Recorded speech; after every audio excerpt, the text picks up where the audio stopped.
Chapter 436. Finishing, he passed by Lin Mama and went into the inner room. When the other people saw Mo Shuyao, they all stilled. Yili was lying on the bed. She had just started the labor pains and didn't seem like she was about to give birth. Seeing Mo Shuyao come in, she smiled faintly and asked, "Why did you come in?" Under the surprised gaze of the midwife, Mo Shuyao walked to the bed and sat down. His expression was slightly uneasy and dark. Yili smiled slightly and reached out to hold his hand, saying, "Don't worry, nothing will happen to me." He lowered his head to see her slightly furrowed brows. He reached out to wipe the sweat from her forehead and asked in a gentle voice, "Does it hurt?" Yili smiled slightly and said, "It's fine. You can leave." Mo Shuyao shook his head. "I'll stay with you for a while. Li, you have to be well." Yili smiled helplessly. "It's just giving birth. Which woman doesn't give birth? It's fine." Wei Mama came in with a bowl of chicken soup that she wanted to make. She also stilled when she saw the person sitting by the bed. Mo Shuyao tilted his head and asked, "What is this?" Wei Mama said, "This is chicken soup that has been simmered for several shurchen." Wei Mama wanted to object, but when she saw Mo Shuyao's serious expression, she still handed the chicken soup over. Seeing Mo Shuyao carefully feed her miss the chicken soup with a spoon, she silently wiped the corners of her eyes and left. No matter what, the prince treated Wang Fei much better than Master treated Foreign in the past. Mrs. Eyes were much better than Foreign's. Yili drank the chicken soup and allowed Mo Shuyao to talk with her for a while before pushing Mo Shuyao out. Mo Shuyao didn't want to, but Yili pinched him hard and said, "If you're here, I'll be distracted and it'll be more dangerous." Mo Shuyao finally stood and swept his gaze over the midwives and mamas in the room, saying, "Take good care of Wang Fei. If anything happens to Wang Fei, be careful of your little lives." Seeing Mo Shuyao walk out, Yili sighed helplessly and said to the frightened people in the room, "Prince is very worried. Don't be too nervous." Mother Lin carefully wiped Yili's sweat and said, "His Highness is concerned about the princess consort. We can't be happier for the princess consort." Yili smiled faintly and reached out to stroke her aching abdomen. Just now, Xiaoyao's mood was really not too good. He was probably really scared. She had heard that some fathers had fainted outside the delivery room. She hoped that Prince Ding would not be so useless. After another 2 hours, the delivery room became busy again.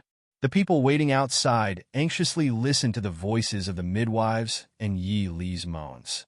Compared to the screams of other women during labor, Yi Li's screams were not frightening. But it wasn't just Mo Shuyao waiting outside.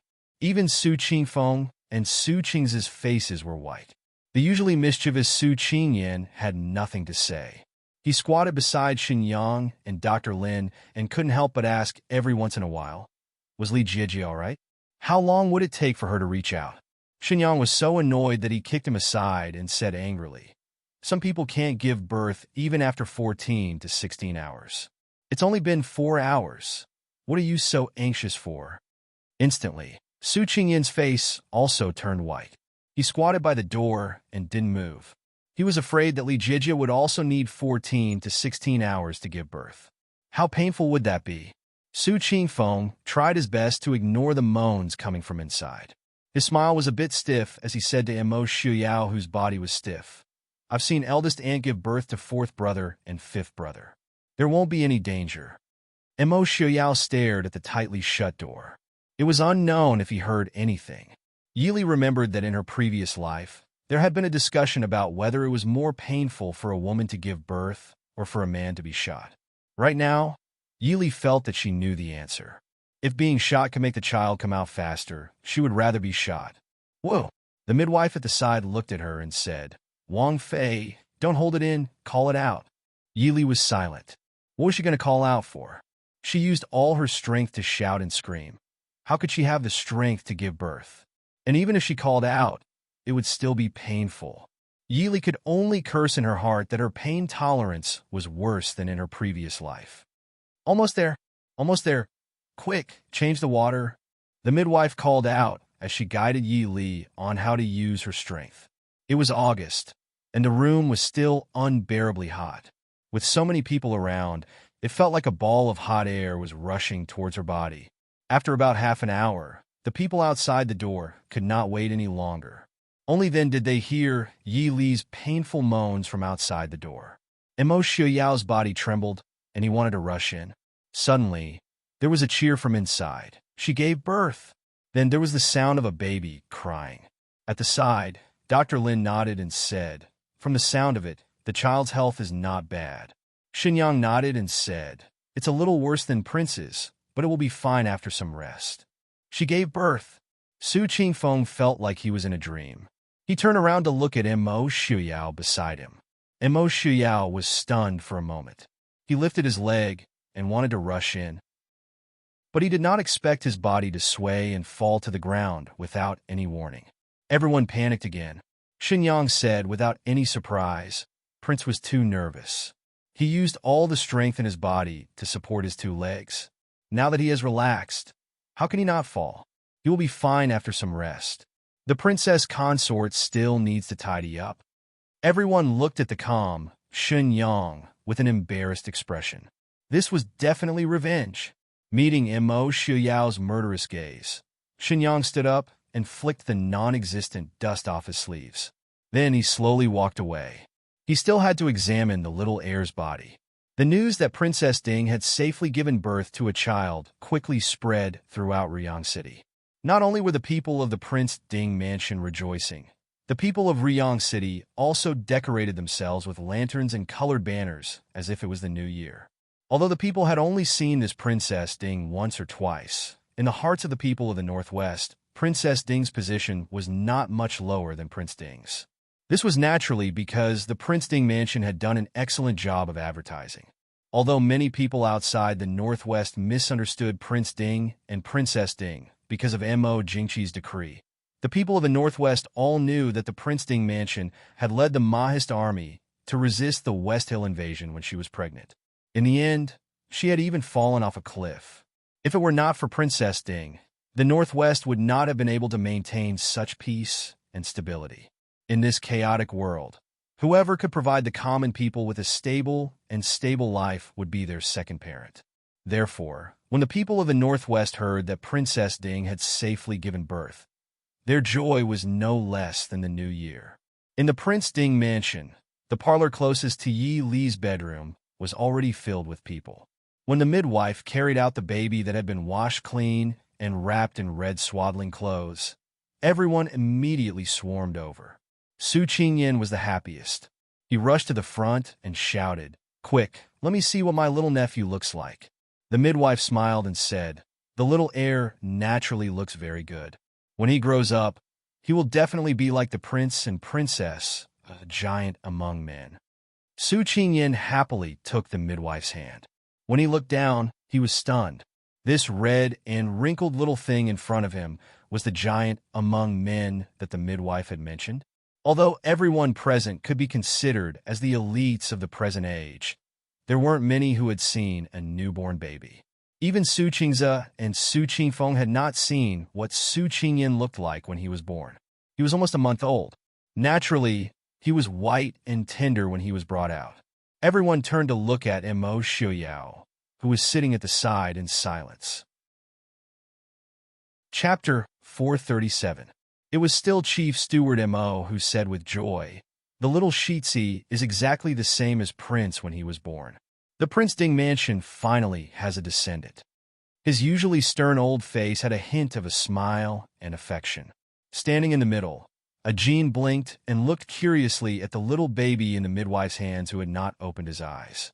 Su Qingyan asked in disbelief, "Chief Steward Mo, when the prince was born, he was also like this, red and wrinkled like a little monkey?" Chief Steward Mo said matter-of-factly, "A child born naturally is like this. After a few days, he will open his eyes. When he opens his eyes, he will naturally be a white and tender little baby." Feng Zhiyao looked enviously at the red baby inside. It has only been 2 years, but the prince already has a son. It really makes one envious. Chief Steward Mo said with a smile, "Feng Sangongzi is the same age as the prince. If he had married earlier, I'm afraid the little master would have run away." Feng Zhiyao's eyes dimmed slightly. he said with a smile. How could it be so easy? It is not easy to meet a suitable person like the prince and Wang Fei. Everyone laughed as they finished looking at the baby. They made way for Lu Tong to carry the baby in front of Emo Shuyao. He said with a smile, Prince, look at the little Shitsi. Emo Shuyao glanced indifferently at the red and wrinkled little thing sleeping in the swaddling clothes. From his eyes to his expression, there was not a trace of disdain. He said faintly, ugly.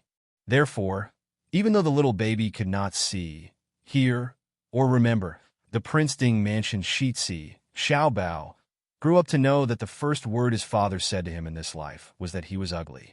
The feud between father and son was settled at this moment. Glancing at his son, Emo Shuyao found that his legs were much better. He stood and asked, Is Wang Fei well? The midwife hurriedly said with a smile, The birth of the little Shitsi was very smooth. Wang Fei did not suffer much. She is resting right now. In the midwife's view, Wang Fei's labor pains to the birth of her first child was only 4 hours. She really did not suffer much. But in Emo Shioyao's eyes, things were different. He only knew that Li Li was in pain for a few hours before giving birth to this ugly boy. He lightly snorted and said, I will go and see Wang Fei.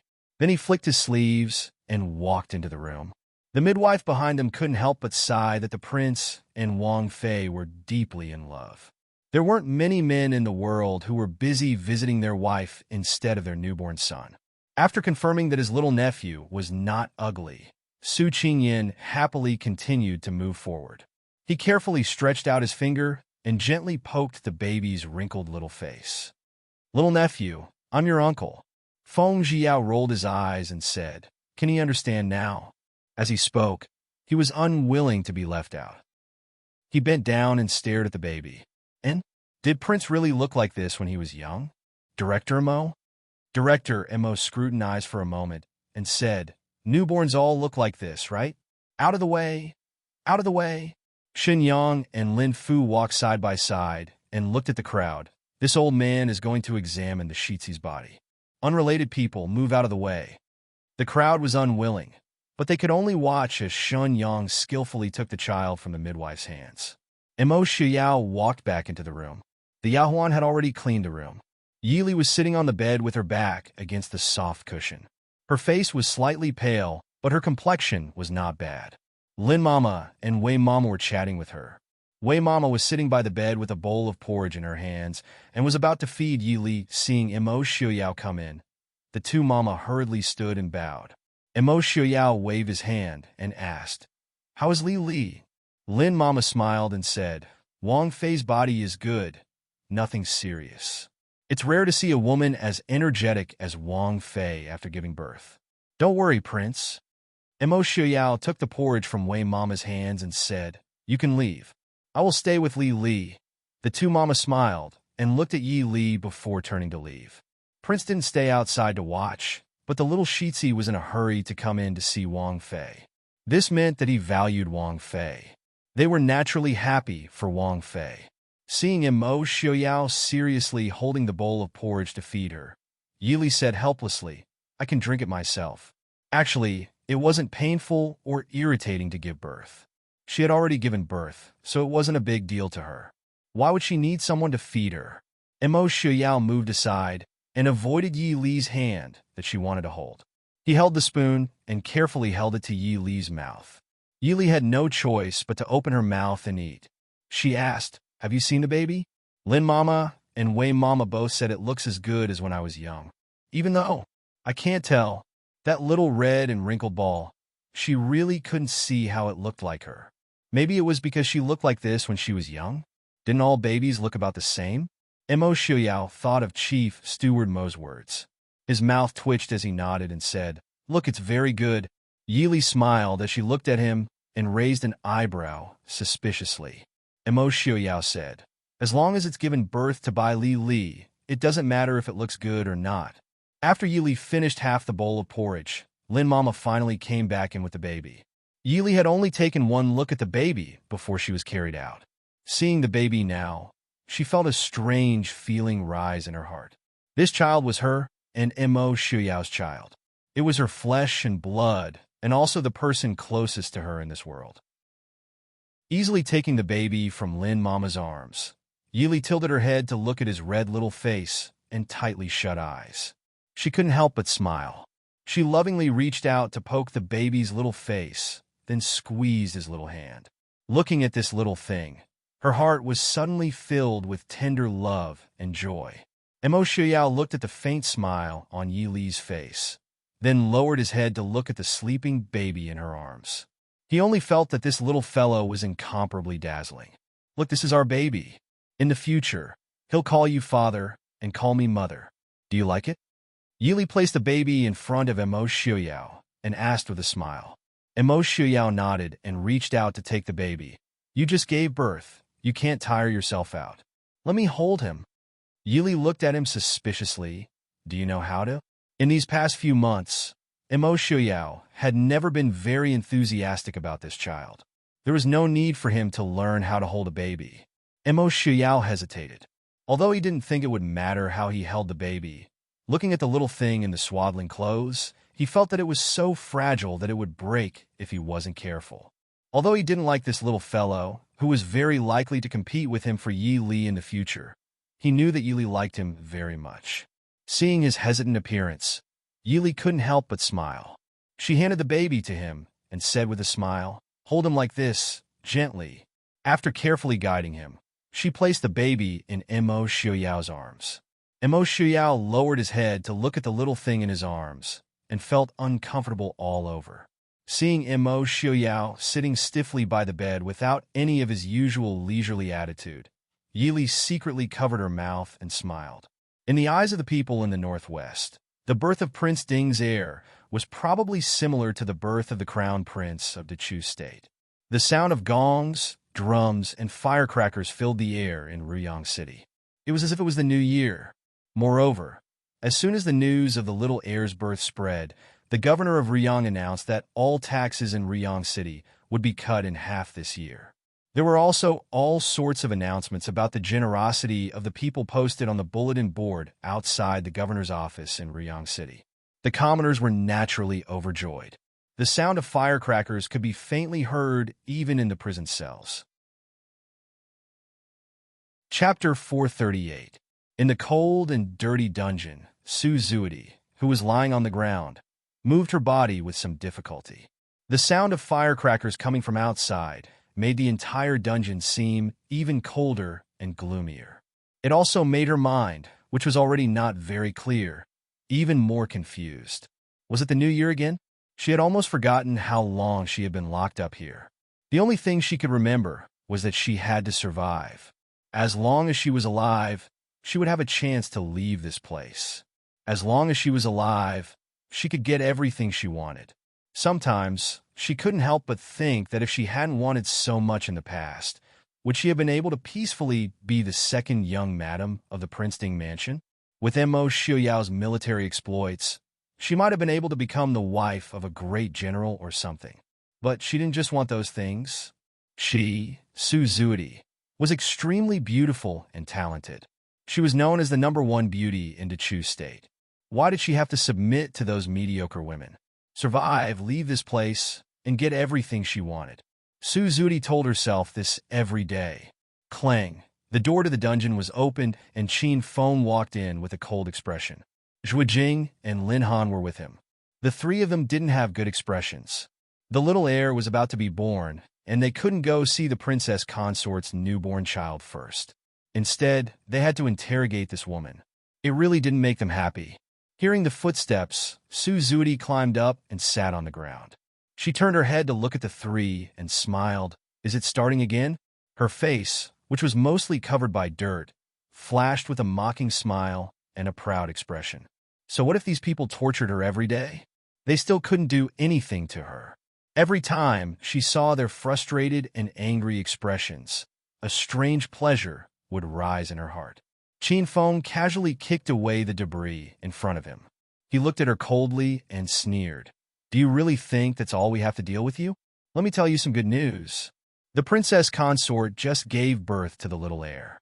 Right now, Ruyang City is very lively. A A trace of jealousy flashed through Su Zuidi's eyes, but she remained silent. Qin Feng didn't mind and said lightly, "There's another piece of bad news. The prince has given the order that we must know the answer by today." Su Zuidi sneered, "I don't know what you're talking about." Qin Feng nodded without any surprise. "I knew you would say that, so the prince also gave the order. If you can't get an answer, then you can go to hell." "What did you say?" Su Zuidi was stunned as she stared at Qin Feng in disbelief. Qin Feng looked at the woman on the ground mockingly and sneered indifferently. "I forgot to tell you. 2 months ago, we caught the deputy commander of the Imperial Guards, Xue. You should know him, right? Nothing in this world is airtight. If I can't get the answer from you, why can't I get the answer from others?" Xue. Su Zuidi was a little confused. Obviously, she didn't have any recollection of this name. Qin Feng lowered his head and thought for a moment before he understood. 10 years ago, Xue was just one of Mo Jingqi's personal bodyguards. Su Zuidi might not remember him. He said, 10 years ago, you took something from the Prince Ding mansion to the current emperor. At that time, you gave it to this Commander Xue. Don't tell me you don't remember." Su Zuidi's eyes suddenly widened. She dragged her injured leg and quickly shrank into the corner. She screamed, "I don't know what you're talking about. What thing? I didn't take anything from the Prince Ding mansion." Qin Feng looked sideways at Zhu Jing and Lin Han beside him. The three of them naturally saw Su Zuidi's secretly trembling appearance. Zhu Jing pursed his lips and said, "Drag her out and punish her. There's no need to have tender feelings for the fair sex. After today, she'll be a dead person." 2 bodyguards obeyed and came in. They unceremoniously pulled Su Zuidi up from the ground and dragged her to the outer room of the dungeon. The outer room was much cleaner and drier than the inner room. There was also a row of tables and chairs. There was also someone sitting next to it grinding ink. Obviously, they were going to record a confession. Qin Feng and the other 2 sat down and opened the file on the table. Su Zuidi had already been helped to a wooden stake in front of them. Qin Feng looked coldly at the filthy woman in front of him. She didn't look like the #1 beauty in the world at all. "How about it, Miss Su? Why don't you tell me yourself? Or should we torture you slowly and see how many kinds of punishments you can endure?" Su Zuidi gritted her teeth and didn't say anything. Qin Feng leaned lazily against the back of the chair and said with a smile, "I'm not in a hurry today. Anyway, if I can't get the answer out of you before midnight, I can still report to the prince after killing you. As for whether you'll be missing an arm or a leg, I believe Miss Su herself won't mind." After looking at Su Zuidi with his head tilted for a long time, Qin Feng pointed to the 2 people standing next to him and said, "It's said that Miss Su is the #1 beauty in the world. If we cut her face a few times, will anyone still think she's beautiful?" Zhu Jing curled his lips and said impatiently, "How does she look like the #1 beauty in the world? Even if she doesn't cut, she's still ugly." Qin Feng said with a smile, "How can that be? We haven't treated Miss Su poorly in the past 6 months. We definitely won't let her become sallow and emaciated. I bet her face is still very good." Lin Han frowned and said, "Then let's do it. Finish it quickly so we can go back." Qin Feng raised his chin. The bodyguard standing on the side took out a dagger and walked towards Su Zuidi.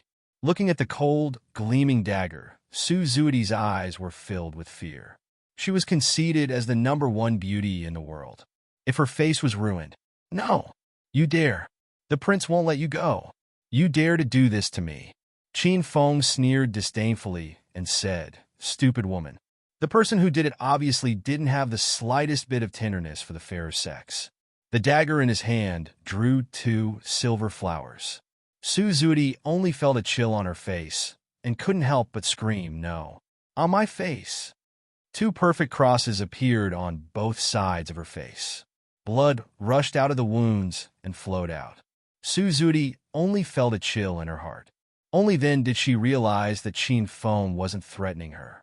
Her face was really ruined. "Ah, my face.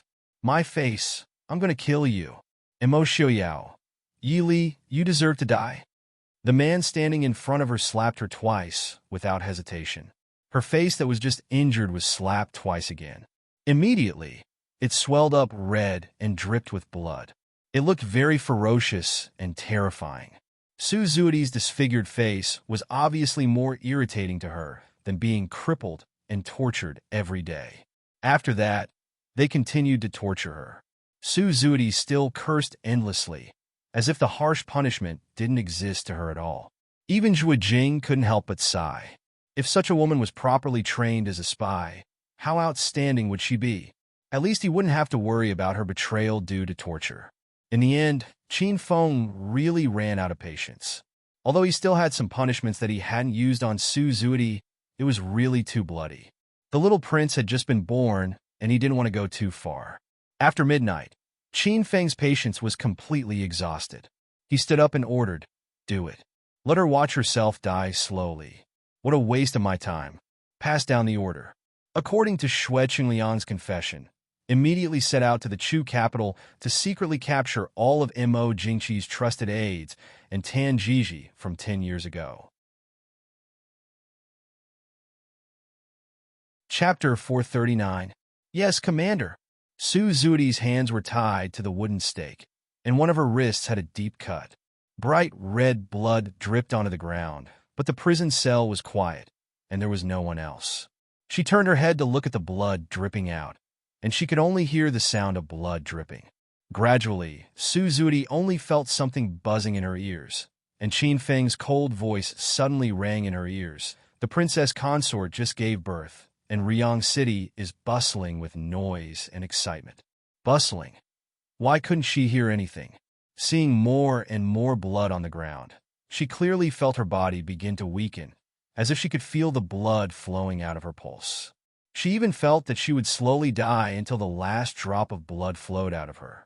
No, I don't want to die. Help. I want to see Mo Shuyao. I'll talk. I'll tell you everything. There is no one outside the door, and Suzudi fearfully discovered that she really would die here. This fear made her panic even more, and she even felt her blood flow faster. I'll talk. I'll tell you everything. Help. I don't want to die. Outside the door, Qin Feng's lips curled into a cold smile. Wouldn't it have been better if you said so earlier? I thought she would be stubbornly refusing to say anything. Lin Han said, it's probably because she knows she has nowhere to go this time. Even if she doesn't say anything, Xue Qingliang will. Before, she was just relying on the fact that no one else knew. Go and report to the prince. Although it was already the second night watch period, there were still people in the Prince Ding mansion who were awake. Mo Shuyao sat by the bed, looking at the sleeping Yi Li, his expression gentle and calm. He raised his hand to gently caress the pale and beautiful face he had chosen, a trace of tenderness and warmth appearing in his eyes. Beside the bed, there was a small cradle covered in soft silk, and the baby was also sleeping soundly. Looking at the adult and child in front of him, Mo Shuyao didn't have the slightest hint of sleepiness in his eyes.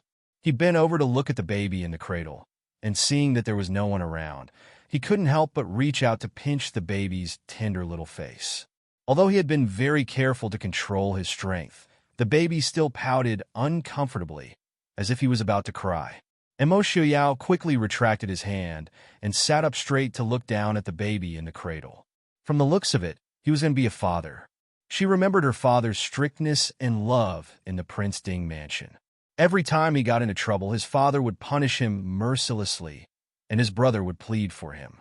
However, he knew that every time after he was punished, his father would secretly come to see him in the middle of the night and sigh helplessly.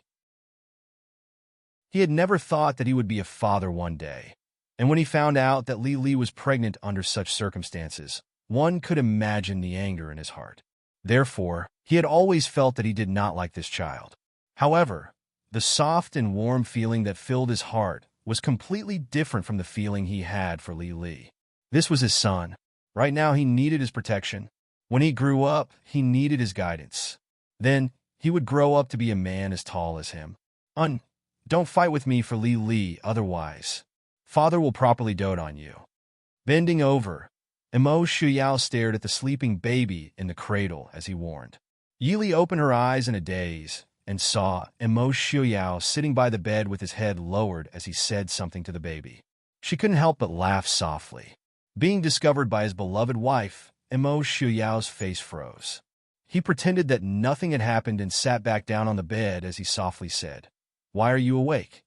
Yili saw that he hadn't even changed his clothes. It was clear that he hadn't slept at all. "Why aren't you resting?"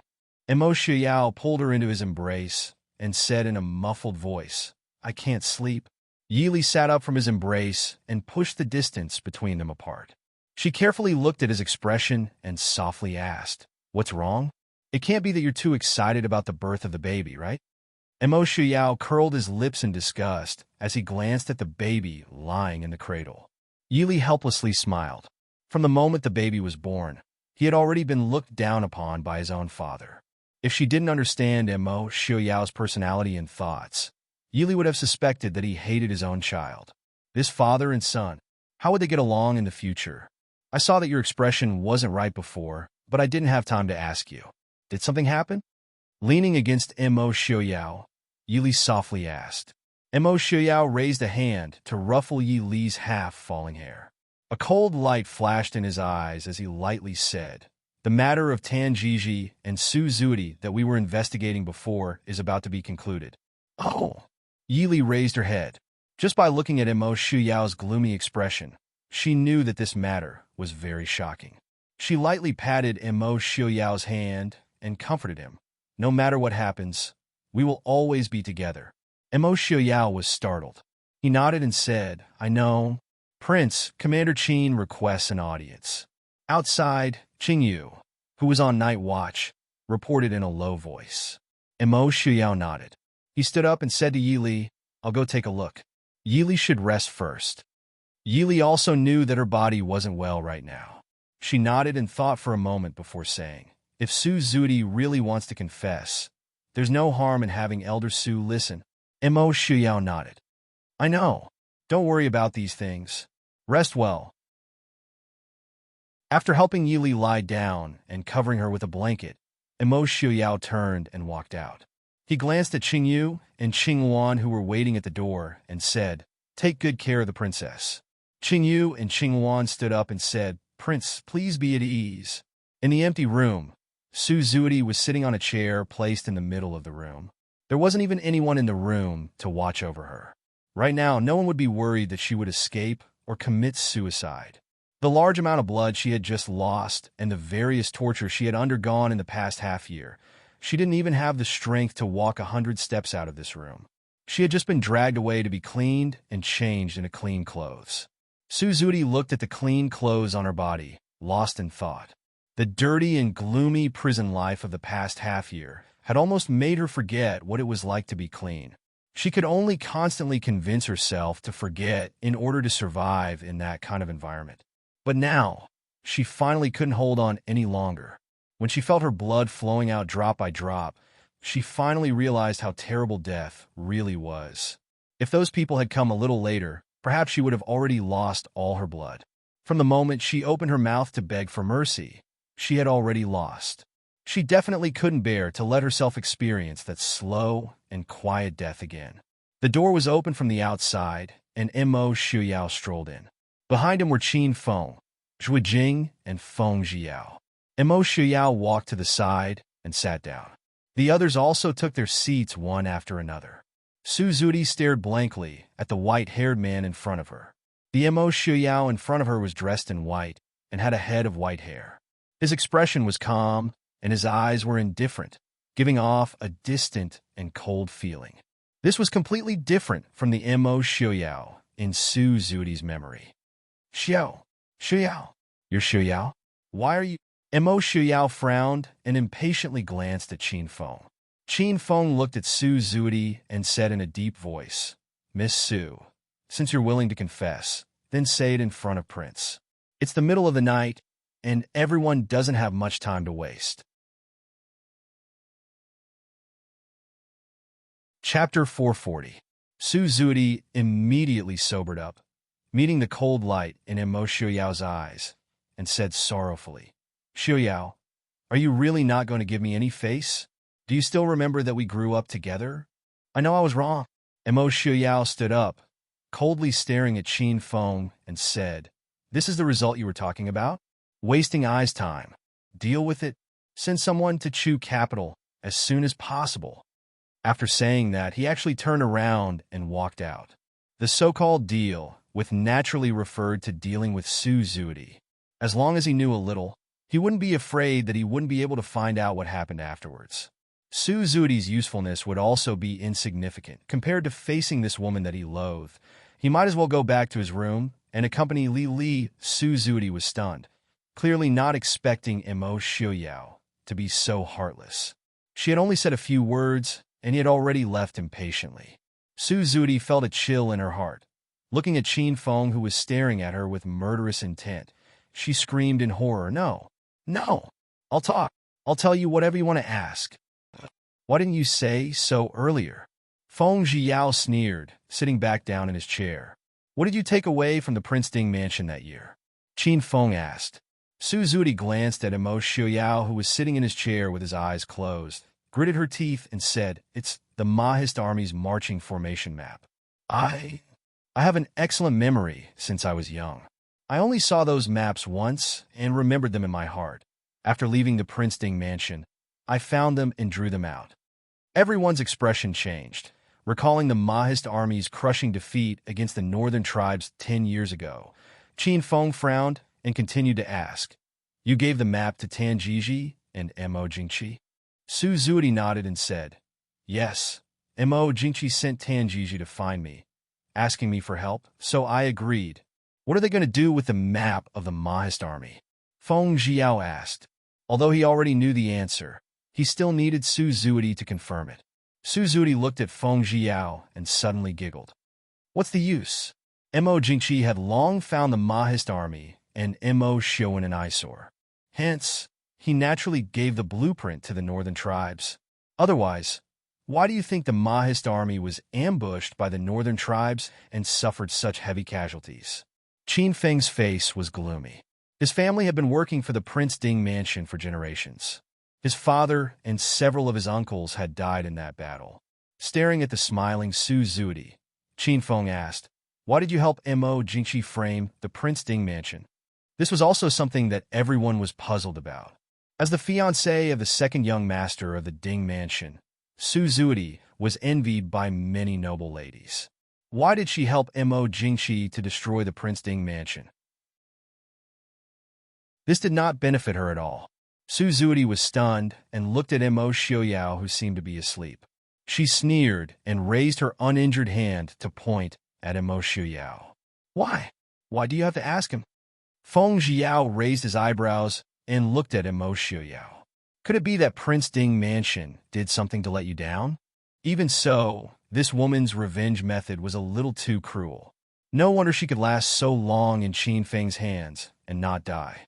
Suzuki chuckled and looked at Mo Xiuyao with eyes full of resentment and inexplicable love and madness. "Let me down? No, he didn't let me down. But he also didn't let me down. Suzuki, am the #1 beauty and talent in the Chu state. There are many princes and princesses who admire me. But in his eyes, I'm just an engaged fiancé." Feng Zhiyao frowned. He and Mo Xiuyao became close friends when they were young. He also saw how Mo Xiuyao treated Suzuki. It really wasn't bad. The second young master of the Prince Ding mansion was famous in the capital. Many noble ladies threw themselves at him, but he never pretended to be nice. Only Suzuki, who was engaged, was very good to him and only close to her. So what was there for Suzuki to be dissatisfied with? Seeming to understand Feng Zhiyao's expression, Suzuki snorted and proudly said, "Even the Prince Ding mansion was very protective of me and obeyed me. But since I've already been engaged to him, he won't even agree to a small request." Her words made it seem like she was lowering herself to be engaged to Mo Xiuyao. Looking at the man who was as cold as snow in front of her, Suzuki's eyes blurred and she said softly, "But it doesn't matter. I love him. Even if all the princes and princesses in the capital came to court me, I would only love Xiuyao. Why? Xiuyao, why won't you even agree to a small request? The regent dotes on you so much. As long as you beg him, he will definitely pass the position of Prince Ding to you. And Mo Xiuan, he has no interest in marching and fighting. You clearly have more military achievements than him. Why do you want to give the position of Prince Ding to him? How can I only be the second young mistress of a small Prince Ding mansion for the rest of my life? Then how can I let those women step on my head? I love you so much, but you won't even do such a small request for me. The room was completely silent. Qin Feng and the other two looked at the woman sitting in the chair as if they had seen a ghost. With a few scars and a red and swollen face, coupled with the infatuation, gentleness, and resentment, her twisted expression, it was clearly exceptionally sinister and terrifying. As if she had finally vented out all the grievances she had suffered for so many years, Su Zudi seemed to be unable to control herself. She continued to blabber, "This is all your fault. If you had been Prince Ding back then, everything would have been fine. But I only carefully tested you, and you actually gave me such a look and even reprimanded me. Mo Xiaoyao, this is all your fault. Haha, how can I let those ugly women step on my head and flaunt their prowess?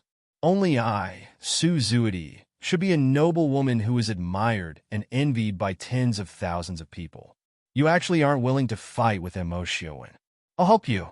As long as Mo Xiaowen dies, the position of Prince Ding will be yours, and I will be Princess Ding. What's wrong with that? Why can't I help Mo Jingqi and Tanjiji?" The more she spoke, the more excited Su Zudi became. The expression on her face also became crazier. She pointed at Mo Xiaoyao and laughed maniacally. "Why are you injured? Why are you disfigured? Why are you a cripple? Mo Xiaoyao, it's all your fault. Who asked you not to listen to me? Who asked you not to love me? If you loved me, you should have done everything I wanted to do for me, just like Han Mingyue." Ha! The first time I saw Han Mingyue, I knew he was a gullible fool. Sometimes, I also wish that you were as gullible as him. Why won't you listen to me? Isn't it enough that I love you so much? If you listened to me, how could Mo Xiaowen have died? Ha!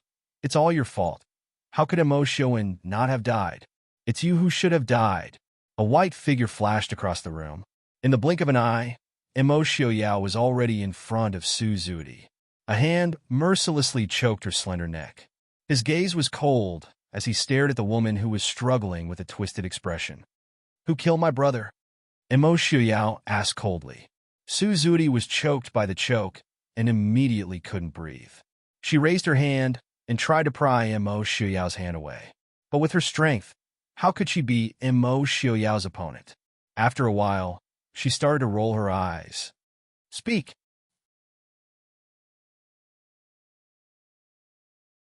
Chapter 441. Mo Xiaoyao.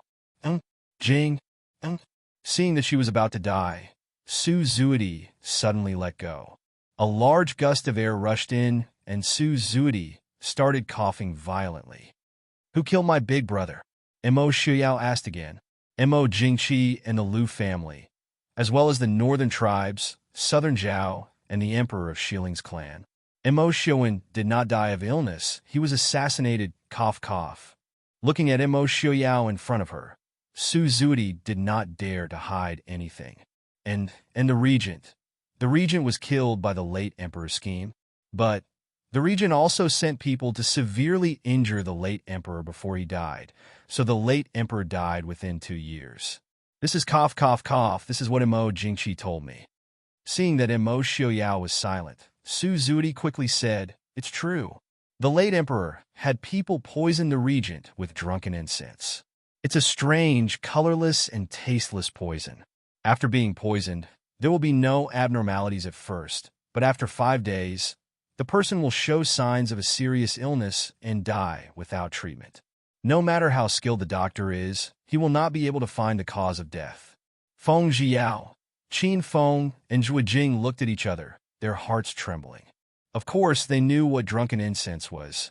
It was rumored that it was one of the 3 most mysterious poisons in the world, along with Heaven Underworld and Red Beauty Withered Bones, that had been lost for thousands of years. But the fact that the regent's death was related to the late emperor was even more shocking than Mo Jingqi being related to Mo Xiaowen's death. The regent Mo Lufang could be said to be a rare, virtuous official. Before the late emperor ascended the throne, the Dechu state was not much better off than it was now. Xiling and the northern tribes were eyeing it covetously. At that time, Prince Ding, who was not yet 20 years old, single-handedly resisted the two armies of Xiling and the northern tribes. After that, he led the army to quell the rebellion. When the late emperor ascended the throne, Mo Lufeng, who was in his early 20s, was conferred the title of regent. Martial arts could pacify the country, and literature could govern the country. Different from many regents who usurped power and bullied the young emperor, Mo Lufeng did his best to assist the previous emperor. After the previous emperor passed away, he took the initiative to resign from the position of regent. 20 years of harmony between the ruler and his subjects could be said to be a good story for all eternity. Now that Su Zudi had revealed such a secret, how could it not be shocking? Was history really written to fool the world? Mo Shuyao strolled back to his seat and sat down, deep in thought. Of course. The other today Mo to ask, he said, Shui said, you took two things from the Prince Ding mansion that year. Of that year, you took two items to you to ask to today Mo to ask. To ask. Where is of that thing of that? The expression on Su Zudi's face froze, and her already ugly face became even scarier. To ask of emperor of. To say to of that to ask. To king to leave, to the king state emperor of his. Of, to his, the to his. To ask, of to his. What does it say?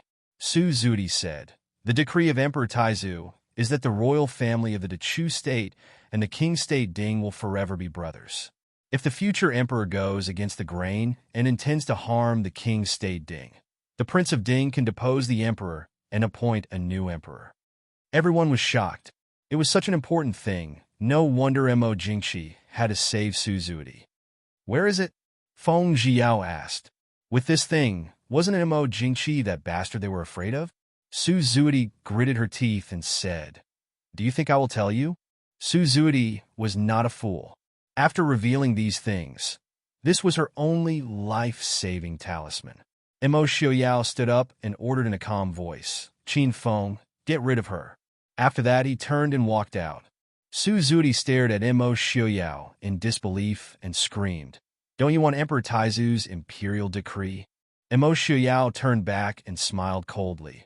If I want to kill Mo Jingqi, I can do it even without Emperor Taizu's decree. After that, he didn't look at Su Zudi, who was paralyzed on the ground, and walked out of the room. Outside the door, in another room, Su Zhe, Han Mingyue, Han Mingxi, Lu Jingxian, and others were all there, but their expressions were very different. Su Zhe's face was red and white. His lips and hands were trembling nonstop. It was obvious that he was very angry. Han Mingyue's face was pale, and even when Mo Xiaoyao came out, she acted as if she didn't see it. Lu Jingxian, Uncle Mo, and others were angry and wanted to rush in and kill Su Zudi immediately. The calmest one was Han Mingxi, but he also couldn't hide his shock. Elder Su can go in and see her. Mo Xiaoyao said calmly. Su Zhe's throat made two gurgling sounds, and after a while, he could barely speak. He forced a smile and said, I can teach her. This evil creature actually committed such a sin. How can I face the ancestors of the Su family? With a pu sound, a mouthful of blood spurted out from Su Zhe's mouth, and his whole body collapsed. Han Mingxi, who was the closest and the most clear-headed, quickly stepped forward to support Su Zhe. Su Zhe said, this evil creature, Prince should deal with her. Seeing that Su Zhe had fainted, Mo Xiaoyao was silent for a moment, then said, please, Mr. Shun. Lu Jingxian wanted to say something, but Uncle Mo secretly pulled him aside and said, it's already late. It won't be too late to deal with the rest tomorrow. Besides, Princess Consort just gave birth to the little Shitsi. She will feel uneasy if she doesn't see the prince when she wakes up. Mo Xiaoyao nodded and said, you all should also go back early. Seeing that Mo Xiaoyao had left, Lu Jingxian said angrily, I still have something to say, Director Mo. How can you? Director Mo shook his head and said, let the prince rest first. Since the matter is already known, is there a need to be afraid of not being able to get revenge? This kind of matter, even they were shocked when they heard it, not to mention how much of an impact it would have on the prince's heart. Prince's body wasn't good to begin with. If he collapsed because of this, then the gains wouldn't make up for the losses. Understanding that what director Mo said was reasonable, Lu Jingxian fiercely glared at the wall in front of him and said in a rough voice, "Fine, there's still plenty of time in the future. I'm also going back." The people in the room quickly left. Han Mingyue stared blankly at the tightly shut door in front of him, but he couldn't move at all. He knew that in the room, perhaps Su Zuidi was slowly dying, but he couldn't make himself stand up and push open the door that wasn't locked at all. The first time I saw Han Mingyue, I knew that he was a gullible idiot. The first time in the Peach Blossom Forest, the 14-year-old boy saw the 13-year-old girl in pink dancing to her words.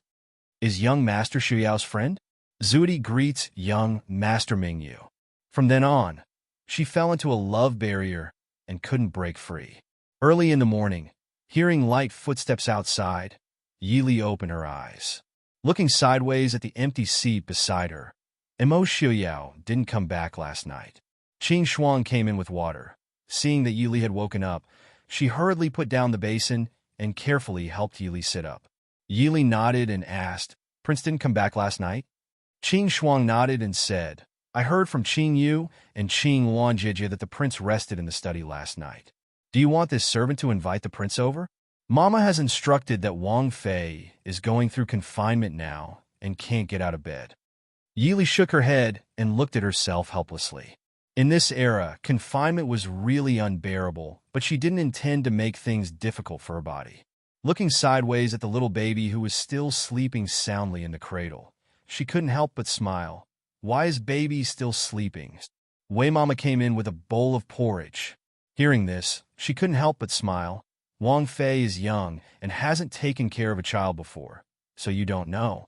This newborn child eats and sleeps every day. The little Shitzi will grow faster if he sleeps more.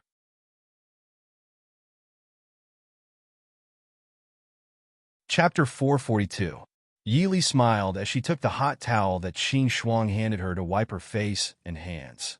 She then used warm water to rinse her mouth before taking the porridge from Wei Wei and tasting it. The light and pleasant taste made Yili sigh in relief. "Have you arranged for the little Shitzi's wet nurses?" Wei Mama smiled and said, "We have prepared 4 wet nurses long ago. We know them well. Wang Fei, don't worry." Hearing this, Yili frowned slightly and said, "For is too many. Leave 1 or 2 first. Other than feeding time, send the little Shitzi to me at other times." Wei Mama looked with some difficulty at Yili. Even though she was also Wang Fei's wet nurse, she approved of not letting the wet nurses get too close to the little Shitzi. Otherwise, when the little Shitzi grew up with the wet nurses, he would not be close to Wang Fei. But if Wang Fei personally took care of him, she was afraid that the prince would not be happy. Yili smiled faintly and said, "Let's do it this way. When the child is 1 year old, it will be about time to stop breastfeeding. At that time, we can arrange for the wet nurses to go elsewhere." She did not plan for the wet nurses to raise the child, nor did she plan for a group of wet nurses and servant girls to surround the child. She did not want to raise a job value in the future. Wei Mama reminded her in a small voice, "If Wang Fei personally takes care of the little Shitzi, the prince will not be happy." Yili smiled and said, "It's not a problem. Usually, the wet nurse and Lin Mama will help me. When he grows up, he won't need anyone to take care of him." Wei Mama finally agreed. She bent down to pick up the infant who was about to wake up and went to find the wet nurse to feed him.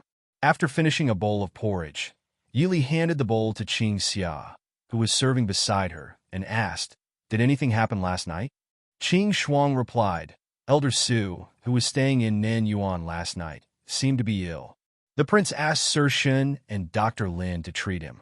I heard that his illness is very serious." Qing Xia also nodded and said, "Prince hasn't gone out since he returned to his study last night. I heard that the person who delivered breakfast this morning was also stopped outside." Yili frowned and pondered for a moment before saying, "Qing Shuang, go to the kitchen again and send a portion of breakfast to Prince. Tell him that I ordered it. Also, ask Commander Qin to come over. Tell him I have something to ask him." Qing Shuang nodded and said, "This servant will go now. Your subordinate, Qin Feng, Requests an audience with your highness. Not long after, Qin Feng appeared outside the door and asked for an audience. Yi Li said softly, "Come in." Yi Li and Mo Shuyao had never paid much attention to such formalities. Now that Yi Li couldn't go out, Qin Feng stood in front of the screen with the painting of a misty rain in the room and replied. Qin Feng also understood what Yi Li wanted to ask. Without waiting for Yi Li to ask in detail, he told her what happened last night in detail. This naturally included the treatment of Su Zudi. Su Zudi struggled for more than half a year, but in the end, she still came to the end. But before she died, she still told him the whereabouts of the ancestors' decree. If Mo Shuyao didn't want that thing, then Su Zudi would not be his life-saving talisman, but a piece of waste paper. That thing was still in the Chu capital. Back then, Su Zudi left in a hurry with the help of Han Mingyue, so she didn't have time to look for the thing she hid. What's more, that thing was more like a talisman that hastened her death. Hearing Qin Feng's words, Yi Li was also startled. Although after the incident with Tan Jiji, Yi Li had some guesses about this matter, but it was far from being as shocking as hearing it for herself. What's more, it also involved the life and death of the late emperor and the regent Mo Lufang. It seemed that the imperial family had been trying to get rid of the Prince Ding mansion for a long time. Does the prince have any plans to deal with this matter? Yi Li asked. Qin Feng shook his head and said, "The prince has been locked in the study since last night, and hasn't issued any orders." Yi Li nodded. This was undoubtedly the biggest impact on Mo Shuyao, and he really needed time to think about it. It wasn't until noon that Mo Shuyao came back with a tired body. Looking at his bloodshot eyes, Yi Li knew that he must have not slept all night. Sighing, she didn't allow him to say anything and said softly, "Sleep for a while first. We'll talk about it when you wake up." Mo Shuyao was extremely tired. Earlier, he was angry because of Xue Qingliang's confession. Then he was tense because of Yi Li's labor, and last night, he was shaken because of what Su Zudi had revealed. If it wasn't for the fact that Mo Shuyao had made great progress in his cultivation these past few years, he probably wouldn't have waited for Su Zudi to finish speaking and would have killed her with his sword and led his troops to the capital. From yesterday morning until now, Mo Shuyao hadn't closed his eyes. Too many things had happened today. How could he not be tired? Lying on his side on the bed, Mo Shuyao glanced at Yi Li, who was tucking him in. After opening and closing his eyes a few times, he finally fell into a deep sleep. Looking down at the man who was sleeping restlessly, Yi Li could only sigh softly. Leaning against the headboard, she closed her eyes and thought about the Northwest. Now that the truth of what had happened that year was revealed, to be able to wake Mo Shuyao up, the situation in the Northwest and the Chu state had changed. Yi Li didn't want to stop Mo Shuyao from doing anything. Just like the Mahist army, Mo Shuyao had been suppressed for too long. And the actions of the person in the Chu palace didn't make people believe that he was a good ruler who loved his people like his own children. Big brother, father, big brother, big brother, Mo Shuyao murmured in his sleep, as if he had fallen into a terrifying dream. Yi Li remembered the meter of Su Zudi that Qin Feng had mentioned, and her heart trembled. Gently patting the blanket on his body, she whispered, "This isn't your fault, Shuyao.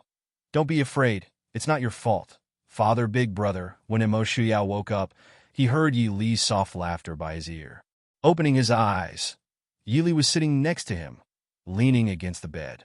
She was holding the baby in light purple swaddling clothes and playing with him. There was a soft and gentle smile on her beautiful face.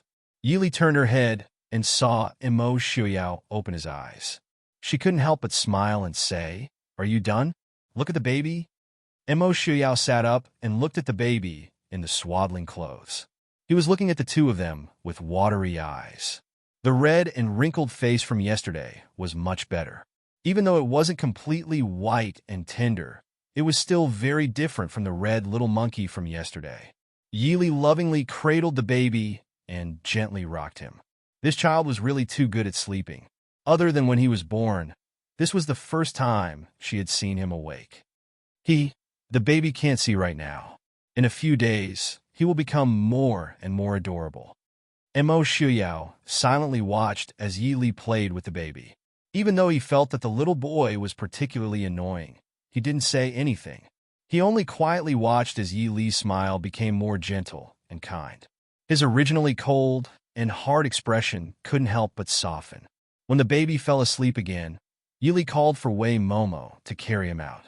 Turning her head to look at Mo Xiaoyao's side, she saw that his face was still somewhat gloomy and said softly, "Those things weren't your fault. Big brother won't blame you." Mo Xiaoyao was stunned. When he regained his senses, he finally understood what Yi Li was talking about.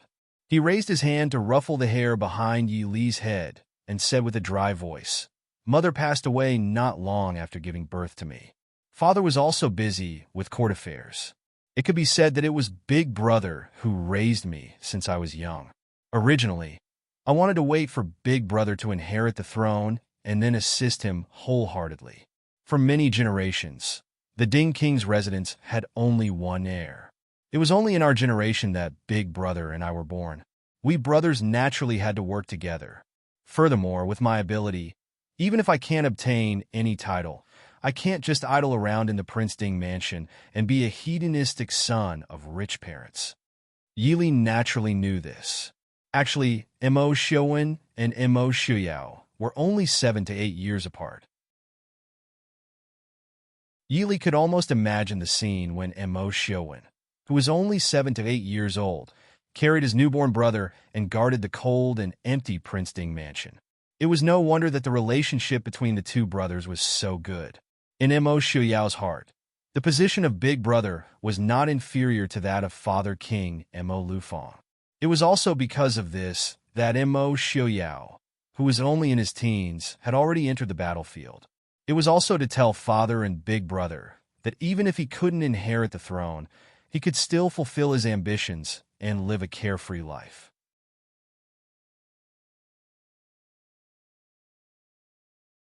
Chapter 443. It's just that I underestimated that bitch Su Zuidi. If it wasn't for me, at that time, Su Zuidi had indeed mentioned the matter of the Prince Ding mansion's throne to him. At that time, he had fiercely reprimanded Su Zuidi and ordered her not to mention this matter again, and then put it to the back of his mind. At that time, he thought that with his relationship with his big brother, how could he be instigated by a woman?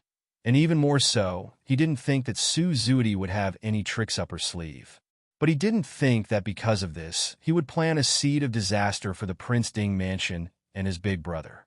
Even he himself had to pay a heavy price. Yi Li sighed softly and comforted him softly.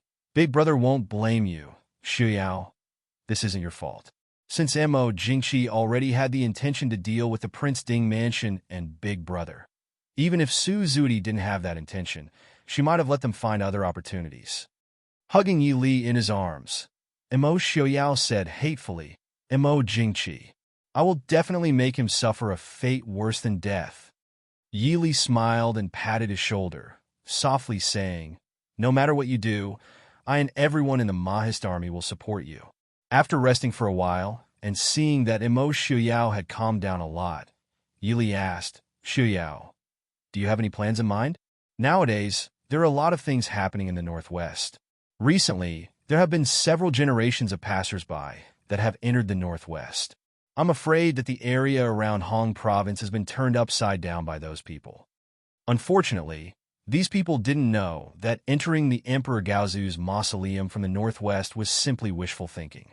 Unless they forcefully dug up the mausoleum, even if Tan Jiji came, he could only take a detour. Nowadays, in the Northwest, apart from the Mahist army, who would dare to dig up the mausoleum with great fanfare?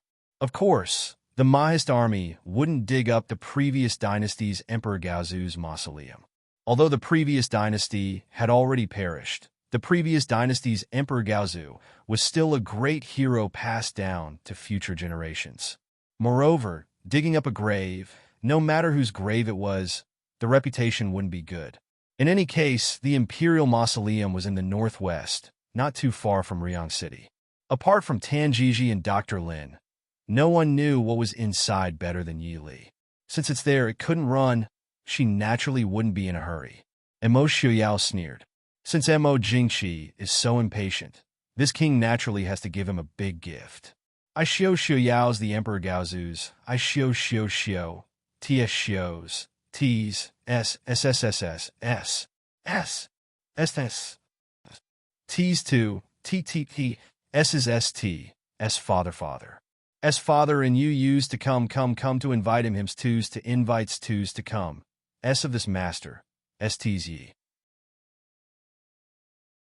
If one were to say that Mo Jingqi did not send people to monitor his grandfather and uncle, even the newborn Mo Xiaobao would not believe it. Although they had also arranged for people to protect the safety of Lishan Academy, it was impossible for Lishan Academy to not attract attention without these two people, regardless of whether they went openly or secretly. If possible, Yili naturally hoped to bring grandfather and eldest uncle's family to the northwest. But with grandfather's temperament, he definitely wouldn't agree. Therefore, rashly calling them over would instead draw them into the whirlpool of battle. Mo Shuyao chuckled softly. A few days ago, I read the ideas you wrote about governing the Northwest. Education is indeed very important. However, the Northwest region was far away, and unlike Yunzhou, there weren't many scholars. Over the generations, there weren't many outstanding scholars. Even if we want to open an academy in the future, I'm afraid we won't be able to find a good teacher to teach us. We'll have to ask Mr. Qin Yun and Mr. Hong Yu for help. Yili blushed slightly and said, I was just writing something randomly, if there's anything inappropriate. Mo Xiuyao laughed and said, How could there be anything inappropriate? My Yili is indeed a unique and wondrous woman. Not only could he mount a horse to kill the enemy, but he could also govern the country. Compared to Li, those ministers of the imperial court are all useless. Yili felt even more embarrassed to be praised by Mo Xiuyao so bluntly. Back then, when she had written those things, she had not thought too much about it. She had only thought that the Northwest would be a mess after the war. Neither she nor Mo Xiuyao had any experience in governing a place. Rather than being in a mess, it was better to think about it first so that they wouldn't be caught unprepared. However, what happened next was not something Yili could have predicted. Fortunately, the Northwest had not suffered as much damage as she had imagined. Mo Xiuyao had also taken down all the places other than Feihong Pass with lightning speed, easing the post-war situation in the Northwest. Hugging Yili, Mo Xiuyao sat with his back against the headboard. His brows furrowed as he pondered. Actually, I still hope that Mr. Qin Yun and Mr. Hong Yu can come to the Northwest, as well as Lord Su and young Master Qingchen. In the future, there will be more and more things happening in the Northwest. The Prince Ding Mansion has many generals, but when it comes to governing a place, there isn't even half a person who has the talent to help the people. The Prince Ding Mansion was built on military exploits. Although the past Prince Ding had been good at both civil and military affairs, his subordinates were still generals. After all, the Prince Ding Mansion was not the imperial court. There was no need for so many civil officials to govern or participate in politics. Yili thought for a moment and said, Big Brother is now in the Northwest. As long as he receives the letter, he will come to see the child. However, it won't be so easy for grandfather and uncle to leave Yunzhou. Why don't I go there myself? No. Yili was pulled back into his arms. Mo Xiuyao rested his chin on Yili's shoulder and said in a low voice, I will personally write a letter to the old man to discuss with him about Mr. Qingyun. You are not allowed to go anywhere. Yili raised her eyebrows. This was too domineering. Before Yili could speak, Mo Xiuyao rubbed his chin. His domineering voice immediately became very aggrieved and careful. Yili, don't go. Don't leave me. A small arrow shot into Yili's heart. Her face darkened. When did this person become so shameless? Yili, you want to leave me again? Otherwise, I will go with you wherever you go, okay? I'm afraid, if something happens to you, I will throw Mo Xiaobao away and let him become an orphan without parents. He will wander around and not know his next meal. Yili couldn't help but reach out and pinch his waist. That is your son. What kind of deep hatred do you have for him? Mo Xiuyao didn't care about this. He grimaced in pain, but still didn't change his words. It was only when he saw Yi Li's slightly narrowed eyes that he reluctantly stopped and asked, "Yi Li won't abandon me?" Yi Li sighed and said, "No, I'm just saying. You and the baby are both here. Where else can I go?" Only then did Mo Shuyao hug Yi Li with satisfaction. If Master Qingyun didn't come, in 2 years, he would secretly give Mo Xiaobao to him. Yi Li belonged to him and him alone. Looking at Mo Shuyao, who was lazily hugging her, Yi Li helplessly sighed in her heart. She picked up the previous topic and continued. "You mean to say that you want to hold a big celebration for the baby's 1-month-old? Mo Shuyao smiled and said, "The birth of Ai's heir should be held in a big way. Don't those people want to come to the Northwest to search for treasures? Rather than having them come here in secret, why don't we invite them here in the open? I want to see what kind of imperial jade seal they can find." Even if there really was an imperial jade seal, without his permission, he wanted to see who could take it away from the Northwest.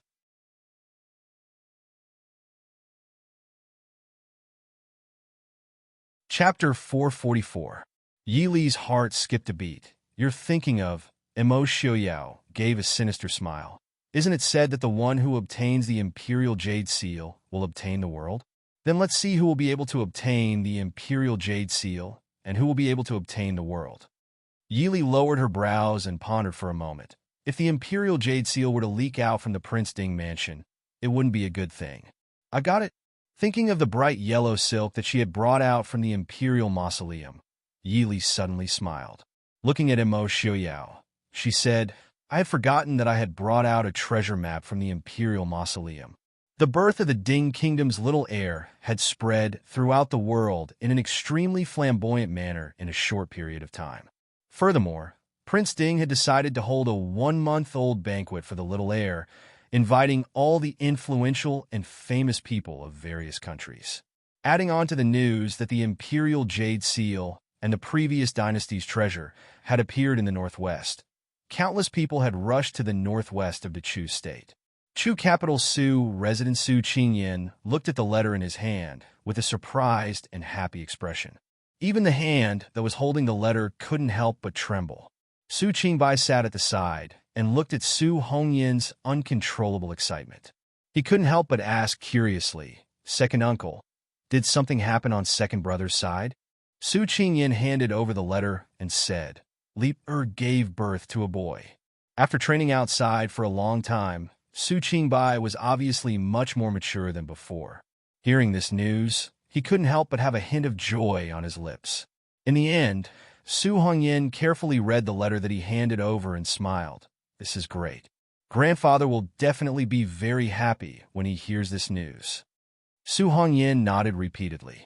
Last year, after Lear had met with danger and disappeared, his father's health had become extremely poor.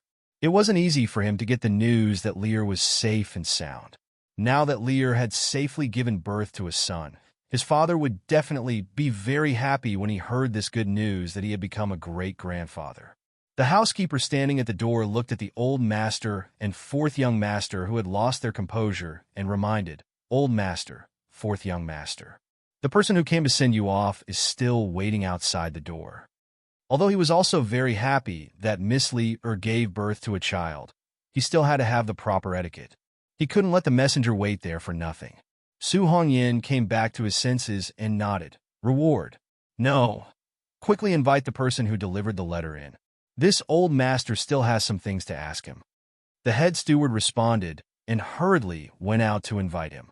Not long after, a young man in ordinary clothes walked in. He cupped his hands and smiled at Su Hongyan. "Lord Su, fourth young master, long time no see." Su Hongyan was taken aback. Seeing the young man raise his head and reveal his handsome face under his slightly messy hair, he couldn't help but exclaim, "Young Master Feng San?" The young man was none other than Feng Zhiyao, who was supposed to be in the Northwest. Without waiting for Su Hongyan to invite him to take a seat, Feng Zhiyao walked to a chair at the side and slumped down. He let out a long sigh and complained. In order to return before the news was sent back to the capital, this young master ran 3 fine horses to death along the way. "I'm so tired." He had set out the day after the little heir was born and had only used 3 days to rush back to the capital. Compared to now, the news of the little heir's birth was still on the way. Su Hongyan was stunned and looked at Feng Zhiyao in a daze. It was Su Qingbai who asked, "Young Master Feng San, other than the matter of cousin Li and little nephew, is there something else?" Feng Zhiyao jerked the corner of his mouth and forced out a smile, but it was more like a bitter smile. "If there's nothing else, how could the prince be willing to let me return to the capital to be carefree at this time? Although, returning to the capital might not be as easy as staying in the northwest." Su Hongyan also came back to his senses. Hearing Feng Zhiyao's words, he hurriedly asked, "Did something happen?" Feng Zhiyao didn't have time to ask for water. He grabbed a pot of herbal tea from the side and poured it into his mouth. Then he looked at Su Hongyan and said, "The prince and Wang Fei hope that official Su and fourth young master will leave the capital with me and head to the northwest." Su Hongyan's expression froze. He and Su Qingbai were the only members of the Su clan left in the capital. In other words, they were hostages of the court. Once they left without the emperor's permission, then the Su family and the imperial family would be completely at odds. Seeing Su Hongyan's expression, Feng Zhiyao knew that Su Hongyan was in a difficult position. He said in a heavy voice, "I won't hide it from official Su. The Prince Ding mansion and the court's relationship is irreversible. If official Su and fourth young master remain in the capital, I'm afraid it will be disadvantageous for you too." Su Hongyan frowned and said, "It's fine if we leave. There's only our family in the capital. But the Su clan has been in Yunzhou for 100 years. If the emperor wants to find trouble, where can he find it?" Feng Zhiyao took out another letter and handed it over, saying, "This was written by the prince and Wang Fei. I have personally delivered the same letter to Mr. Qingyun in Yunzhou, but I have no time to stay in Yunzhou for long. Mr. Qingyun and Mr. Hongyu must have made a decision by now." Su Hongyu took the letter in confusion and opened it. He frowned and read it. Soon his expression changed greatly. His usually calm face was filled with anger. After a long time, he said angrily, "Absurd. There's such a thing. The emperor actually... It's really..." Slapping the letter on the table, Su Hongyan raised his head and stared at Feng Zhiyao, saying, "Third young master Feng, is the letter true?" Feng Zhiyao smiled bitterly and said, "Does official Su think this is something that can be casually made up?" Su Hongyan was speechless. Everything in the letter was shocking. Which one of them could be casually made up? But this kind of matter was too hard to believe. Su Qingbai looked at his clearly angry second uncle. He quietly stood and walked to the table to pick up the letter on the table. He didn't read it. Even though Su Qingbai felt that he was mentally prepared, he was still frightened. The people of the imperial family, were they really this crazy? At the same time, the young Su Qingbai was extremely disappointed and angry at the person on the dragon throne and the court. He looked down, folded the letter, and gently put it back on the table. Su Qingbai laughed in a low voice and said, "Second uncle, for this, is it worth it?" His father had the talent to help the world, but could not become an official. He could only stay in Lishan Academy to teach students. His second uncle was also a true talent, but for more than a decade, he was forced to stay in the position of imperial censor and watch the intrigue in the court. The five brothers could only suppress their talents and temperaments. Yet how long would this suppression last? Their generation, or until the Su family was destroyed? No wonder his eldest brother was not willing to become an official in court. He probably already saw that this kind of life would never end. Su Hongyan gritted his teeth and did not speak. But his tightly clenched hands made it clear that he also found it difficult to calm down. The Prince Ding mansion and the imperial family were of the same bloodline. For generations, they worked hard for the Dechu state and still ended up like this. There was no need to talk about the Su family. In the Dechu state, the Su family had no other choice but to quietly die. Feng Zhiyao sat silently in the chair and looked at the two people in front of him. The Su family was not the only one bitterly disappointed by this matter. Even someone like Feng Zhiyao couldn't help but be filled with coldness and anger. Su Hongyan put away the letter and raised his head to look at Feng Zhiyao. Presumably, Third young Master Feng has other matters to attend to in the capital. Please allow me to consider for a few days before giving you a reply. Feng Zhiao did indeed have many matters to attend to. He stood and nodded. Of course. After official Su has made a decision, you only need to have someone send a message to me. I still need to stay in the capital for a few more days. This matter is not urgent. I will take my leave now. Seeing Feng Zhiao walk out, Su Hongyan frowned and said, Third young Master Feng. Feng Zhiao turned his head. Official Su has other orders?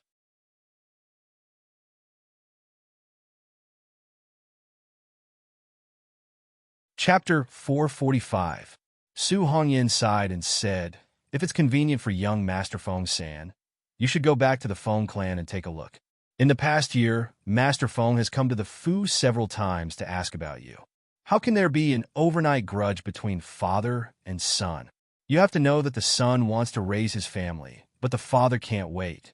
Feng Zhiao clearly didn't expect Su Hongyan to talk to him about this, and was surprised. When he heard the phrase, want to raise his family, but the father can't wait, his expression changed. The smile on his face was a bit bitter as he nodded and said, Many thanks for great Master Su's reminder. He was the son of a concubine in the family and had never been valued by his father. When he was young, he was almost kicked out of the family because of his unruly behavior. Last year, before he left with the army, he completely broke off relations with the family. The Feng clan had already publicly declared that the Feng clan and Feng Zhiao had no relationship. Now, where could he go to see? Qing Chung Lane, which had changed its owner and courtesan, was still the most famous dance and music venue in the capital. However, the once famous young Master Feng-san was no longer a guest of honor in Qing Chung Lane. He could only secretly enter through the back door. He pushed open a remote room in the depths of the corridor. There was already someone waiting in the room. When the other person saw Feng Zhiao push open the door and enter, he raised his head and smiled. Feng Zhiao, it's rare to see you like this. It really leaves a deep impression. Young Master Feng-san had always been very ostentatious. Even on the battlefield, he still wore a red brocade robe that was dazzling.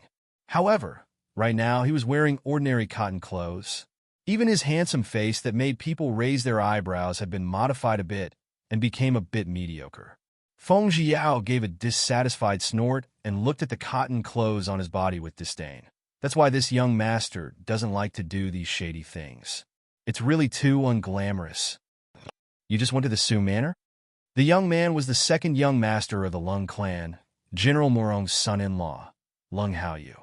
Lung Haoyu now took over all of the properties and power of the Prince Ding Mansion in the Dechu state.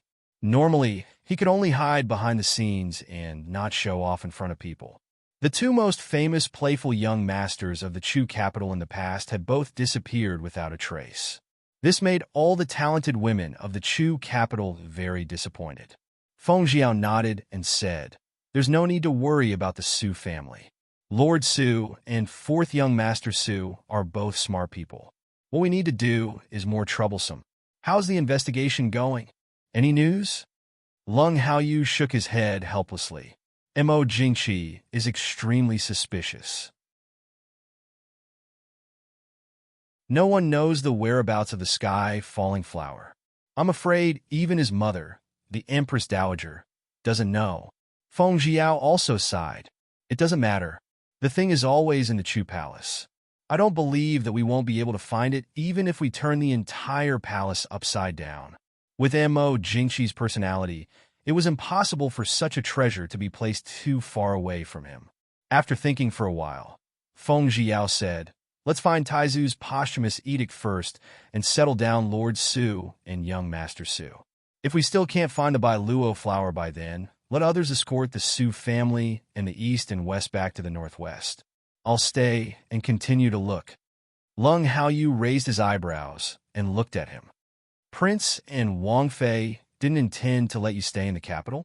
Besides, I won't leave the capital in the near future. I'll look for it myself. What are you doing in the capital? Feng Zhiao glared at him angrily. I'll naturally report to Prince and Wang Fei. You have so many things to do. How long will it take you to find the sky falling flower? Lung Haoyu helplessly touched his nose. Did he look like someone who couldn't tell what was important and didn't know what to do first? Looking at Feng Jiao's motionless eyes staring at him, Lung Haoyu admitted defeat and sighed. He waved his hand and said, "As long as Wang Yi and Wang Fei agree, it's fine. I don't care about your business." Only then did Feng Jiao snort in satisfaction. He took the wine from the table and drank by himself. Late at night, several shadows quickly flew over the palace wall and entered the palace. Since more than a month ago, the security of the Chu Palace had become stricter. From time to time, groups of palace guards and eunuchs could be seen patrolling. But these didn't hinder the people who wanted to enter. Several shadows avoided the patrolling guards like ghosts and went into the depths of the palace. In the Empress's palace, Empress Hua changed out of the heavy and graceful decorations and clothes she wore during the day. She only wore a light purple gauze dress. Her beautiful hair was casually tied up with a purple jade hairpin. She sat down and was lost in thought while holding a scroll. After washing away the exquisite and gorgeous makeup, the Empress's beautiful face was less graceful and noble. It was more gentle and young. She didn't look like a mother of a 9-year-old child who was only 30 years old. She looked more like a beautiful young woman in her early 20s. A breeze suddenly blew through the half-closed window, causing the candlelight in the palace hall to sway. The Empress was startled. When she came back to her senses, she suddenly felt that there was something more in the palace hall. She suddenly turned around and saw a tall black figure standing in the corner not far away looking at her. The Empress was shocked and quickly said in unison, "Who is it?" "It's me." The man in black walked out. His handsome peach blossom eyes looked at the woman in purple under the lamp with a complicated expression. The strange and somewhat familiar voice made the Empress stunned. When she saw the man in black's face, she was completely stunned. She frowned and said, "Why are you in the palace?"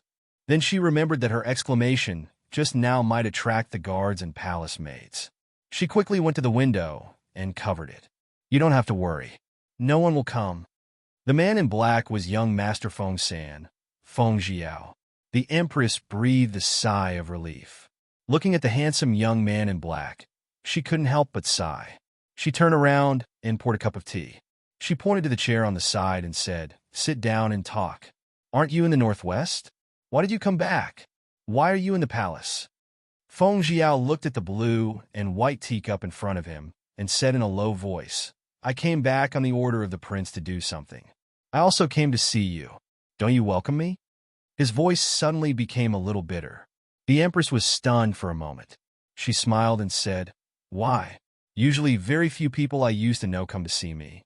There are only so many people coming and going in the palace." Feng Jiao stared at her and asked, "How have you been these years?" The atmosphere in the hall was a little heavy.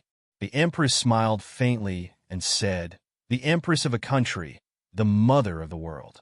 What's wrong with that? Let's not talk about this. We haven't seen each other for many years." Feng Jiao said faintly, 12 years, 11 years, and 6 months. The Empress' smile was a little forced. "I didn't expect you to remember so clearly." For a moment, the two were speechless. Feng Jiao seriously looked at the woman in front of him.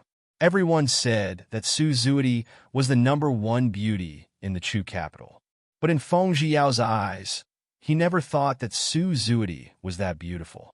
In his eyes, the most beautiful woman was always the one who gently helped the 9-year-old girl who was pushed to the ground and beaten by her brothers. It was she who wiped the stains on his face and told him with a smile that if he didn't want to be bullied, he had to work hard to become strong. It was she who held his hand and secretly went to the Prince Ding mansion to ask Xiuyao to practice martial arts with him. It was also she who secretly sent people to give him medicine and money when he was sick and had no one to take care of him. From then on, in Feng Jiao's eyes, there was only that gentle and noble woman. Unfortunately, the distance between them was too far. He was the son of a concubine of a merchant family. Even if the Feng family was one of the 4 richest merchants in the Dechu state, they couldn't compare to a family of scholars, farmers, businessmen, and businessmen. and she was indeed the most noble daughter of the Duquois family. Later on, the late emperor personally chose the wife of Mo Jingqi, who was still a prince at the time. Between them, even if their relationship was the most intimate, it was only him calling her sister Feng. Even if it was this name, after he turned 13, he was not willing to call her that anymore.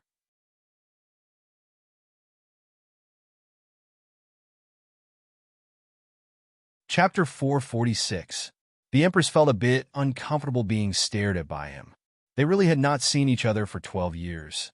The once immature and delicate youth had now grown into a handsome man. Even she had heard of young Master Feng San's reputation in the capital, even in the palace. She still remembered that year. On the night before her wedding, it was raining heavily.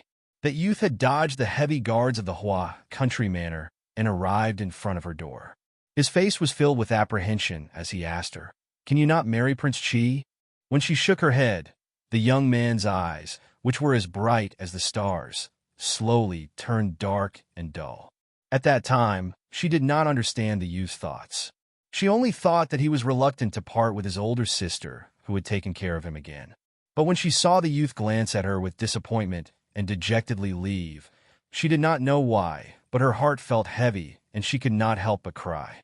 Slowly, she understood why the youth was disappointed, but they had already drifted apart. She was Prince Qi's wife and the Empress of the Chu state. He was still the Feng family's third young master, but his youth was famous in the capital. In reality, perhaps it was best to never see each other. "Yao, how have you been these years?" After a long time, the Empress finally broke the silence. "Don't call me Yao." Feng Zhiyao glared and growled. The Empress was surprised and suddenly remembered that she had also called the young Mo Shuyao Yao. Although the characters were different, they all sounded the same. So every time she called him Yao, he would always throw a tantrum. But it seemed that she could not find another name, so she continued to call him that. Thinking of this, the Empress couldn't help but smile. Feng Zhiyao clearly remembered the embarrassing events of his youth. His expression stiffened as he turned his face away. The light in the hall was a bit dim, so it was impossible to see if he was blushing. The Empress stood and said with a faint smile, "You're already this old, yet you're still throwing a tantrum? You didn't come to the palace so late just to see me. Is there something you need?" Feng Zhiyao looked at her beautiful face under the light and suddenly said, "Leave with me. Leave with me." Looking at the woman in front of him, who was clearly frightened, Feng Zhiyao repeated in a deep voice. The Empress was shocked by his words. After a while, she recovered and shook her head. A trace of anger rose in Feng Zhiyao's eyes. He gritted his teeth and said, "Why?" The Empress lowered her eyes, hiding the sadness in her eyes. She raised her eyes to look at Feng Zhiyao, but there was a faint smile on her face as she said, "I am the Emperor's wife, the Empress of the Chu state. Anyone can leave, but I can't." Although she didn't have the so-called love between a man and a woman towards Mo Jingqi, she didn't feel any dissatisfaction when the previous emperor appointed their marriage. Since that was the case, whether the future was good or bad, it had nothing to do with others. She and Mo Jingqi were husband and wife, and he was the father of her daughter. She didn't love him, but she had to accompany him. In the past, she didn't understand Feng Zhiyao's thoughts. Now that she understood, she couldn't go with him. Taking away the Empress of the Chu state from the Dechu palace was not a good thing for Feng Zhiyao. Feng Zhiyao stared fiercely at the Empress' calm smile, almost biting his lips until they bled. The Empress looked at him and said in a quiet voice, "You're not young anymore. I heard that Princess Ding is already pregnant. You and Prince Ding are the same age, so you should have found a good girl to marry a long time ago. Yao, Jija thanks you for coming to see me. But don't come back in the future. The palace isn't a place where you can come and go as you please. It's not good for you or me." Feng Zhiyao suddenly stood up and stared at the imperial family. Good. It was my own unrequited love. I shouldn't have come to disturb the Empress' life. I'll leave now." Although he said this, his feet didn't move at all. Once he said this, Feng Zhiyao's heart was filled with regret. He knew that she only said this to chase him away, not because she was afraid he would bring trouble to her. The Empress sighed softly and said, "You really have a childish temper. Go back." Feng Zhiao stared at the Empress and couldn't speak for a while. He wanted to tell the Empress what Mo Jingqi had done. He wanted to tell the Empress that Prince Ding definitely would not let go of Mo Jingqi. He wanted to beg her to leave with him, but he understood her. Even if she knew this, she would not leave with him. Because ever since she stepped onto the Qi Wang Fu's bridal sedan, her life's glory and disgrace were all tied to Mo Jingqi. Even if Mo Jingqi really became the ruler of a destroyed country, she would only accompany him to die for the country. Is it that no matter what Mo Jingqi does, you will not leave him? Feng Zhiao said coldly. The Empress paused. She was a very intelligent woman. Hearing Feng Zhiao say this, she understood that Mo Jingqi must have done something that he should not have done. A faint, bitter smile rose to her lips, and she said, "As the Empress, it is my fault that I cannot advise the Emperor. If something happens, I can only bear it with him. Yao, leave. Don't come back. If there is a chance in the future, help me take care of Chang'e." Feng Zhiao was silent. Although young Master Feng San was quick-witted and eloquent, he would never be a match for her. She only had to look at him indifferently, and he would not be able to say anything. After a long silence, Feng Zhiao nodded. He looked at the Empress and said, "Okay, I'm leaving. Take care of yourself." Seeing Feng Zhiao quickly disappear into the night through the window, the Empress stared dazedly at the flickering candlelight in front of her. After a long time, she only gave a faint sigh. Feng Zhiao walked out of the palace gate, passed through the streets, alleys, courtyards, and pavilions of the capital, and landed in the backyard of Qingqing Lane with dew and coldness. At this time, it was already 4:00 in the morning. Even such a place of prostitution had long returned to tranquility. Feng Zhiao stepped into indulgence, kicked open the door, and walked in. Lung Haoyu, who was waiting inside, was startled by him. He raised his eyebrows and asked, "What's wrong with you?" Feng Zhiao shook his head, walked to the table, and sat down. He grabbed a pot of wine on the table and raised his head to pour it into his mouth. Lung Haoyu supported his chin and looked at him. He knew that he must have encountered something bad. He reached out and patted Feng Zhiao's shoulder and said, "What can't you get over it? Later, this brother will drink with you for 3 days and 3 nights until we are drunk. But now, how did you go to the palace? Did you find the whereabouts of the Biluo flower?" Feng Zhiao put down the wine pot, frowned, and shook his head. Qi Lin's people almost turned Mo Jingqi's palace upside down, but there was not the slightest trace of it. Lung Haoyu frowned and said, "Could it be that Tan Jiji lied to us?" Feng Zhiao shook his head and said, "No, the Holy Maiden of Nanjiang is still locked up in the northwest. The Crown Princess of Nanjiang and young Master Qingchen are good friends. If the Holy Maiden of Nanjiang dies, Tan Jiji's power in Nanjiao will be gone." Lung Haoyu knocked his forehead with some distress. After thinking for a while, he looked up at Feng Zhiao and asked, "If we directly ask Mo Jingqi, do you think it's possible?" "Ask Mo Jingqi?" Feng Zhiao was stunned and looked at Lung Haoyu in confusion. Lung Haoyu shook his folding fan and said, "I'm afraid that in this world, other than Mo Jingqi himself, no one knows where he hid the Biluo flower. If we don't ask the question, what else can we do? Whether it's your time or Prince's body, they can't withstand our slow work." Feng Zhiao had to admit that Lung Haoyu was right. He couldn't stay in the capital for too long. Moreover, Mr. Shin also mentioned that although Prince's body might not completely lose control in 2 years due to the effects of the phoenix tail grass, it wouldn't be too long. And now more than 1.5 years had passed. Calculating their time, they could afford to wait, but Prince's body couldn't. After pondering for a long time, Feng Zhiao said, "I need to think about this carefully. Oh right. How is the raging flame lotus in the northern tribes?"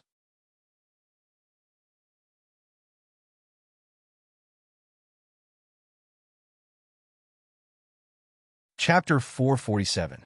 Lung Haoyu said, "Since Prince was able to walk again, I think many people think that Prince's poison has been cured. They don't pay as much attention to the raging flame lotus as before. I've already arranged for people to retrieve the raging flame lotus as soon as it matures." Feng Jiao nodded. Whether it's useful or not, it's always good to prepare more. If it's too late for the sky falling flower, Mr. Shen will definitely think of a way with the raging flame lotus.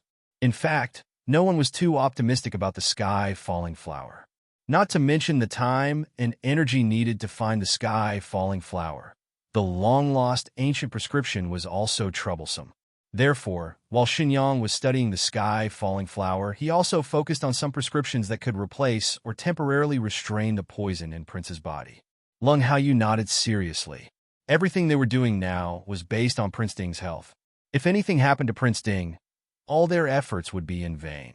This was also why the Mahist army temporarily occupied the entire northwest for so long, but the higher-ups of the Mahist army did not become more radical. Once something happened to the prince, the more they did now, the greater the blow to the Mahist army in the future. Okay, let's do it. Just tell me how many experts you need. Lung Haoyu stood up and said. Feng Jiao only brought a part of the Shadow Guard and a dozen people from Qilin this time. Although they were all elites, there were too few of them. Feng Jiao raised his eyebrows and said with a smile, speaking of experts, the princess really gave me an expert before the king left. As long as he is obedient, it's not impossible to catch Mo Jingqi from the palace. Oh, Lung Haoyu asked curiously, there's such an expert under the princess. Feng Jiao smiled and said, Mu Qingcong, one of the 4 experts in the world. Plus Qilin, do you think it's enough? Lung Haoyu was stunned for a moment. Then he clapped his hands and said with a smile, enough, it's more than enough. One of the top 4 masters in the world, plus the elusive Qilin. Unless Mo Jingqi's palace was impenetrable, there was no need to worry about not being able to drag him out of the palace. In the emperor's bedroom, Mo Jingqi walked in with a gloomy expression. The oppressive aura around him caused the eunuchs and palace maids behind him to lower their heads in fear, not daring to look at their master. Standing at the door, Mo Jingqi turned his head and swept a glance at the frightened crowd. He coldly and angrily said, all of you get out. Everyone sighed in relief and hurriedly retreated. In an instant, Mo Jingqi was the only one left in the palace. The resplendent bedchamber appeared empty and cold. Mo Jingqi stepped in and kicked over a small table with an antique vase. Then the other things in the hall were all messed up. The palace maids and eunuchs guarding outside could only hear the clattering sounds coming from inside and knew that the emperor was smashing things again. Eunuch, the new eunuch worriedly asked the eunuch in charge. Was it really okay for the emperor to be angry like this? The eunuch in charge was clearly used to this. He calmly said, guard it well. Don't ask what you shouldn't ask. Yes. The eunuch nodded as if he understood. Mo Xiaoyao. Yili. I will definitely kill you all. Inside the hall, Mo Jingqi, who had fiercely vented his anger, roared at the mess on the floor. Thinking of the news he received in the morning court, Mo Jingqi couldn't help but burn with anger. He even wanted to kill the person who delivered the letter. Yili gave birth to a child. Mo Xiaoyao actually dared to openly call him Prince Ding's heir.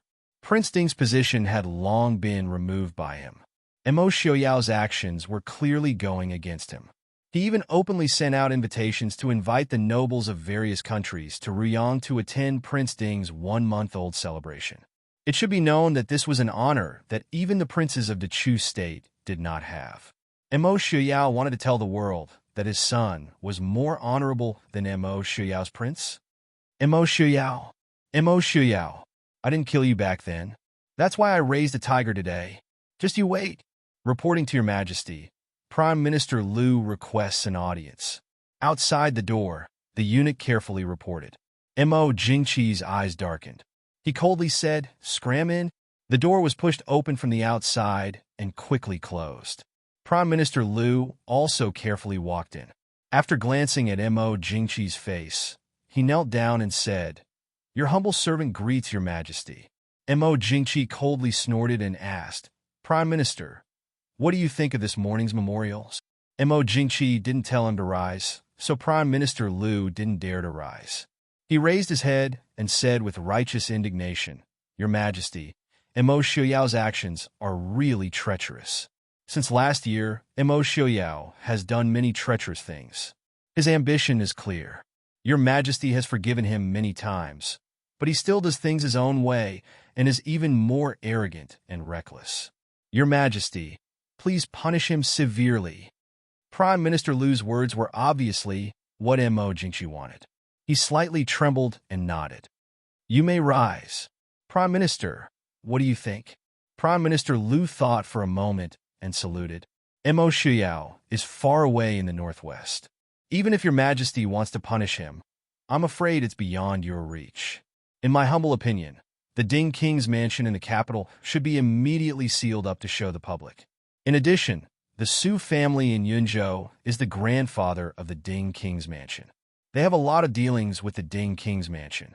Your Majesty, please issue an edict to immediately lock up the Su family in Yunzhou and confiscate their properties. Kill one as an example to others. This, although Mo Jingqi also disliked the Su family for a long time, he still hesitated when it came to confiscating their properties. Prime Minister Lu hurriedly said, Your Majesty, the Su family controls the most famous Lishan Academy in Dechu State. In every imperial examination, the number of candidates from Lishan Academy is even greater. Nearly half of the officials in the court are from Lishan Academy.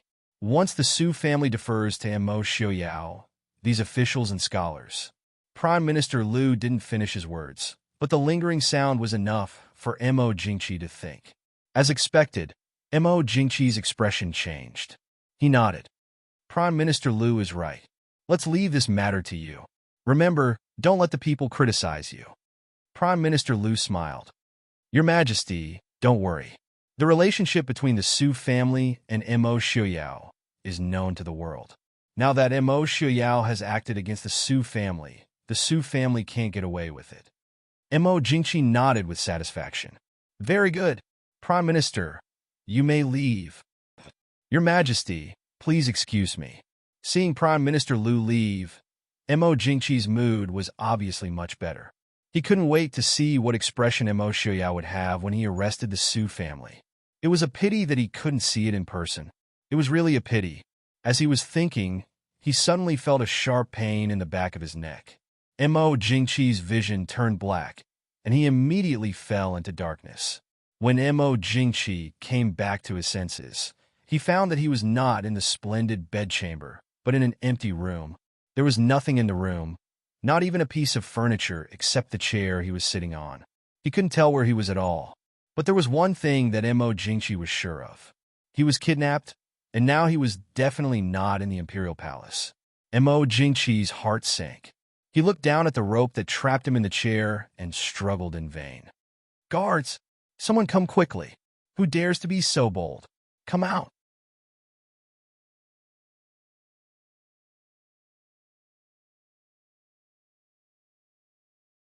Chapter 448. With a creak, the door was pushed open.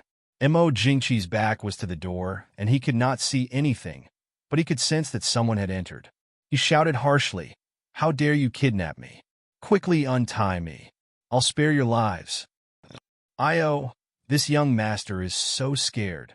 A cold and mocking laugh came from behind him. Mo Jingqi turned to look. There were 3 men dressed in black standing behind him.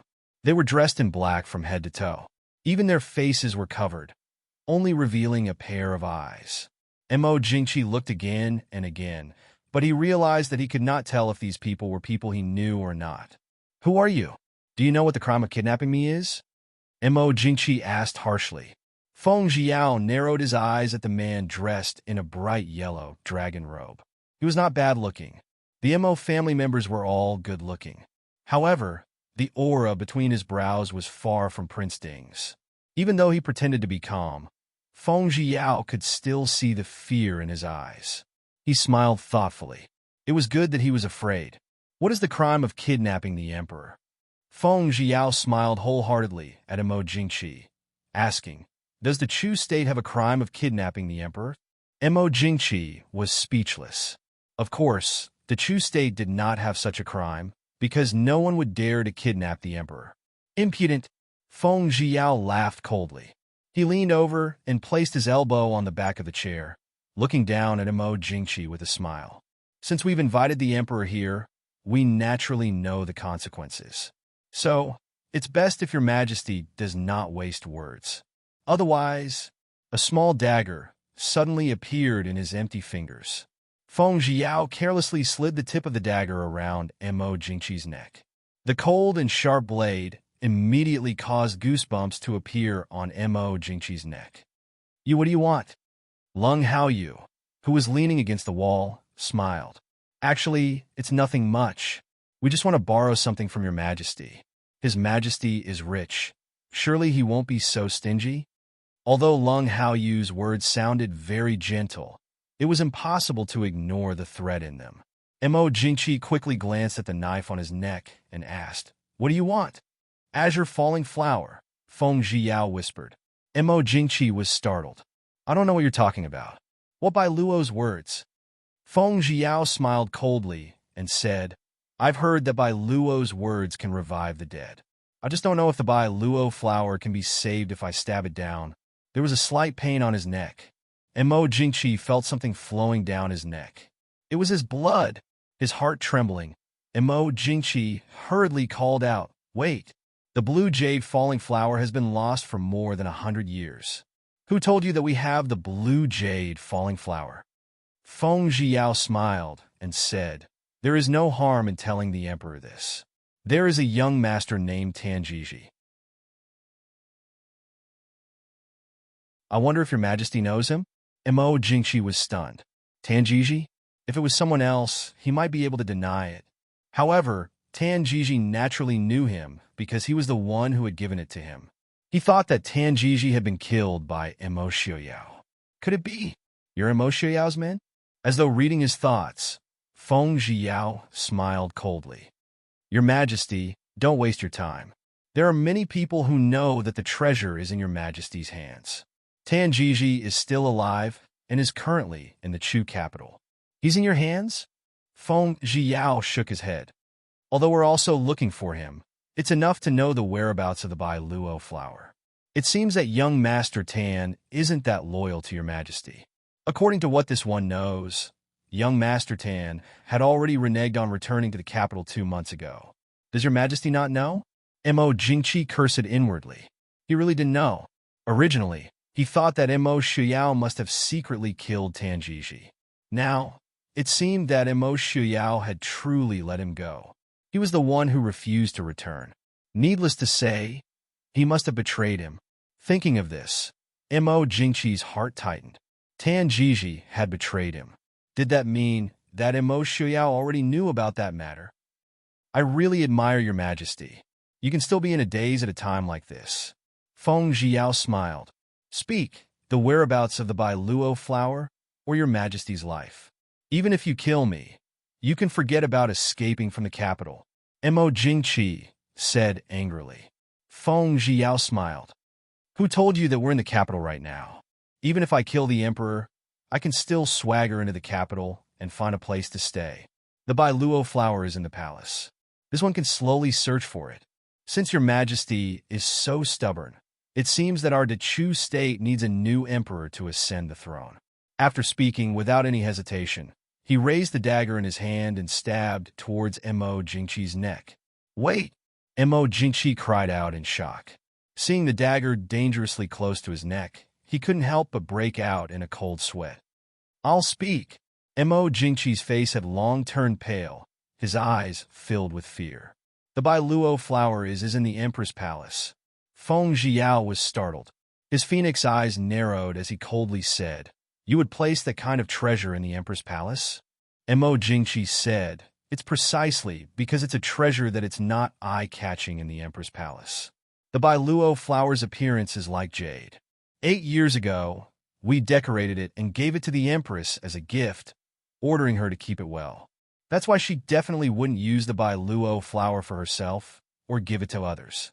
Feng Zhiao stood up, saying, "You better be telling the truth. We're not lying. When will you let us go?" Feng Zhiao walked towards the door. "As long as we get the item, we can let you go at any time." But if there's any problem with the item, your Majesty knows the consequences. Mo Jingqi said dejectedly. We know. It was definitely not a small matter for the emperor of a country to go missing in the palace in broad daylight. Needless to say, the entire capital and the imperial palace were under martial law, searching door to door. Those in the palace who knew the inside story were even more alarmed. The Empress Dowager, who had long been enjoying her life in the imperial harem and did not care about worldly affairs, also came out. The Empress and noble consort Liu were also present. The commander of the imperial guards, the chief eunuch, and Prime Minister Liu, who had been summoned by the emperor, all knelt on the ground. The Empress Dowager's face darkened as she angrily rebuked, "It's been half a day, and the emperor has suddenly disappeared. What are you people doing? What's the use of the imperial family keeping you?" No one dared to refute and could only beg for mercy. Among them, Prime Minister Liu felt that he was the most innocent. He had only asked to see the emperor to discuss some matters. What did the emperor's disappearance have to do with him? It was only because he was the last person the emperor saw before he disappeared. Naturally, he couldn't escape being dry-cleaned. Investigate carefully for Ijia. You must bring the emperor back safely. As for your lives, wait until the emperor comes back. The Empress Dowager ordered coldly. Everyone nodded in agreement. After venting her anger, the Empress Dowager looked at Prime Minister Liu, who was kneeling on the ground, and asked, "Prime Minister, what did the emperor say to you when he last saw you?" Prime Minister Liu said, "Empress Dowager, they just discussed some affairs of the imperial court. There was nothing special." How could the Empress Dowager not see that Prime Minister Liu was perfunctory? Her eyes darkened as she said coldly, "Tell me the details." Prime Minister Liu hesitated for a moment and said, "Because of what happened in the morning court, the emperor was furious, but he didn't say anything important. He only said that they would discuss it tomorrow morning." It was not that Prime Minister Liu wanted to hide anything from the Empress Dowager, but the punishment of the Su family was top secret. As long as the emperor hadn't given an order, it couldn't be disclosed. Otherwise, the Liu family would be in trouble.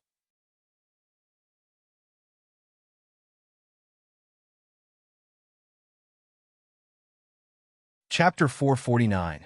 The Empress Dowager looked at Prime Minister Liu suspiciously. Prime Minister Liu just let her look at him calmly and sincerely. As an old fox who had been in the court all his life, how could he let others see through him when he really wanted to hide something? In the end, the Empress Dowager just waved the crowd away with annoyance. Seeing everyone leave, the mammy beside the Empress Dowager asked carefully, "Your Highness, what do you think about the emperor?"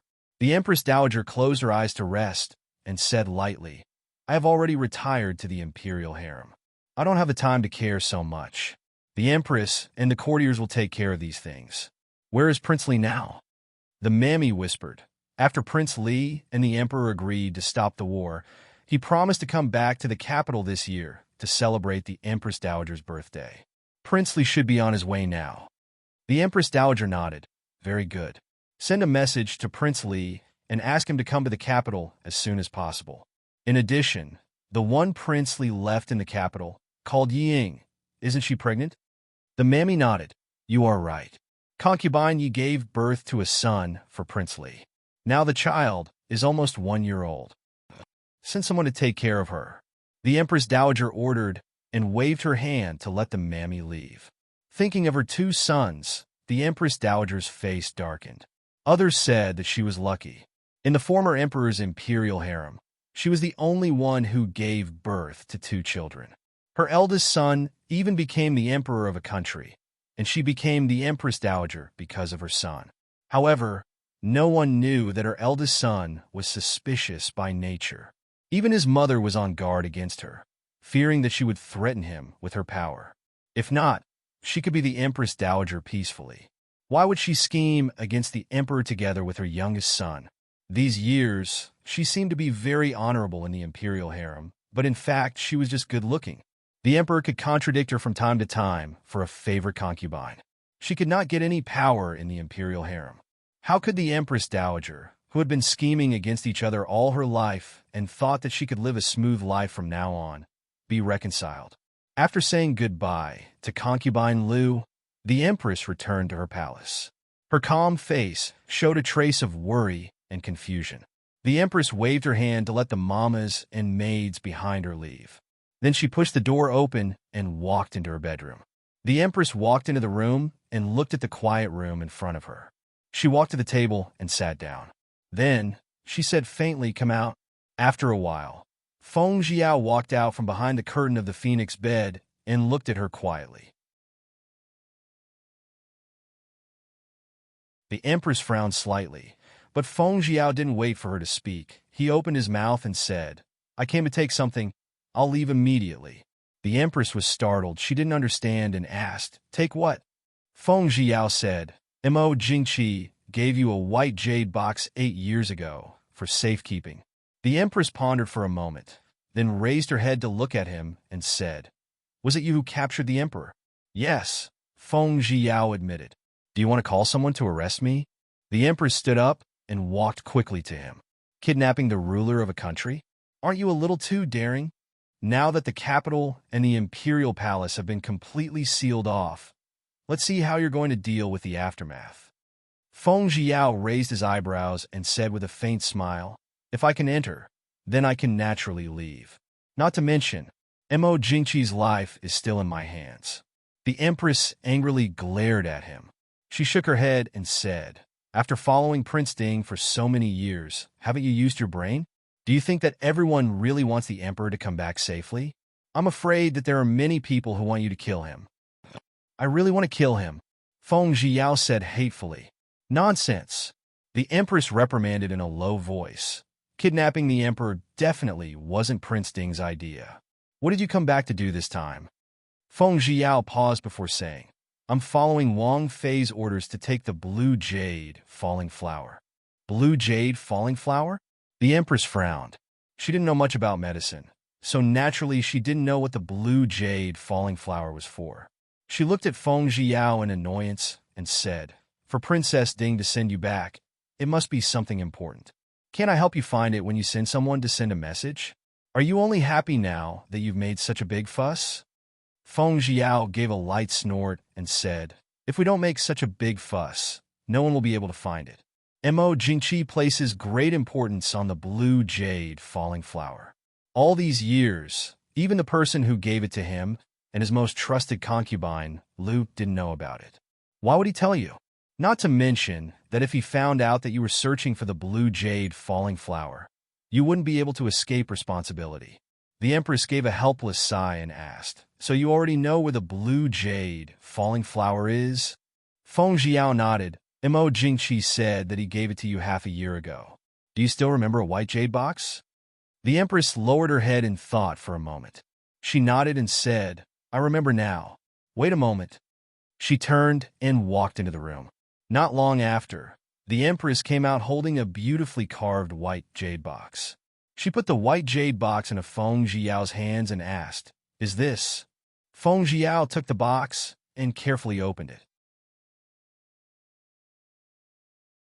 Inside, there was a light green flower that looked like a peony. It looked like jade, but when one reached out to touch the flower petals, they could clearly feel its softness and a faint, strange fragrance. This flower had been picked for a long time, but it didn't show any signs of withering. It was like a jade flower. Feng Jiao compared the general appearance and color of the blue jade falling flower that Mr. Chen had told him. He concluded that the white jade box in front of him really did contain the legendary blue jade falling flower. The Empress said in a low voice, "Take it away. Release the Emperor as soon as possible, and then return to the northwest." Feng Jiao put away the box and looked deeply at the Empress. He said, "You really want to stay in the palace forever?"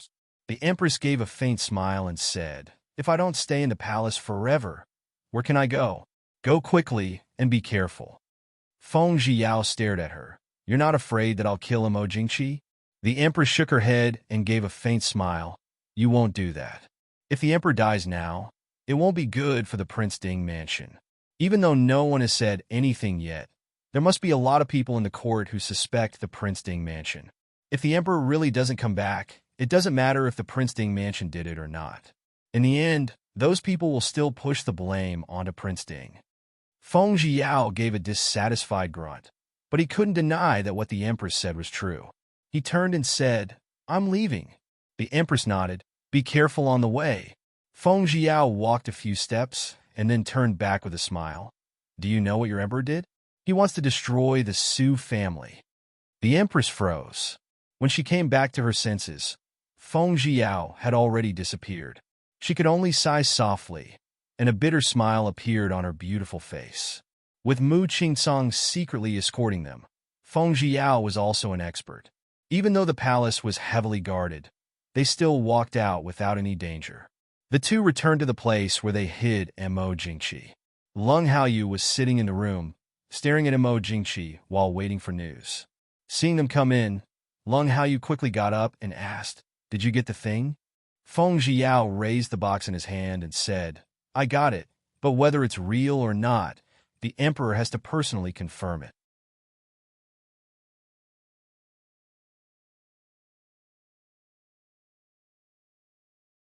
Chapter 450. Mo Jingqi's face was gloomy as he said, "You've already taken the item. What else do you want?" Feng Zhiao smiled and said, "I'm a very suspicious person. I heard that this jade falling flower is not only a miraculous elixir, but also a miraculous medicine for treating injuries. Just a little bit of it can immediately heal a wound. I wonder if that's true?" Mo Jingqi was stunned. He stared closely at the dagger in Feng Zhiao's hand and said, "What do you want to do?" Feng Zhiao revealed a malicious smile at him and said, "Of course it's to ask your majesty to try the effects of this jade falling flower. We spent so much effort to get this item. If it turns out to be a fake, wouldn't we become a laughingstock?" Mo Jingqi gritted his teeth and said, "We guarantee that it's true." Feng Zhiao shook his head and said, "Your majesty's guarantee is worthless." The subordinate did not hesitate to stab Mo Jingqi's shoulder with the dagger. Mo Jingqi let out a blood-curdling scream, and blood immediately flowed out. Feng Zhiao's eyes flashed with a trace of pleasure. He happily used the dagger to gesture at the jade falling flower in the white jade box and said, "How do we use this?" "Ah, it said that it's a powder that needs to be scraped off with a knife. Such a beautiful flower is worthless if it's scraped off. Just try scraping off the bottom." Mo Jingqi quickly said, "You can't use a dagger. The jade falling flower must be preserved in a jade box to not lose its medicinal properties. Similarly, it must be cut with a jade knife." "Oh, thank you for your advice." Feng Zhiao flipped his hand and put away the dagger. He also put the jade falling flower back into the box and said to Lung Haoyu, "Do you have any golden sore medicine? Give him some." Lung Haoyu raised his eyebrows. He silently took out the golden sore medicine and casually sprinkled some on Mo Jingqi's wound. Mo Jingqi's face was pale from the pain. He glared fiercely at Feng Zhiao and said, "We definitely won't let you off." Feng Zhiao sneered, "If you have the time to threaten us, you might as well think about how you're going to return to the capital. As far as I know, there are a lot of people who don't go back like you." It was said that the Empress Dowager had already sent a message to Prince Li, asking him to hurry to the capital. It seems that our emperor is also someone who is not loved by his parents. Mo Jingqi was hit where it hurt, but he couldn't do anything about it. Feng Zhiao had no interest in paying attention to Mo Jingqi's feelings. He put away the Biluo flower in satisfaction and raised his chin towards Lung Haoyu. "I'll leave him to you. There's no need to send them back in a hurry, lest we cause trouble before we leave." Lung Haoyu smiled and said, "Are you worried about me? Go about your business." Feng Zhiao nodded. He glanced at Mo Jingqi and said with a smile, "Seeing that the emperor is so cooperative, how about I give you a piece of information for free?" Mo Jingqi looked at him coldly, clearly not believing that he would be kind enough to give him any information. Feng Zhiao didn't mind and said with a smile, "It's information about the emperor's trusted aide, Lord Tan.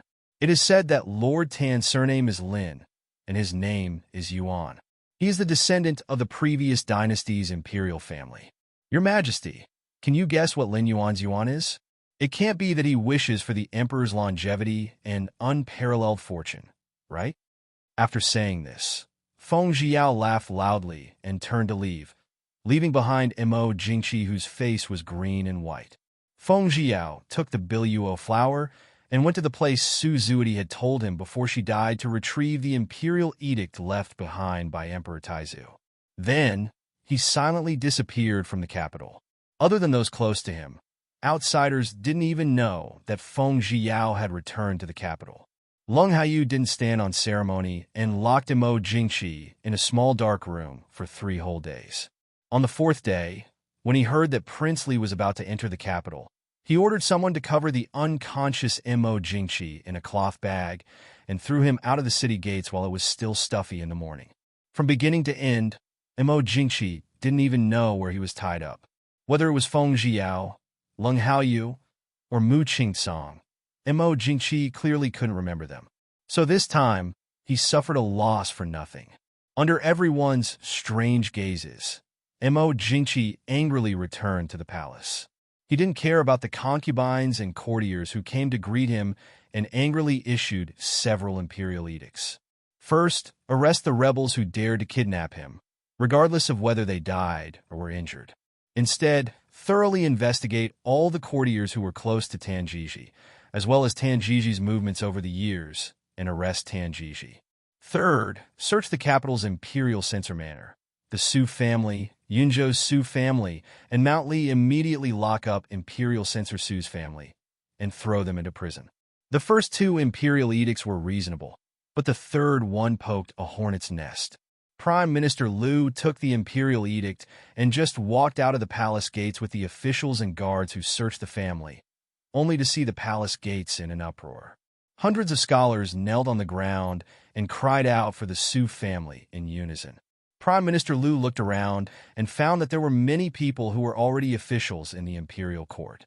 Prime Minister Liu knew that the Su family was the head of the scholars in the world, but he didn't expect that they would be so popular. The emperor's edict was issued less than an hour ago, and so many people were kneeling in front of the gate. If a few more hours passed, who knew what would happen? He couldn't help but feel jealous and resentful. Unfolding the imperial edict in his hand, Prime Minister Liu read it at the gate of the palace. However, the emperor's golden rule couldn't make these scholars bury it, and they all refuted it. In fact, it was not that these scholars were fickle, but that the emperor's edict was really difficult to convince the public. It didn't clearly state what the Su family had done, nor did it say who had done it. Originally, it didn't matter whether the emperor's edict could convince the public, because not many people dared to issue the emperor's edict. But the bad thing was that the Su family's influence was too great.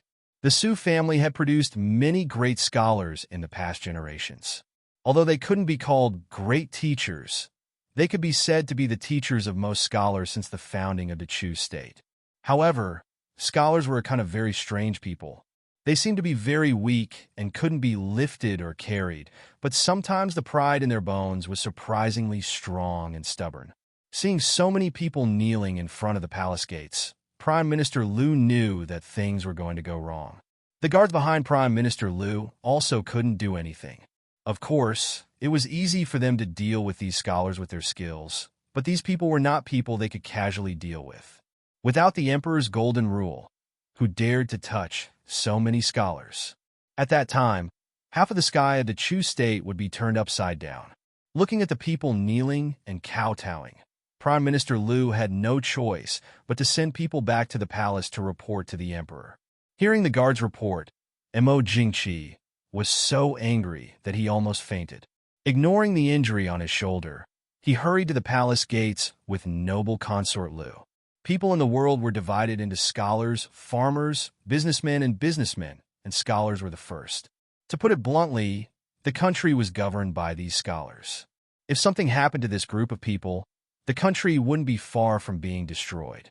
When Mo Jingqi arrived at the palace gates, it was only half an hour, but the people at the palace gates had more than doubled from the hundreds just now, and it seemed that more people were joining in.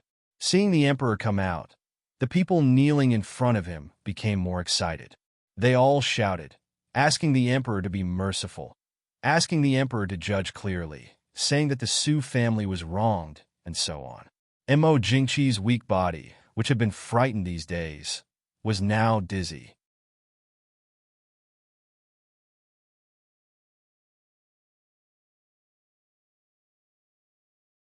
Chapter 451. What is going on? Mo Jingqi demanded angrily. A young man kneeling at the front of the group said in a loud voice, "Since the founding of Great Chu, the Su clan has served Great Chu loyally, and the ancestors of Su clan have taught and educated the people, and have done their best to cultivate talents for Great Chu. May I ask your majesty, what crime did the Su family commit to have their entire family confiscated?" Mo Jingqi choked, the anger in his heart growing. The Su family plotted rebellion, and their crimes are punishable by death. As citizens of the Chu state, you actually dare to plead for mercy for these traitors? Another person in the crowd raised his head. Where is the evidence of the Su family's rebellion? Please instruct us, your majesty. Hearing this, the people kneeling at the palace gates all shouted, "Please instruct us, your majesty." Their meaning was clear. If the emperor could really produce evidence of the Su family's rebellion, then they would have nothing to say. What evidence did Mo Jingqi have? Even at the start, he did not accuse the Su family of rebellion. However, after the disturbance caused by these scholars, Mo Jingqi's anger soared. How could he care about anything else? He could only pin the most serious crime on the Su family. Furthermore, if the Su family was said to have colluded with Prince Ding, the Prince Ding mansion's reputation among the people was not inferior to the Su family's. When the time came, there would only be trouble. "Impudent! All of you, quickly retreat. We will forgive your sins," Mo Jingqi said. "The Su family is innocent. Your Majesty, please judge clearly." These people dared to beg for mercy at the palace gates. How could they be dismissed with just a few words from Mo Jingqi? The palace gates were in an uproar.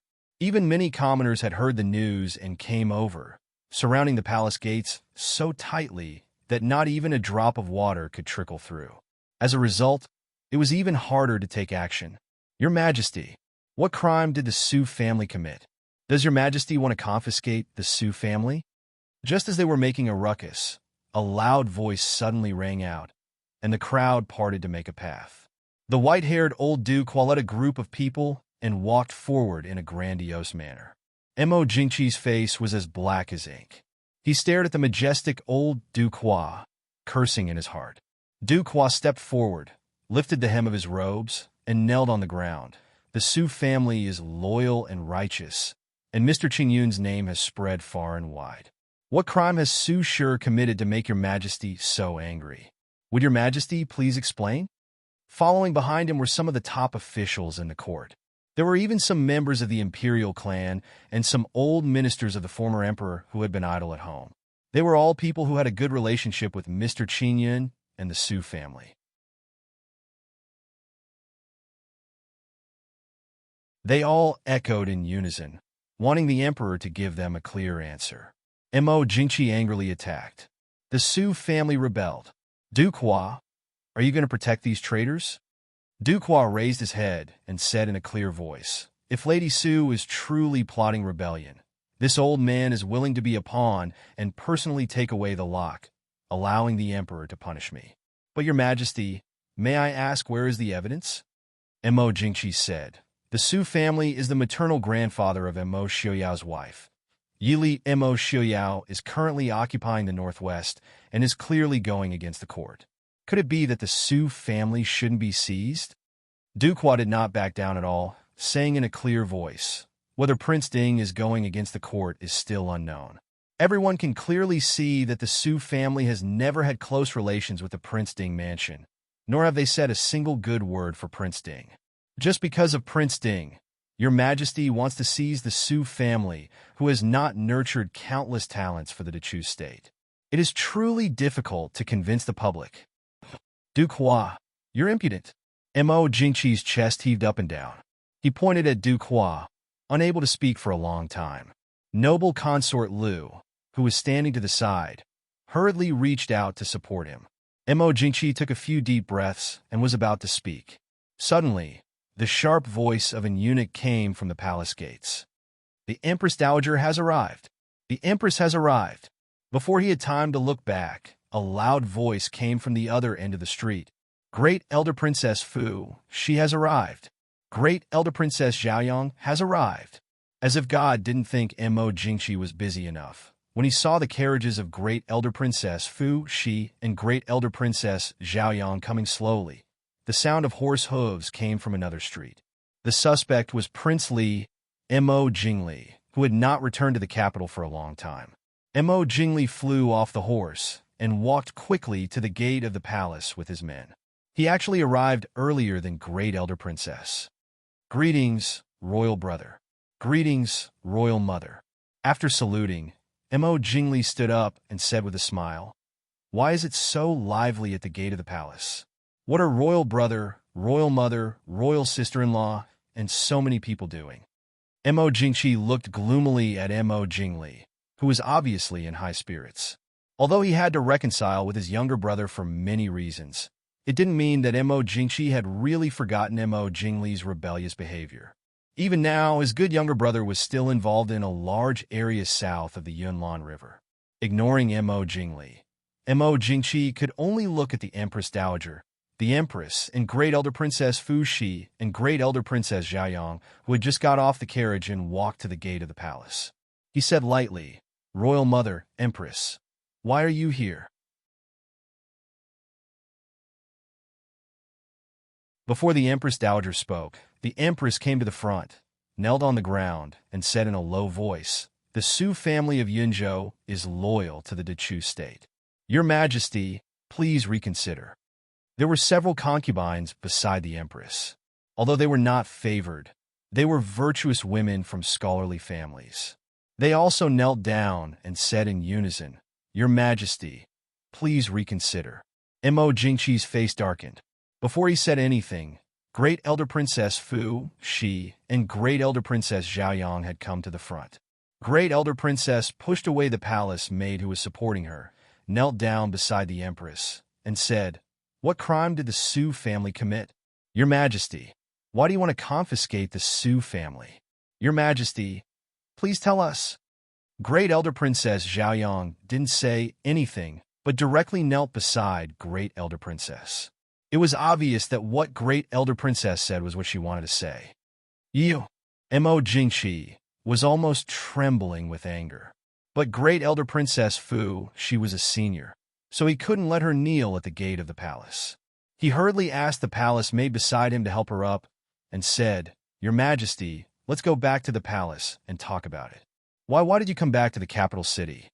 Great Elder Princess didn't appreciate his kindness and said lightly, "I'm old and useless, so I don't dare to expect your Majesty to listen to the advice of old people like us. But the Su family has really made great contributions to the Dechu state. Not to mention that they didn't do anything wrong. Even if they did, your Majesty should punish them lightly.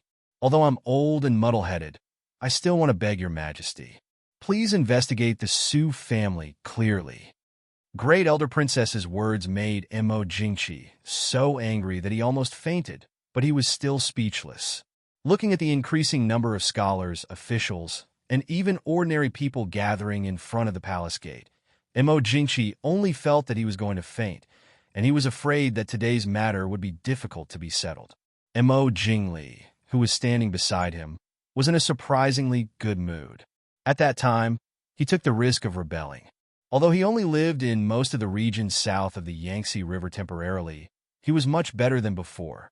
It was said that Mo Jingli was the younger brother of the current emperor, who was doted on and respected by the emperor. But with his emperor brother's temperament, how could he really give him power? In the capital city, he was just a little better looking than other princes. But now, he occupied the prosperous regions south of the Yangtze River. Even if his emperor brother was furious, he couldn't do anything to him. Speaking of which, Mo Shuyao did him a big favor. If it weren't for the fact that Mo Shuyao now occupied the northwest and made his emperor brother extremely afraid, he couldn't return to the capital city so openly. At this time, seeing Mo Jingqi's angry face, Mo Jingli didn't show it on his face, but he was very happy in his heart.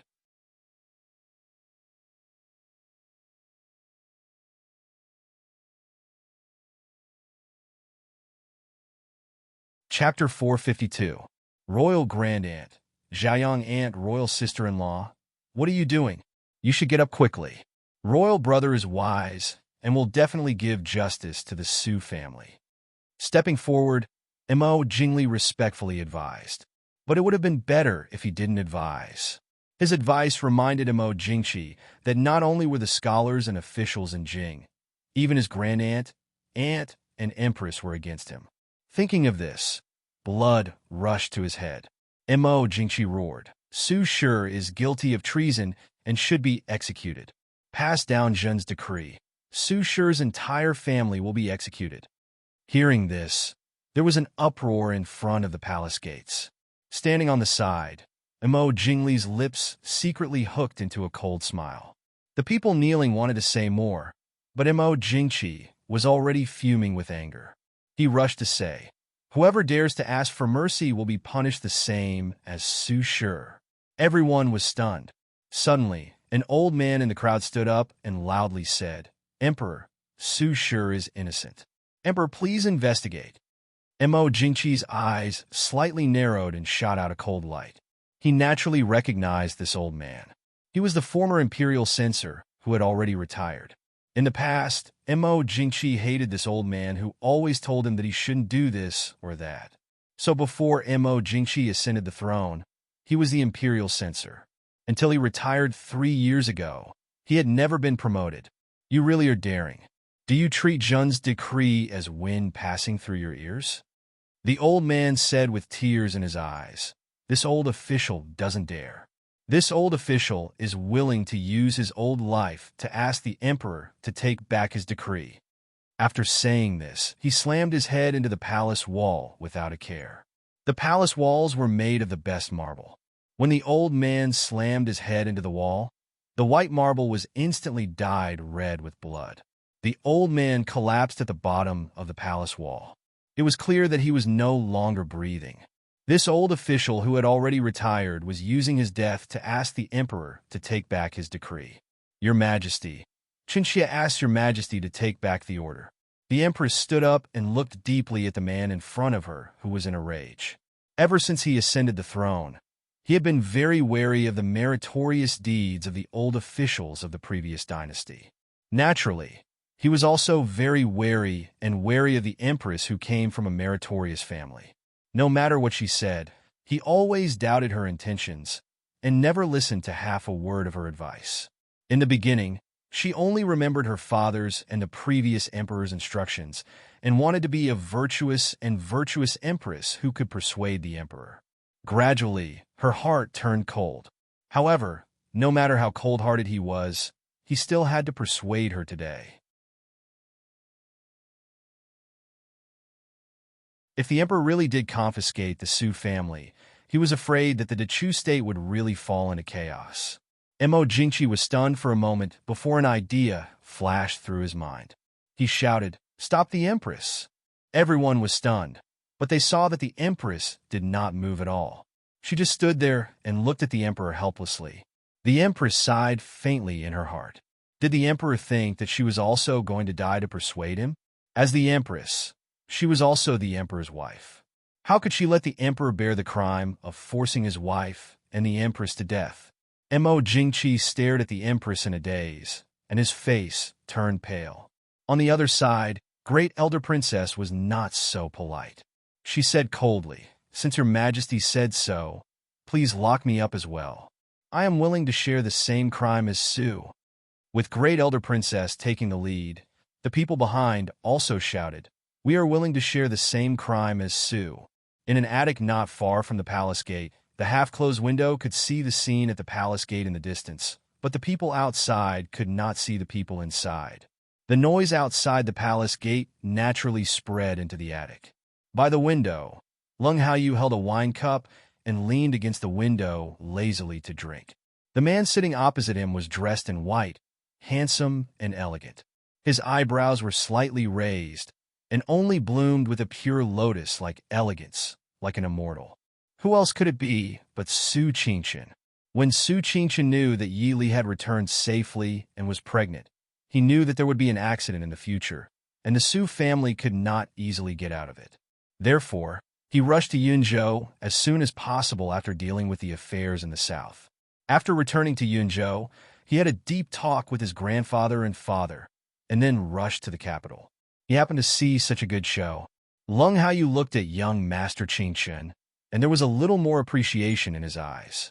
In Leng Haoyu's opinion, among the 5 young masters of the Su family, only young Master Qing Chen was the most similar to the princess. Usually, he was amiable and gentle to others, but when it was time to fight, he was fierce and never soft-hearted. In such a situation, what do you think Mo Jingqi will do? Leng Haoyu was a martial artist, and his eyesight was naturally better than ordinary people. He clearly saw Mo Jingqi's expression and face outside the palace gate. Su Qingchen on the opposite side only held a cup of tea, looked leisurely and calm, and said with a faint smile, Mo Jingqi is cruel and merciless, but he lacks courage. No matter who set up the trap today, he can't solve it. If he killed a few people in the beginning, the people behind him would naturally stop. If he didn't hesitate to kill Mo Jingli, how could Prince Li have the power today? 10 years ago, if he didn't hesitate to kill Prince Ding, how could there be today's situation? With such a temperament, even in peaceful times, he can't be called a monarch, let alone now that chaos is coming. He can only be played in the hands of others. Leng Haoyu's heart was slightly cold, and he looked at the handsome man in front of him in awe. Young Master Qingchen's talent was well known in the world, and he was famous for being extraordinary, but he didn't expect to say such sarcastic and sharp words. Nodding in agreement with Su Qingchen's point of view, Leng Haoyu turned his gaze to the city gate again. His eyes lit up, and he said with a smile, "The good show is coming." The palace gate was in a deadlock when a clear and steady voice came from not far away. "This subject, Su Hongyan, greets the emperor." Everyone turned their heads and saw that Su Hongyan wasn't wearing his official robe, but a white cloth robe as he strode over. 2 steps behind him was Su Qingbai, who was also dressed in cloth robes. Seeing him, many people called out, "Lord Su is here." Although Su Hongyan's reputation wasn't as good as his father and brothers, he was still a famous talent in Dechu State. It was just that he was trapped in the capital when he was young, and he was an imperial censor without any real power. Naturally, he wasn't as good as his father and brother who taught students in Yunzhou. Su Hongyan walked to the palace gate and bowed respectfully to Mo Jingqi and the others, saying, "This subject, Su Hongyan, greets the emperor, Empress Dowager, and Empress Dowager." Su Qingbai followed behind and bowed. The Sunshine eldest princess frowned and said, "Lord Su, why are you here?"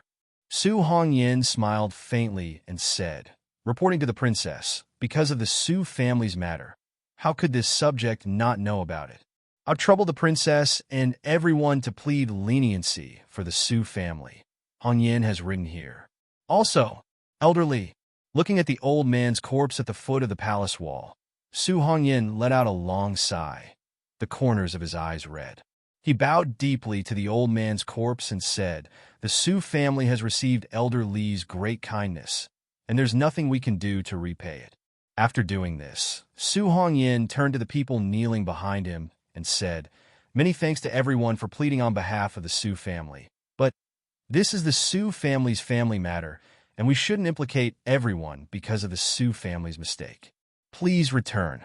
Su Hongyan is here, respectfully awaiting your majesty's decree."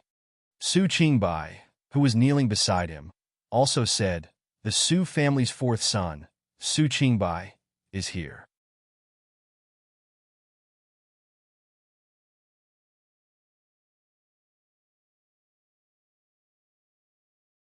Chapter 453. Mo Jingqi sneered, stared at them, and said, "So, you two plead guilty?" Su Qingbai smiled faintly and said, "If the emperor wants me to die, I should die. His Majesty wants to exterminate the Su family. How dare the Su family not respect him? But what crime do you want us to plead guilty to, your Majesty?" Su Qingbai and Su Hongyan's behavior left a better impression on the people present, and at the same time, they were more dissatisfied with the emperor. Mo Jingqi obviously felt that the ministers and relatives kneeling on the ground were dissatisfied with him. If he didn't act like this, something bad might happen today. He closed his eyes, suppressed the anger in his heart, and said, "Send Su Hongyan and Su Qingbai back to the censor's mansion. Without my order, no one is allowed to see them." After that, he turned around and walked into the palace gate, ignoring the reactions of the crowd. Mo Jingqi seemed to leave in anger, but in fact, he had suffered a lot these days. In addition, he was very angry today. If he didn't leave now, he might not be able to hold on. Prime Minister Liu, who was standing aside, waved his hand and asked people to take Su Hongyan and Su Qingbai back to the censor's mansion. Although the Su family was not exterminated today, it was inevitable that the Su family would fall out with the imperial court, and the Liu family would become the first aristocratic family in Chu state soon. Su Hongyan and Su Qingbai thanked the people kneeling on the ground again before they were taken away. The people in front of the palace gate also dispersed.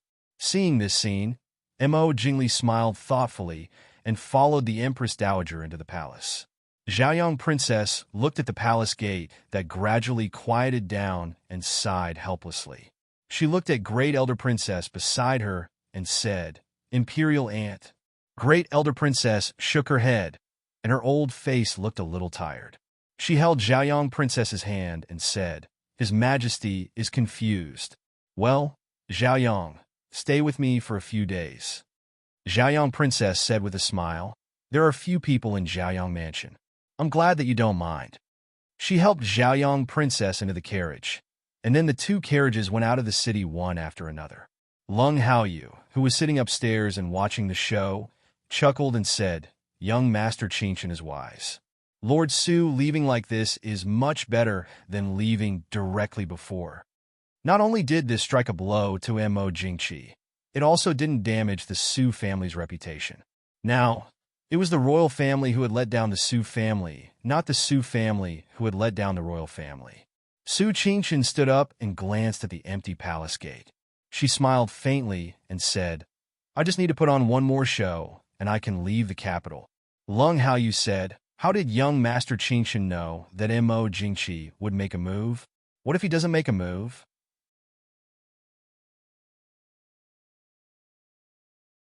"Do we have to put on a show ourselves?" Su Qingshan lowered his head and sipped his tea. He smiled and said, "There's no need. Even if Mo Jingqi doesn't make a move, someone else will." On the other hand, Mo Jingqi naturally flew into a rage when he returned to the palace. In front of everyone in the palace, he mercilessly reprimanded the concubines who had knelt and begged with the Empress. Just as he was about to banish them to the cold palace, he heard the Empress step forward and say, "Today's matter was started by Qinxia. If your Majesty wants to punish Qinxia, then punish Qinxia as well." Mo Jingqi was angry. He had always been on guard against this Empress and didn't dote on her. However, she was still the wife bestowed to him by his imperial father. Before he ascended the throne, they had supported each other for a period of time. Therefore, he had always given her enough respect. Hearing the Empress say this, Mo Jingqi sneered and said, "You still know that you are Zhen's Empress? You want to embarrass Zhen in front of all the people in the capital?" The Empress lowered her eyes and calmly said, "The Su family can't be compared to other families. They're closely related to the Chu state. If the Su family really has the intention to rebel, Qinxia won't dare to object to any of your Majesty's decisions. But your Majesty, does the Su family have such intentions?" Mo Jingqi choked. Facing the Empress' calm and bright eyes, he couldn't say anything. After a long time, he angrily waved his hand and said, "Everyone else, scram. As for the Empress, stay in your palace and don't come out. Leave the matters of the inner palace to concubine Liu." The Empress didn't object. She stood and said, "Many thanks to your Majesty. Qinxia will leave. My sisters, come with I." The concubines naturally wanted this. Today, they had volunteered to follow the Empress to ask for the Su family's life. Just now, the Empress had saved them, so they were even more grateful to the Empress. They weren't favored in the palace to begin with, so they naturally didn't have any expectations for the Emperor. Watching the Empress leave with her people, Mo Jingqi waved his hand and smashed an antique porcelain on the table to pieces. An eunuch reported from outside the door. "Reporting to your majesty, Li Wang requests an audience." "Tell him to scram," Mo Jingqi angrily roared. Concubine Lu stood beside him and coldly looked at his mad appearance.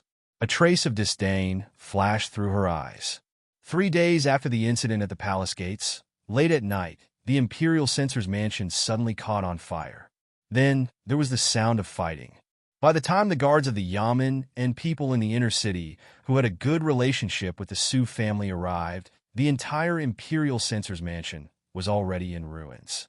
When people rushed into the imperial censor's mansion, they only found 1 or 2 servants who were lucky enough to survive. The rest of the people had turned into charred corpses that had been burned by the fire. It was impossible to tell who was the Su family and who was the assassins. However, someone at the scene accidentally stepped on half of a burnt palace guard's token. Although the imperial censor's mansion was quickly taken over by people sent by the palace, and all the unrelated people were driven out, some news still secretly spread. The entire capital fell into an even more strange and dignified atmosphere. 20 li outside of the capital city, on a secluded and deserted path, Lung Haoyu cupped his hands and smiled. "Lord Su, young Master Qingshan, 4th young master, take care of yourselves." 2 simple and inconspicuous carriages stopped by the side of the road. Su Qingshan sat in the carriage and said to Lung Haoyu with a faint smile, "This time, I've troubled young Master Lung. Take care." Lung Haoyu smiled and said, "It's my duty to work for the prince. There will be Shadow Guard and Qi Lin secretly protecting you all along the way. You don't have to worry about your safety. As for the servants of the Imperial Censor's mansion, I'll also make arrangements. Please rest assured, Lord Su." Su Hongyan nodded and said, "Thank you for your trouble, young Master Lung. I'll take my leave now. Everyone, take care." Lung Haoyu nodded with a smile and stepped aside. The carriage slowly moved forward. In the carriage behind sat Madame Su. However, beside Madame Su was not her original maid, but the young miss of the Qin family, Qin Zheng. Like Madame Su, Qin Zheng was only wearing ordinary cotton clothes, but she was already beautiful and moving. However, she grabbed the corner of Madame Su's clothes with one hand. Obviously, she was a little uneasy about leaving home for the first time. Madame Su patted the back of her hand lovingly and said with a smile, "Zheng, it's been hard on you. In the future, Annie will definitely let Zhe hold a grand wedding for you." Qin Zheng's pretty face was slightly red and she whispered, "Since Zheng is engaged to the 2nd young master, how can I feel wronged?" Madame Su saw this and became more and more affectionate. She smiled lovingly and said, "Good child. If that child Qingzi dares to bully you, mother will definitely stand up for you." Andy. At the beginning of September, the Imperial Censor's mansion was attacked by assassins, and the entire mansion turned into a sea of fire. 10 days later, the young miss of the Qin family, Qin Zheng, who was engaged to the 2nd young master of the Su family since childhood, fell ill and died in less than half a month.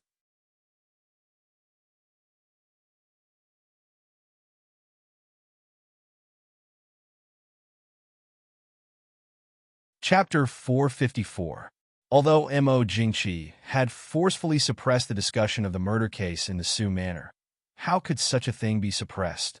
Within a few days, the news that the emperor had sent people to assassinate the Su family and set it on fire had spread throughout the capital and the Dechu state.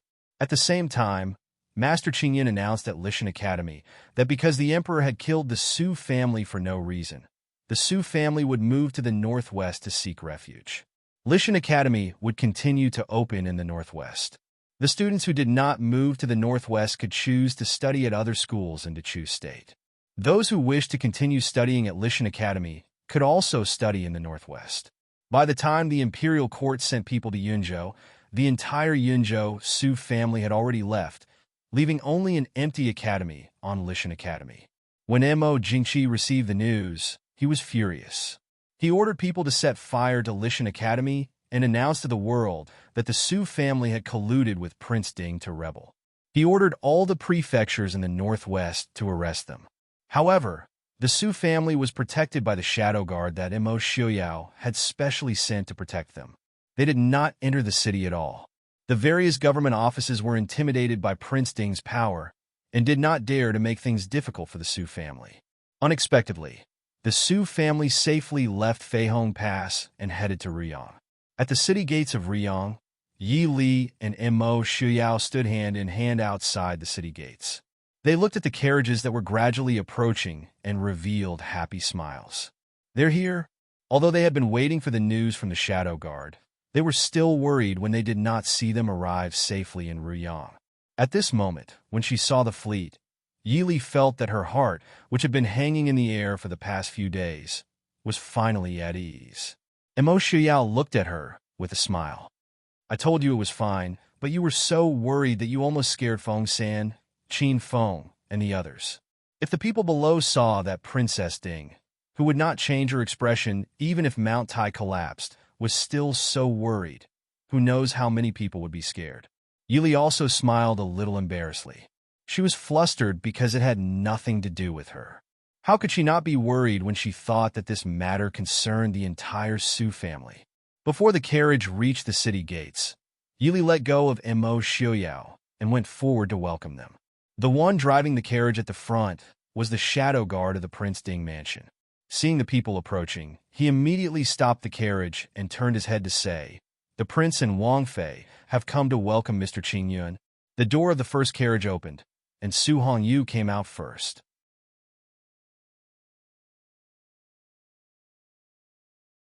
Together with the shadow guard who was driving the carriage, they helped a white-haired old man out of the carriage.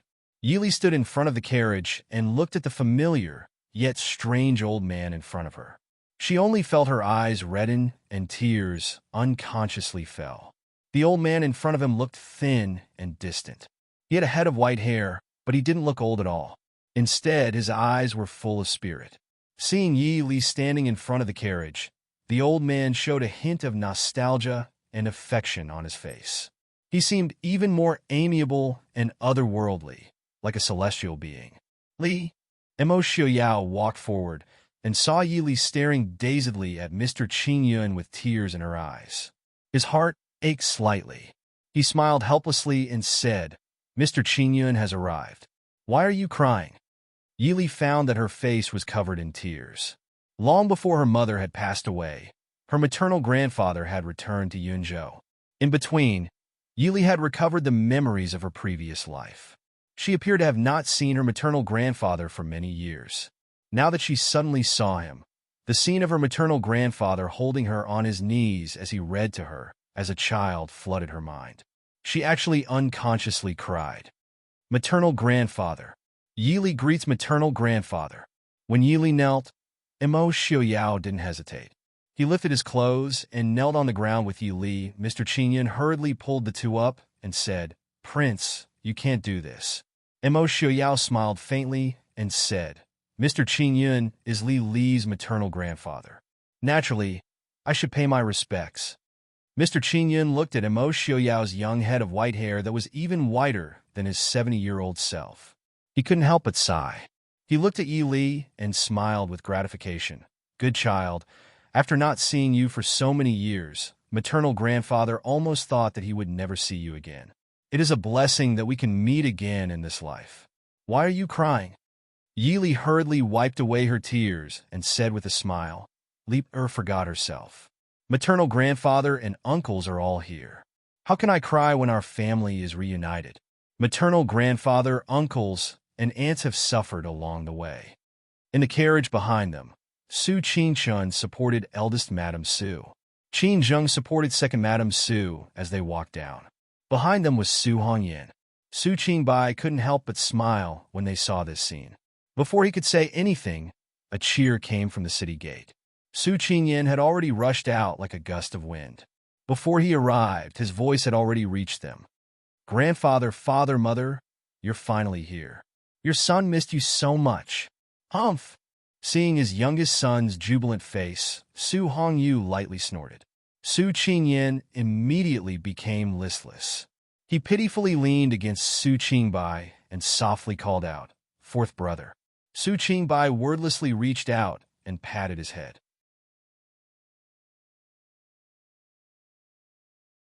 Su Qingyan glanced at his father, who was still staring at him, and hid behind Su Qingbai even more.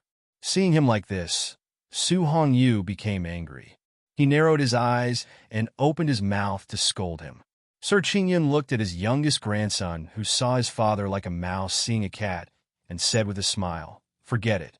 If there's anything, we'll talk about it later." Su Hongyu naturally wouldn't go against his father's wishes. He respectfully nodded and said, "Father is right." Li greets eldest aunt and second aunt. Yili then stepped forward to greet the two Su madams. She also smiled and greeted Su Qingchen and the others. Eldest brother, third brother, sister Zheng. Seeing Qin Zheng's arrival, Yili was even happier. She turned back to look at Su Qingfeng and Su Qingze, who were walking quickly behind her. Eldest Madam Su took Yili and looked her up and down. She smiled and said, "When we left the capital, Li was still a little girl. Now you have a child of your own. In the blink of an eye, so many years have passed." Yili smiled faintly and said, "Indeed, so many years have passed. My two aunts must be tired from the journey. Let's go back to the city and rest first." Knowing that Sir Qingyan liked peace and quiet, Mo Xiaoyao and Qin Zheng didn't arrange for many people to come and greet them. Only the two of them brought Su Qingfeng and the others to greet them at the city gate. When the group returned to the Prince Ding mansion, Steward Mo led everyone to greet them. The mansion had already prepared the courtyard and toiletries. They were only waiting for everyone to freshen up and rest. In the evening, they would invite the officials and generals of Riyang City to welcome the Su family. Su Qingbai smiled at Yi Li and said, "Li Biaomei, there's no need to rush. We're all anxious to see our little nephew." Yi Li smiled and turned back to order Qing Luan, "Quickly go and ask the wet nurse to bring the baby over." Qing Luan left with a smile. Yi Li personally helped Sir Qingyan to sit at the head seat and personally served tea. Everyone took their seats. Su Qingze and the other two bowed to their grandfather and parents again. Sir Qingyan looked at his children and grandchildren, and the smile on his face became more affectionate. Although they had left Yunzhou, where the Su family had lived for several generations, it was still a very happy thing to be able to reunite with the family. Looking at Su Qingfeng, he smiled and said, "Fenger, I haven't seen you for several years. You look a lot more spirited." Compared to the other four young masters of the Su family, Su Qingfeng was considered an anomaly in the Su family.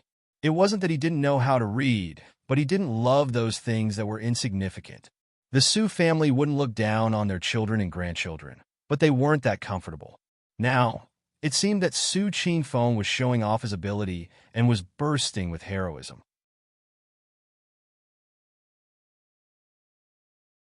Seeing his grandson like this, Sir Qingyan was very pleased.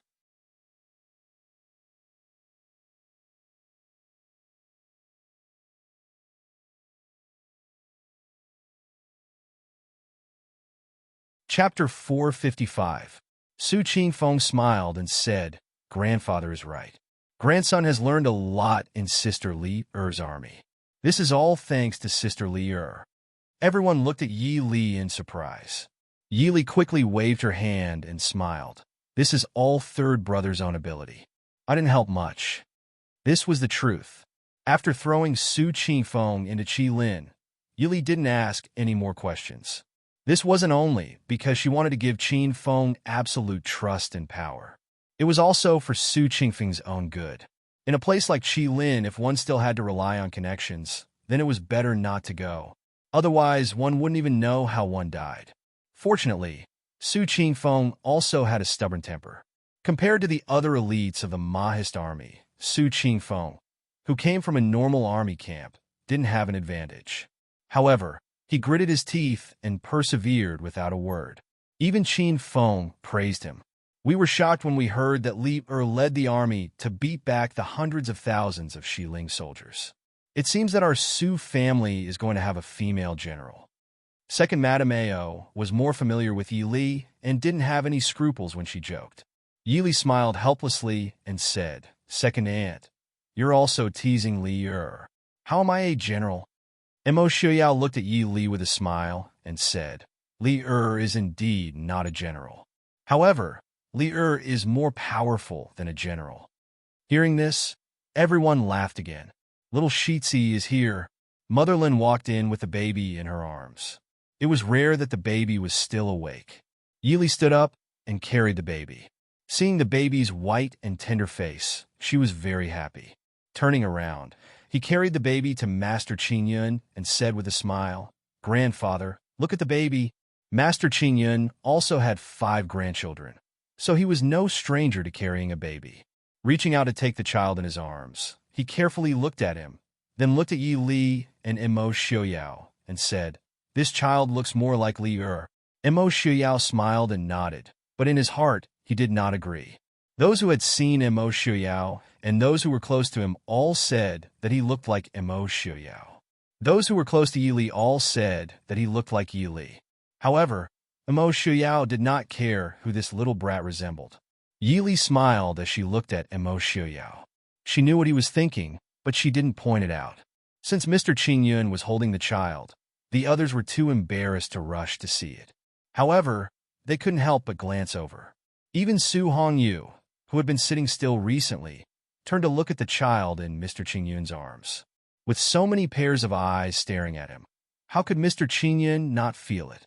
He smiled and handed the baby to Su Hongyu and said, Look, this child looks good. Once the child was in Su Hongyu's hands, the others did not have so many worries. Su Qingyan directly pulled Su Qingbai over to look.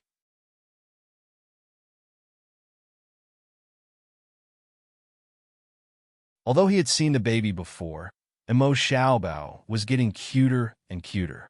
He changed his appearance every day and could not get enough of looking at him.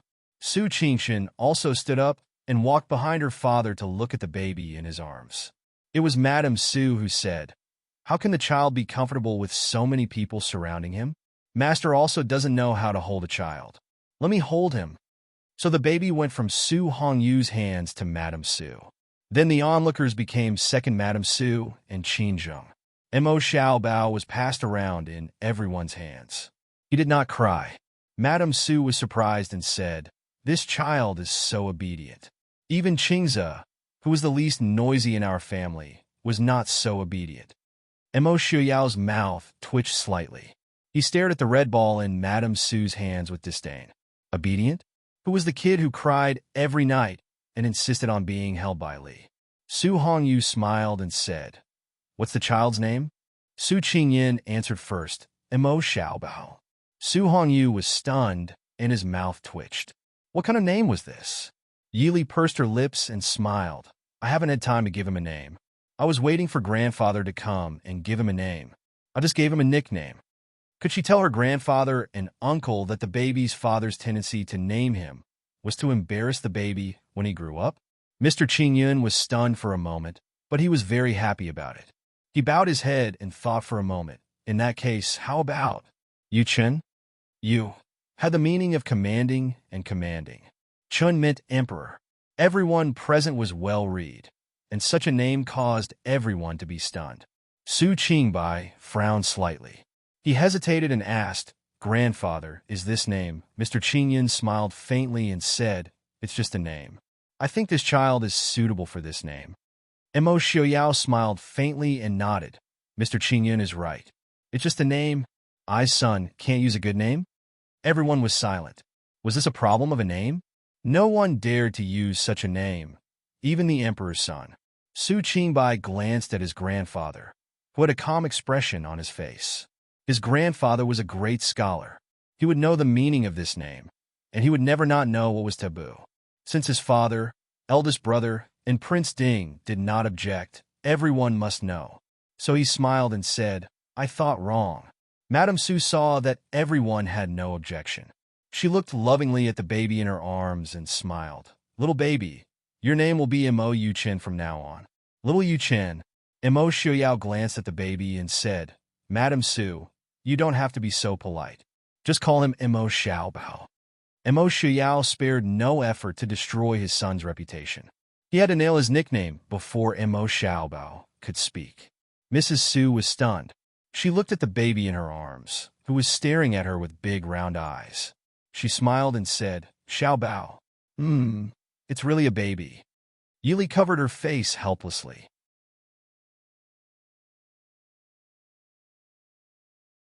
"Xiao Bao, I'm sorry." After the women and the baby went to rest, the hall quieted down. Mr. Qingyun looked sideways at Imo Xiaoyao and Yili sitting side by side. A trace of relief flashed in his eyes, and he asked, "Prince, have you really made up your mind?" Everyone was startled and looked at Imo Xiaoyao in unison. Imo Xiaoyao's lips twitched slightly, and he smiled coldly. "What choice do I have to make? Didn't the royal family choose a Prince Ding mansion more than 10 years ago?" Everyone present couldn't help but fall silent. It was easy for power to intoxicate people.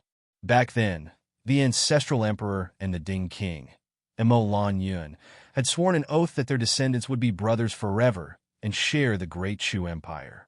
It might not have been a pretense, but it had only been a few generations, and the two families had already reached the point of life and death. The royal family's methods and actions were really too chilling. Su Hongyu looked at Imo Xiaoyao and said, "Prince, do you have any plans now?" Imo Xiaoyao smiled faintly and said, "Of course I have plans, but I need to plan slowly." Su Hongyu nodded. It is good that the prince can calm down. The most worrying thing about Imo Xiaoyao's current situation was that he couldn't keep his cool. Having just learned of the blood feud between his father and brother, as well as the pointless sacrifice of so many Maoist army, there weren't many people who could keep their cool. But compared to the Central Plains and Jiangnan, the Northwest was more remote and barren. If Prince Ding was too impatient and prematurely advanced, and if Mo Jingqi decided to fight to the death in the end, both sides would suffer and the fishermen would benefit. Mo Xiaoyao understood Su Hongyu's meaning and smiled faintly. "So many years have passed. What can I wait for?" "Don't worry, Mr. Hongyu. In the future, many matters in the Northwest will have to trouble Mr. Hongyu and Mr. Hongyan." With these words, he had the intention of entrusting them with important tasks. Su Hongyu nodded slightly. "It is my duty."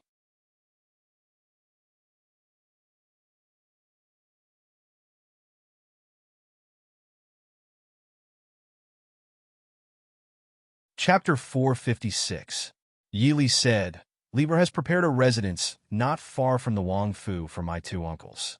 However, due to the lack of time, there are still many places that have not been cleaned up. I will have to trouble my uncles and cousins to stay in the Wangfu for the time being." Originally, Yili had thought that everyone would stay in the Wangfu. After all, the Wangfu was big enough, and there was no need to worry about not having enough space. However, both of her uncles were elders after all, and they each had their own families. Her cousins, other than her fifth brother, were all of marriageable age. Although living in the Wangfu would not cause her uncles, aunts, and cousins to feel uncomfortable, she was worried that they would feel uncomfortable. Su Hongyu nodded and said, "Lier has troubled you." Yili smiled and looked eagerly at Master Qingyun, saying, "Grandfather, how about living in the Wangfu? If Li and Prince have any questions, they can ask me at any time." "Nonsense." Master Qingyun glanced at her and softly reprimanded. "How can a grandfather stay at his granddaughter's home? If other people knew, they would think that your uncle is unfilial. Also, the residence that you have arranged will not be far from the Wangfu. If you miss your grandfather, you can just walk around more. Also, grandfather is used to living in the countryside and is not used to places that are too lively." Yili naturally knew that Master Qingyun would not allow it. She was not dejected and said with a smile, "Li is fooling around. Grandfather, uncle, don't be angry. There is a residence on a mountain 5 li outside the city. The scenery is not bad. Prince had someone buy it a few days ago. Just treat it as a gift from Li and Prince to grandfather. Grandfather, please do not refuse." Master Qingyun's expression was gentle as he said with a faint smile, "Grandfather knows that you are filial. Grandfather will not refuse. We can go back and reopen the academy." Thinking of the Lishan Academy that had already been turned to ashes, Master Qingyun was not without any sadness. Although all the ancient books had been taken away, Lishan Academy was an ancient place with special meaning. Yili nodded and said, Grandfather, do not worry. Lishan Academy will definitely be reopened. It will be even better than before. Master Qinya nodded. You are right. The Su family's welcoming banquet was held at the Ding Wang Fu. In order to show respect to the Su family, Mo Xiaoyao invited all the civil and military officials in Ruyang. He even informed the Prince Ding Mansion's trusted elites stationed in other prefectures in the northwest. She very seriously introduced the Su family to the generals and officials of the northwest. It also made everyone understand that the Su family was not just the maternal family of Ding Wangfei. In the future, they would have an important position in the northwest.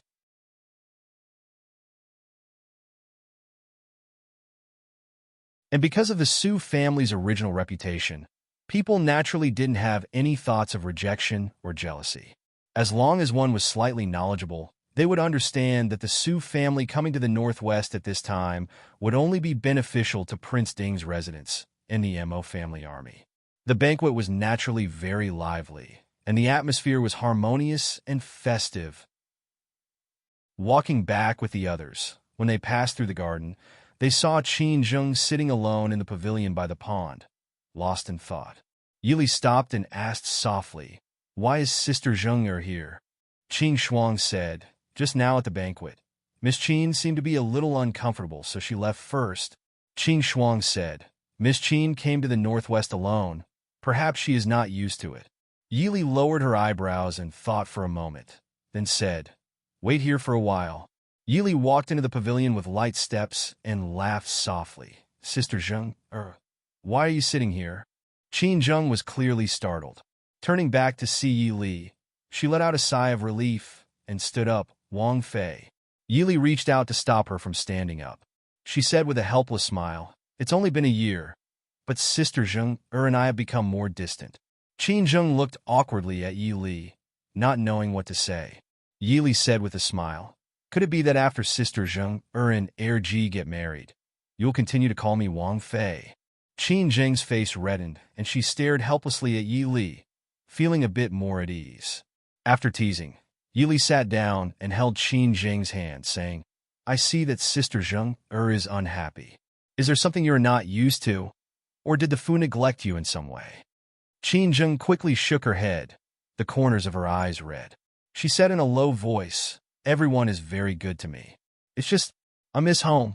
Father and mother raised me and were very obedient. But I have not repaid them at all and have left them. I am really unfilial." Yili sighed softly and patted Qin Zheng's hand. She said softly, "Lord Qin and Madam Qin are willing to let Sister leave the capital. Naturally, it is for Sister's happiness. Sister, you just have to settle down in the northwest. It's not like you will never have a chance to meet again.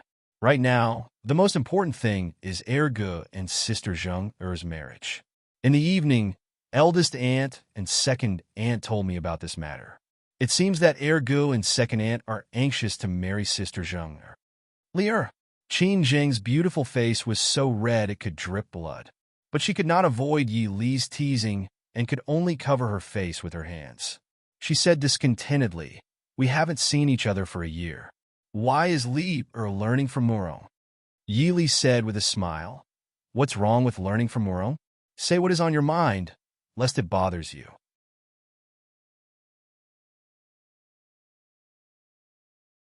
"All right, sister, don't be shy. If it wasn't for Ergu accompanying me to the northwest last year, you two would have been married a long time ago. Sister Zheng, just be at ease and be a bride. Libra will definitely prepare a grand wedding for Sister and Erga." Qin Zheng lowered her head and hid the tears in her eyes. She said in a low voice, "Lier, thank you." Yili said with a smile, "We are family. What is there to thank me for?" Qin Zheng smiled but did not speak. She was just a girl in her teens. How could she not feel uneasy after leaving her parents and the capital to go to the northwest? Although the Su family was not difficult to get along with, and second Madame Su took great care of her. But without parents to rely on, for a girl like Qin Zheng who was raised in a boudoir, she still felt uneasy. Moreover, the Su family's second young master Su Qingze was a cold person. Naturally, he would not ask about Qin Zheng's well-being. This increased Qin Zheng's worry. After carefully comforting Qin Zheng, She called for the servant girl who served Qin Zheng and had Qin Yu personally send Qin Zheng back to the small courtyard where she was temporarily staying. Returning to the room, she saw that Imo Shuyao had already returned. He was lying on the side of the cradle with a bored expression, poking Imo Xiaobao's delicate little face and playing with it. Yili washed up and changed her clothes. She helplessly said, "Prince, do you want to poke Bao Bao's face until it becomes ugly?" When she came in, he was playing. She had already finished washing up, and he was still playing. Even if he did not use any strength, Bao Bao's pink skin would not be able to endure his playfulness. Walking to the side of the cradle, she saw that the little fellow had already woken up and was looking at her with his large round eyes. Perhaps because he had just woken up, his large eyes were watery and he looked extremely aggrieved. Bending over to pick up the little fellow, Yili patted him with heartache and said, "Bao Bao, be good. Daddy is naughty. Let's ignore him." She softly whispered to Bao Bao as she slowly walked around the room to coax Bao Bao to sleep. She completely did not see a certain person's face darken behind her. He was naughty? That bastard boy was indeed his natural nemesis. Li actually said that he was naughty because of him.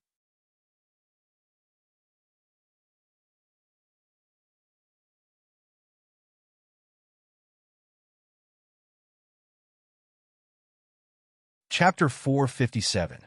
Imo Xiaoyao's almost tangible resentment finally attracted Yi Li's attention. She turned to look at the man sitting by the bed, staring at the baby in her hands with a gloomy face, and sighed helplessly in her heart. Other men hated that they could not have a precious son, but the one in front of her was like his son was his enemy in his previous life. She carefully placed the baby in Imo Xiaoyao's hands and smiled. "Prince, are you still young? Why are you throwing a tantrum with the baby?" Imo Xiaoyao snorted and ravaged the little meatball in his hands with heartache. "Did you raise him to be so fat to eat?" Yili rolled her eyes. The baby was round, white, and tender, but he was far from fat, okay? Fortunately, Imo Xiaoyao also knew that as Yili did not like others disdaining her precious son, so he did not say more. He only disdained Imo Xiaoyao, who did not know anything and was powerless to resist his ravaging, and asked, "Why did you come back so late?" Yili told him about seeing Qin Zheng in the garden, and then asked, "Eldest Anne and second aunt's intention is to set the wedding date after the baby's 1-month birthday party. Eldest aunt's intention is to let sister Zheng get married from eldest uncle's residence. In my opinion, it is better to get married from the prince's residence. What do you think?" After all, marrying from eldest uncle's home to second uncle's home did not seem right. Imo Xiaoyao thought for a moment and said, "We don't have any elders in our residence. You can't send Qin Zheng to get married. In terms of age, you are younger than her. How about this? General Liu, General Zhang, and their families are all in Ruyang. You see which family is suitable for them to take Qin Zheng as their adopted daughter. When the time comes, she will get married from the general's residence. General Liu and General Zhang are both top generals in the Mahist army. It is not a disgrace for Qin Zheng to become their disciple. In this way, the Su family and the Mahist army will be connected by marriage. After all, the Prince Ding mansion started with military exploits. With this relationship, it will be much more convenient for the Su family in the northwest." Both Zhang Qilan and Liu Jingxian were highly respected veterans of the Mahist army. With their support, the Mahist army's rejection of the Su family would be greatly reduced. At the end of the day, as long as it was an army, there was no one who wasn't xenophobic. Yili didn't expect Imo Xiaoyao to have thought of so many things in such a short time. Most of them were for the sake of the Su family.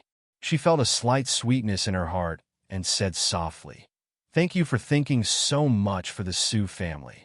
Imo Xiaoyao snorted softly and lowered his head to play with his son. Yili looked helplessly at the man who lowered his head and ignored her. She really wanted to ask, "Prince, are you being arrogant?"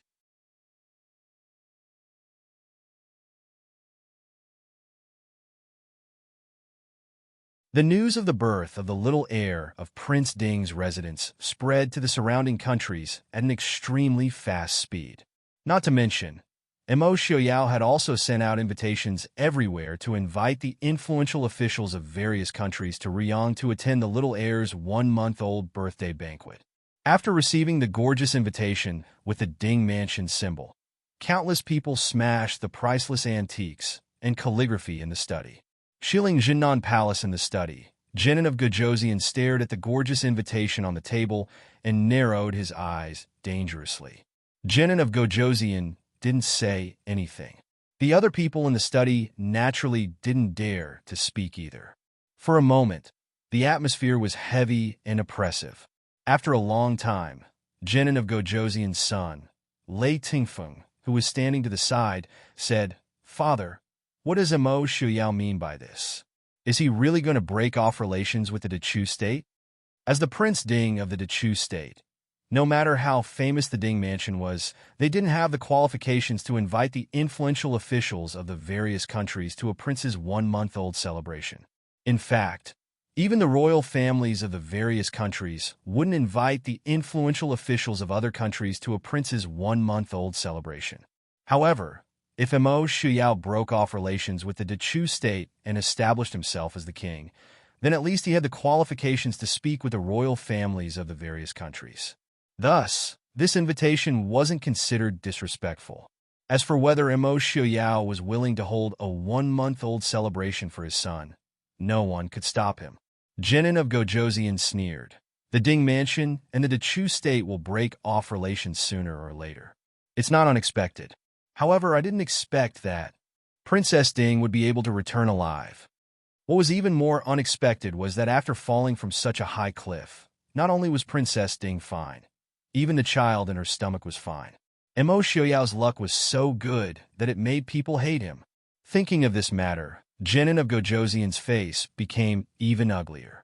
Not only did he lose to a woman, but it was also a pregnant woman. Yili! Jinan of Gojoseon gritted his teeth. Lei Tingfeng glanced at his father's sinister face. However, he wasn't as angry as Jinan of Gojoseon. Thinking of the graceful woman in green who looked elegant but always shocked people, Lei Tingfeng couldn't deny that when he heard the news of Princess Ding's death, he also felt a faint sense of pity. He didn't expect that Princess Ding would return safely and give birth to Prince Ding's son. A faint sense of envy arose in Lei Tingfeng's heart. However, he quickly dismissed this thought. "Father, should we go to Prince Ding's one-month-old celebration?"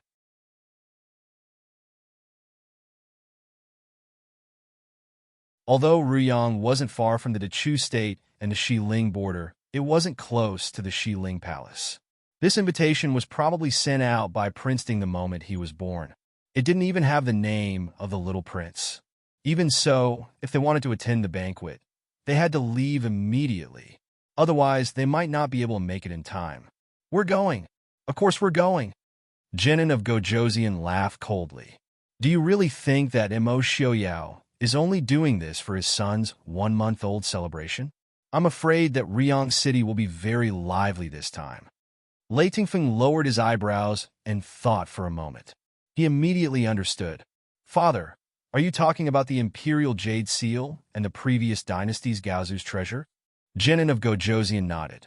"That's right. Rather than letting people sneak in and out of the northwest, it's better for him to open the door and invite them over.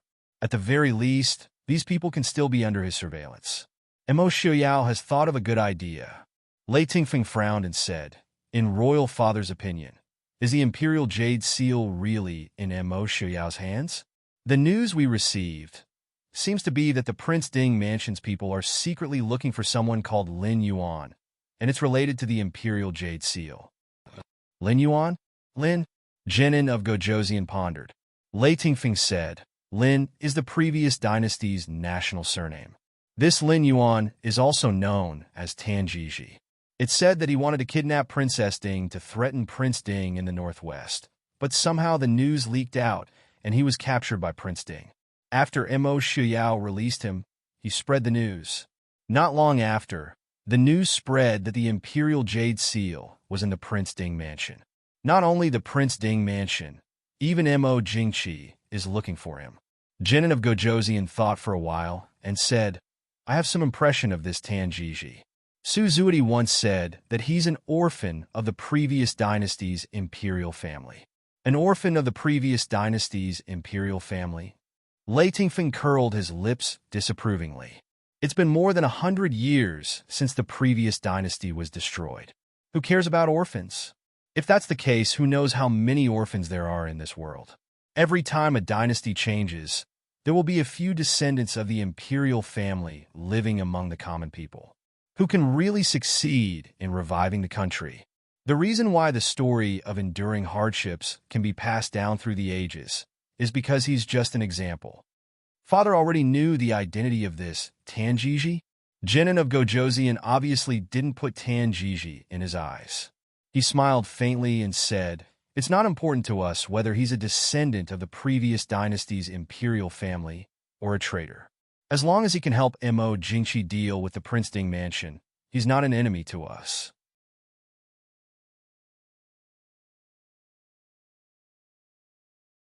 Since that's the case, I will naturally keep his identity a secret. It's a pity. That woman Suzuki, since she can tell his identity, how can she not tell others?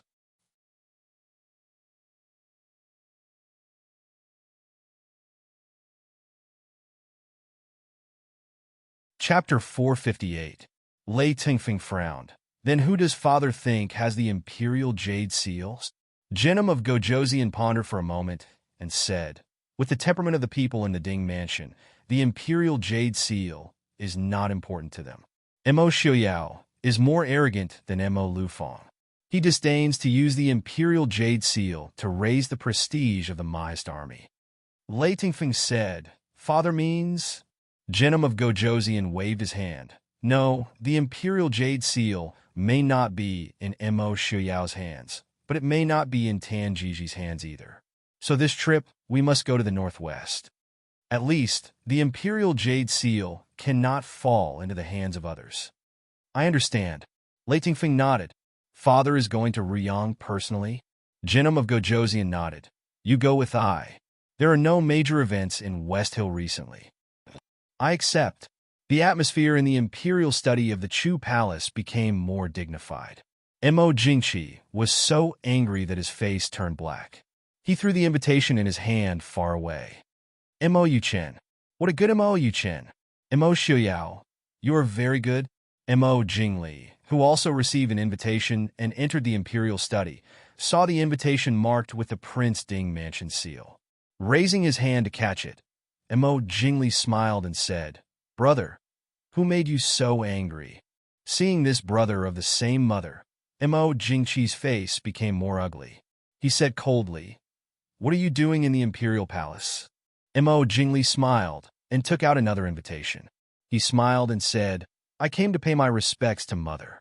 In addition, it seems that brother also received Prince Ding's invitation. What are you planning to do?" He opened the invitation and saw the name of the heir of the Prince Ding mansion written on it. Mo Yuchen. Yuchun. What a good name. Mo Xiuyao. You can't hold it in anymore? Mo Jingqi looked at his younger brother coldly.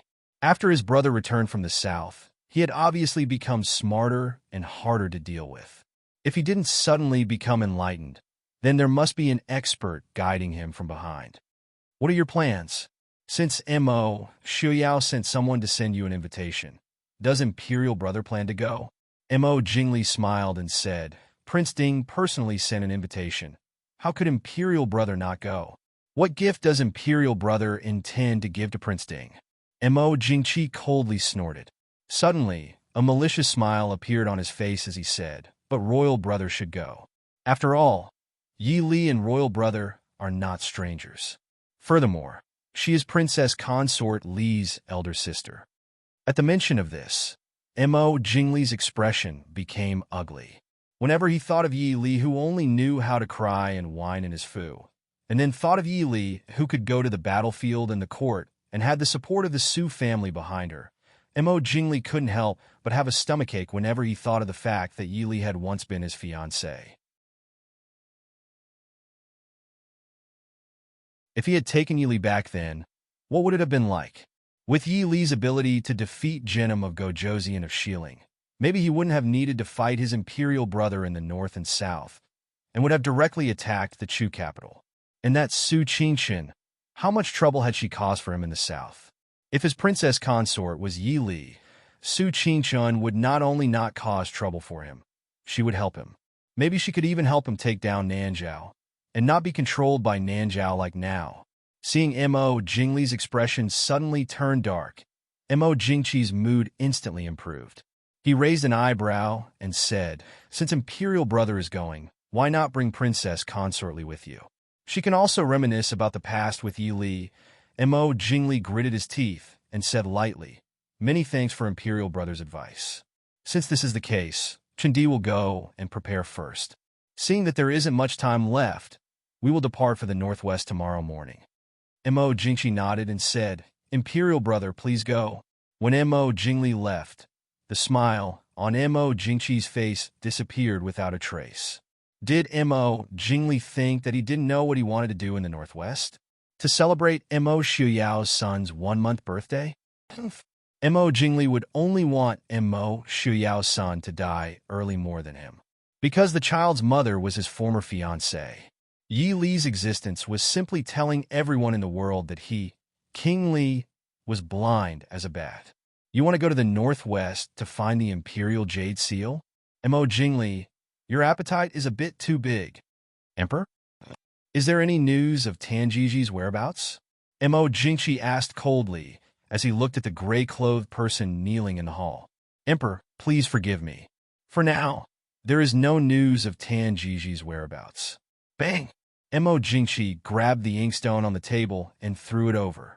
The gray-clothed person on the ground naturally didn't dare to dodge. The inkstone hit his shoulder and fell to the ground. The gray-clothed person gave a muffled grunt. Emperor, please forgive me. A group of trash. Go search again. Even if you have to dig 3 feet into the ground, you must find Tanjiji for Zhen. Yes. There were still a few days until Prince Ding's 1-month-old banquet, but Ruyang City was already bustling with noise and excitement. Because of last year's war in the northwest, many wealthy merchants fled to the borders. As a result, the commerce in the northwest had stagnated and even regressed. This time, the moment Mo Xiaobao was born, the Prince Ding mansion announced to the world that they were wantonly celebrating the little heir. Because of the previous dynasty's treasures and the Imperial Jade Seal, a steady stream of people poured into the northwest.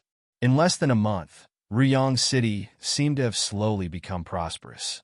Previously, the largest city in the northwest, Xinyang City, had turned into a sea of fire.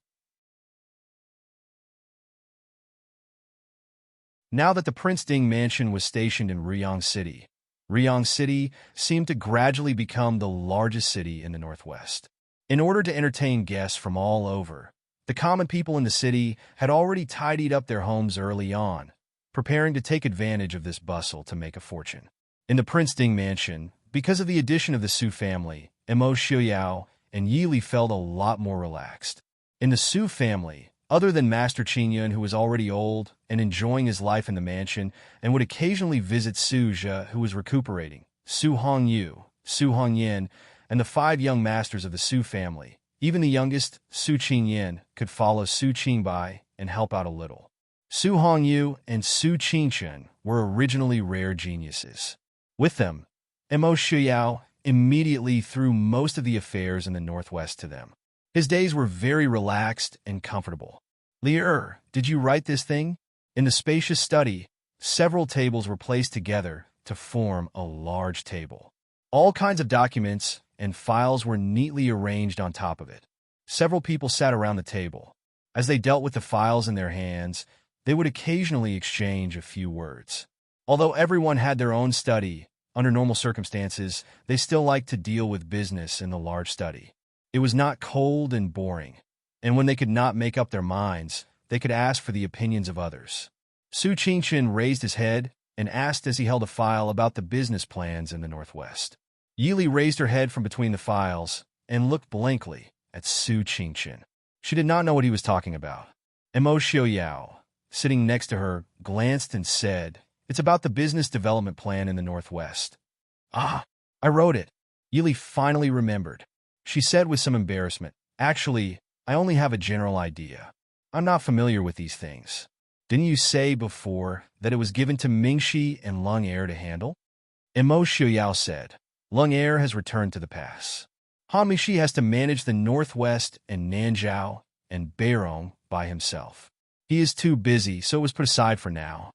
Hearing them say this, the others also raised their heads to look at Su Qingchun. Su Qingchun handed the file in his hand to Su Hongyu. Everyone looked at it. Su Hongyu nodded and praised. Li Er's idea is very novel. We can try and see if it works. Although the Su family was a scholarly family, they were not pedantic. They naturally understood what business meant to a city and even a country. Compared to the rich Central Plains and the Jiangnan region, the Northwest was not considered to be rich.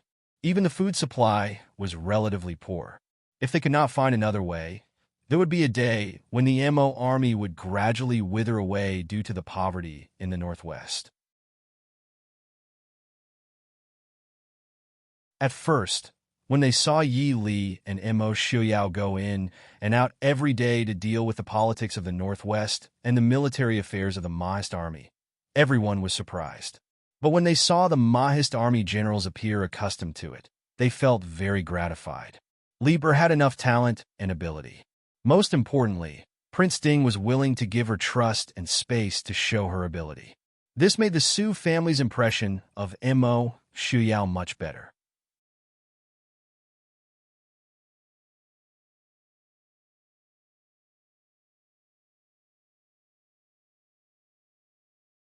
Chapter 459. The dossier was passed around the room. Su Qingbai was the most interested in this plan. Originally, when he was sent to the southwest region, he was prepared to show off his skills but was summoned back to the capital. Now that he saw this plan, he immediately recalled the feeling of wanting to show off his ambitions when he first arrived in the southwest region. Li Er, what do you think? Looking up and seeing everyone staring at her, Yili could only put down the dossier in her hand and asked Zhuo Jing to bring over a map to hang on the wall. She also had someone bring over some freshly brewed tea.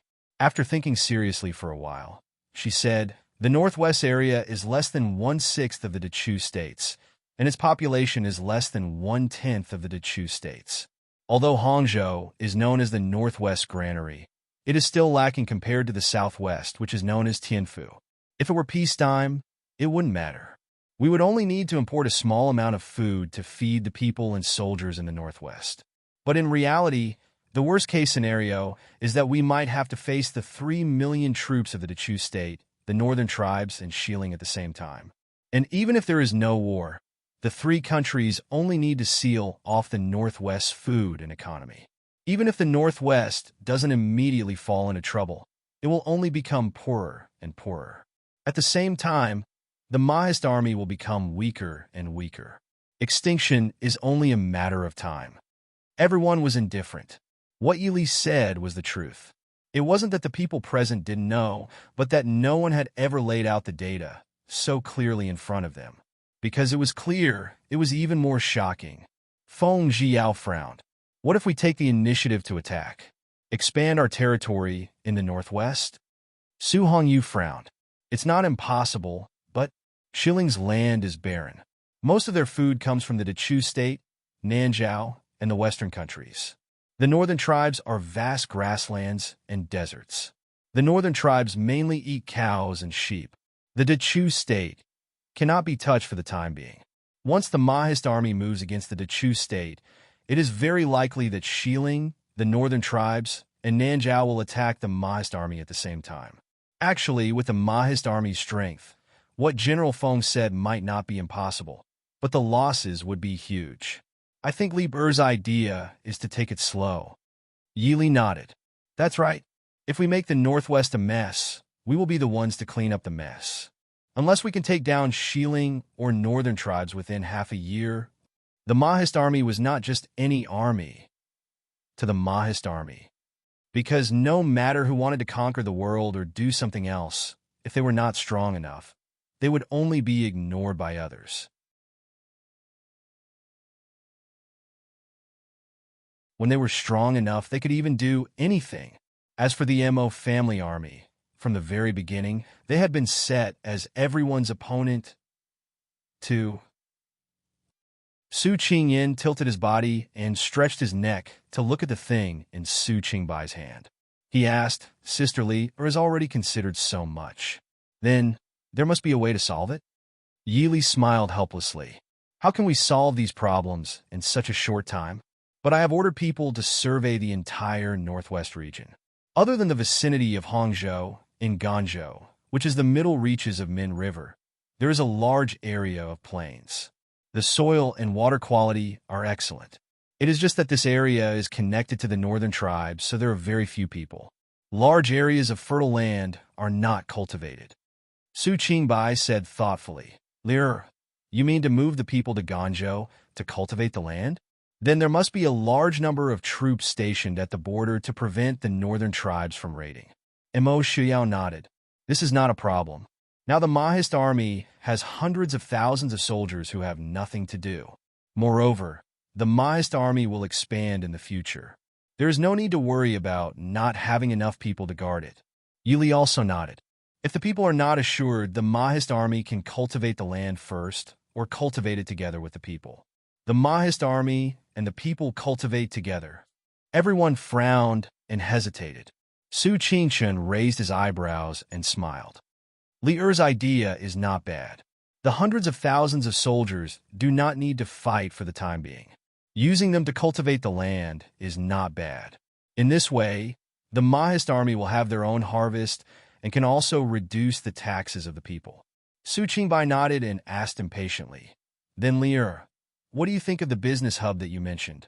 Yili massaged her temples and tidied up her hair before saying, In this world, there is not only the Dechu state, the northern tribes, Xiling and Nanzhao. To the west of Xiling, there are countless small countries, and even large countries that we do not know of. It is only because of the long distance that most people do not know of them. Our northwest region is now surrounded by other countries. If we sell the goods of Eastern Chu, northern tribes, and Nanzhao to the countries further west through Xiling, then bring their goods back and sell them to the Dechu state or the northern tribes, they will attract merchants. In the future, Ruyang and even the entire northwest region will become an important economic and trade area between the east and the west. Su Qingbai was a smart person and naturally understood at once. He smiled and said, Li Er, when do you plan on starting? You have to count me in. Me too. Su Qingyin had always adhered to the policy of following his fourth brother and quickly raised his hand to vote. Yili smiled and said, We have already sent some people to the agriculture area. As for business, fourth brother has no experience. You can ask Han Mingxi and Lung Haoyu. Thinking of the busy Han Mingxi and Lung Haoyu, Yili felt a headache coming on. She then thought of a certain person who was currently dispirited somewhere and felt some regret. She should not have killed Su Zuidi so quickly. Otherwise, she would have gotten such a good free worker. Reporting to Prince and Princess Consort, King Li and Princess Consort Li of the Chu capital have arrived. As she spoke, a guard came in to report, King Li? Mo Jingli? Yi Li was startled. She did not expect him to come to Ruyang and bring Yi Ying with him. Speaking of which, Yi Li had not seen Yi Ying for nearly 2 years. Originally, she had been imprisoned by Mo Jingqi. Now that Mo Jingli had returned to the capital and was holding a large number of troops, he seemed to be on par with Mo Jingqi. As Princess Consort Li, Yi Ying was naturally free. Mo Shuyao stood up and smiled. Mo Jingli? Since that's the case, Li, let's go welcome King Li and Princess Consort Li. I also want to see how much this Mo Jingli has grown after not seeing him for so long. Yili naturally did not have any objections. She stood up and followed Mo Shuyao outside. Only Su Qingbai still had questions to ask and seemed to want to continue. Although it was called a welcome, it was only when Chief Steward Mo invited them in that Yi Li and Mo Shuyao walked to the entrance of the hall to welcome them. Mo Jingli clearly did not expect to receive any good treatment from Mo Shuyao. His expression was still normal. Just as they approached the Prince Ding Mansion's hall, they saw a beautiful couple standing at the entrance. Mo Shuyao was dressed in a light purple brocade robe. His snow-white hair was casually pulled back. Compared to before, he seemed to be more cold and intimidating. Yi Li, on the other hand, was dressed in a light green dress with a silver peony pattern. Her smile was as gentle as before, but there was more nobility and charm between her brows. Seeing the smiling green-clothed woman standing beside Mo Shuyao, Mo Jingli's eyes flashed. For a moment, he did not know what to feel.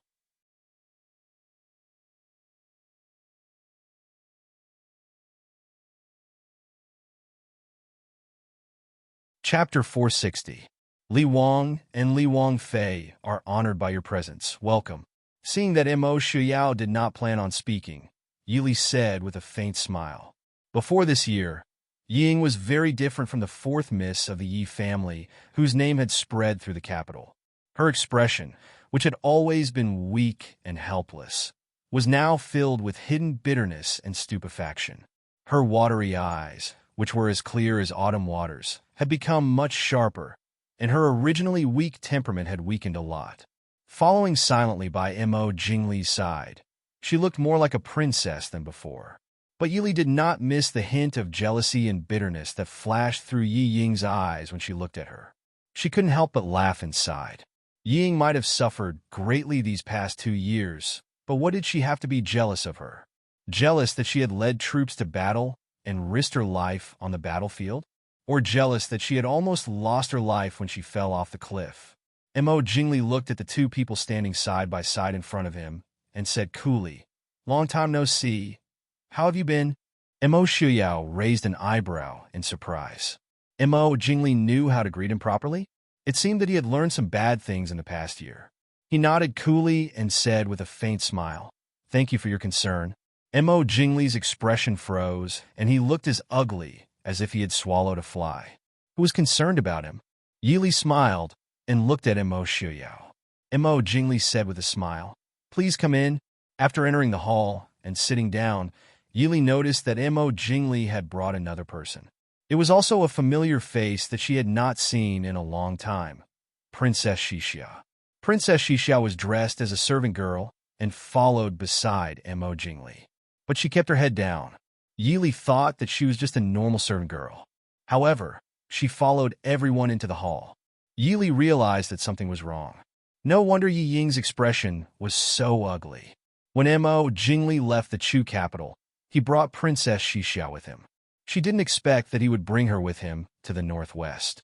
Clearly, Mo Jingli treated Princess Xixia differently. The host and guests sat down. Yi Li hesitated for a moment, then looked at Princess Xixia and said, "This is..." Before Mo Jingli could say anything, Ying opened her mouth and said indifferently, "She's just a servant girl." "Third sister, why do you care about her?" Hearing this, Mo Jingli's expression darkened. Princess Xixia's expression was also ugly. Originally, with Princess Xixia's status, she was more than qualified to be an equal concubine. But after the commotion at the wedding, Princess Xixia had no choice but to fake her death to discuss this matter. Originally, Yi Li thought that Mo Jingli would quickly find another identity for Princess Xixia. She didn't expect that even now, this concubine's identity was still unknown.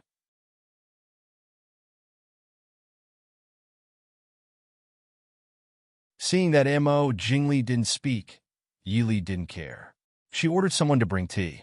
"Prince Ding's current appearance has given I quite a fright," Yi Futian said. Mo Jingli said. Although he had long heard of Prince Ding's white hair, Mo Jingli was still a little surprised to see it with his own eyes. He glanced sideways at Yi Li sitting next to Mo Shuyao. In his mind, he assessed that Yi Li was more important to Mo Shuyao than they thought. Mo Shuyao didn't care at all. He casually brushed back the hair that fell to his chest and said with a smile, "Flowers bloom and wilt. Birth, old age, illness, and death are all normal. Why care? But I heard that Prince Li has been very proud of his success in Jiangnan this year." Mo Jingli tugged at the corner of his lips and said, "Prince Ding overpraises me. How can I be as free as Prince Ding who occupies the northwest?" The two men began to argue back and forth. If it was in the past, Mo Jingli might not have had the courage and confidence to contend with Mo Shuyao. But it was different now. Mo Shuyao occupied the northwest, while he occupied Jiangnan. Compared to the barren and rich northwest, Jiangnan clearly had an advantage. Yi Li smiled at Yi Ying and said with a smile, "Fourth sister, how have you been this year?" Yi Ying looked at Yi Li with a complicated expression. She snorted and said with a cold smile, "Third sister, don't you know that I was imprisoned by the emperor? How good can a prisoner be?" Her words seemed to be blaming Yi Li for not saving her when she knew that Mo Jingqi had imprisoned her. Yi Li didn't care. She and Yi Ying didn't have a deep sisterly relationship. If it was said that it was a small matter, she would have saved her. But at that time, Yi Ying could be said to be Mo Jingqi's hostage to Mo Jingli. Naturally, she would be heavily guarded. Why would she waste the effort to sacrifice her own subordinate? Yi Li's expression was normal in the face of Yi Ying's questioning. She comforted her. Now that fourth sister and Prince Li have reunited, and you have Prince Li's heir, your days will be over. Hearing this, Yi Ying's face darkened and her expression became even uglier. Yi Li thought for a moment and immediately understood. Mo Jingli probably didn't intend to make Yi Ying's child the heir. That's right. Mo Jingli was still young. If he wanted to have a child, how could he not have one? And Yi Ying could be said to have no foundation other than her half-sister. She couldn't even compare to the families of ordinary officials. And her sister didn't have a good relationship with her. The two families were even enemies. Of course, Mo Jingli wouldn't consider making Yi Ying's child the heir. He was probably already planning to choose a woman with a good family background as his concubine. Yi Li naturally couldn't care about these things. She simply didn't ask and pulled Yi Ying to talk about other things. Yi Ying listened to Yi Li in silence.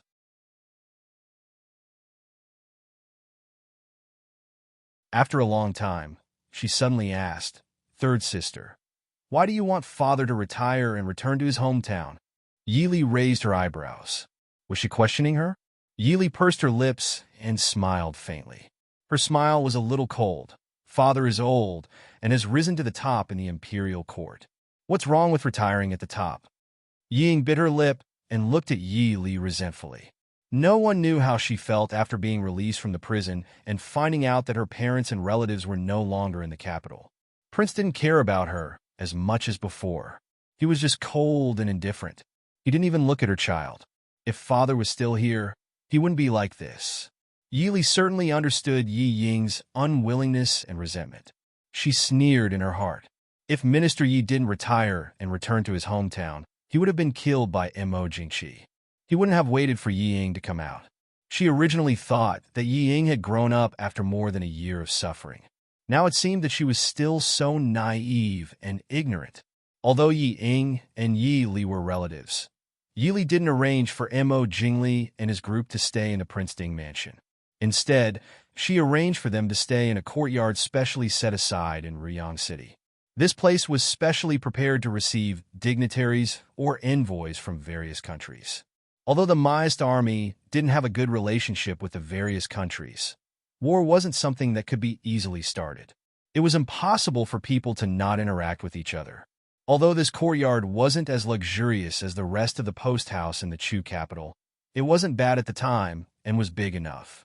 Even if people from the Chu state's northern tribes and Xiling came, they didn't have to worry about not being able to accommodate them. Before she could arrange for Mo Jingli and his group to stay, Director Mo came to report. Princess Consort, Genom of Gojoseon of Xiling, and Genom of Gojoseon of Xiling have arrived. The Crown Prince of the Northern Tribes has also arrived with the Crown Princess and the 7th Prince. The Crown Princess of Nanzhao has also arrived. Mo Xiaoyao and Yi Li looked at each other. This time, the 4 countries were all present, and the missions they sent out were all very important. This gave enough face to Yi Li and Mo Xiaoyao. Of course, they couldn't rule out the possibility that the Chu state and the Maoist army were involved. A cold light flashed in Mo Xiaoyao's eyes. He stood up with a smile and pulled Yi Li. He smiled and said, "It seems that there are many important guests today. Li, let's go out and welcome them." Yi Li smiled and nodded, then followed Mo Xiaoyao out.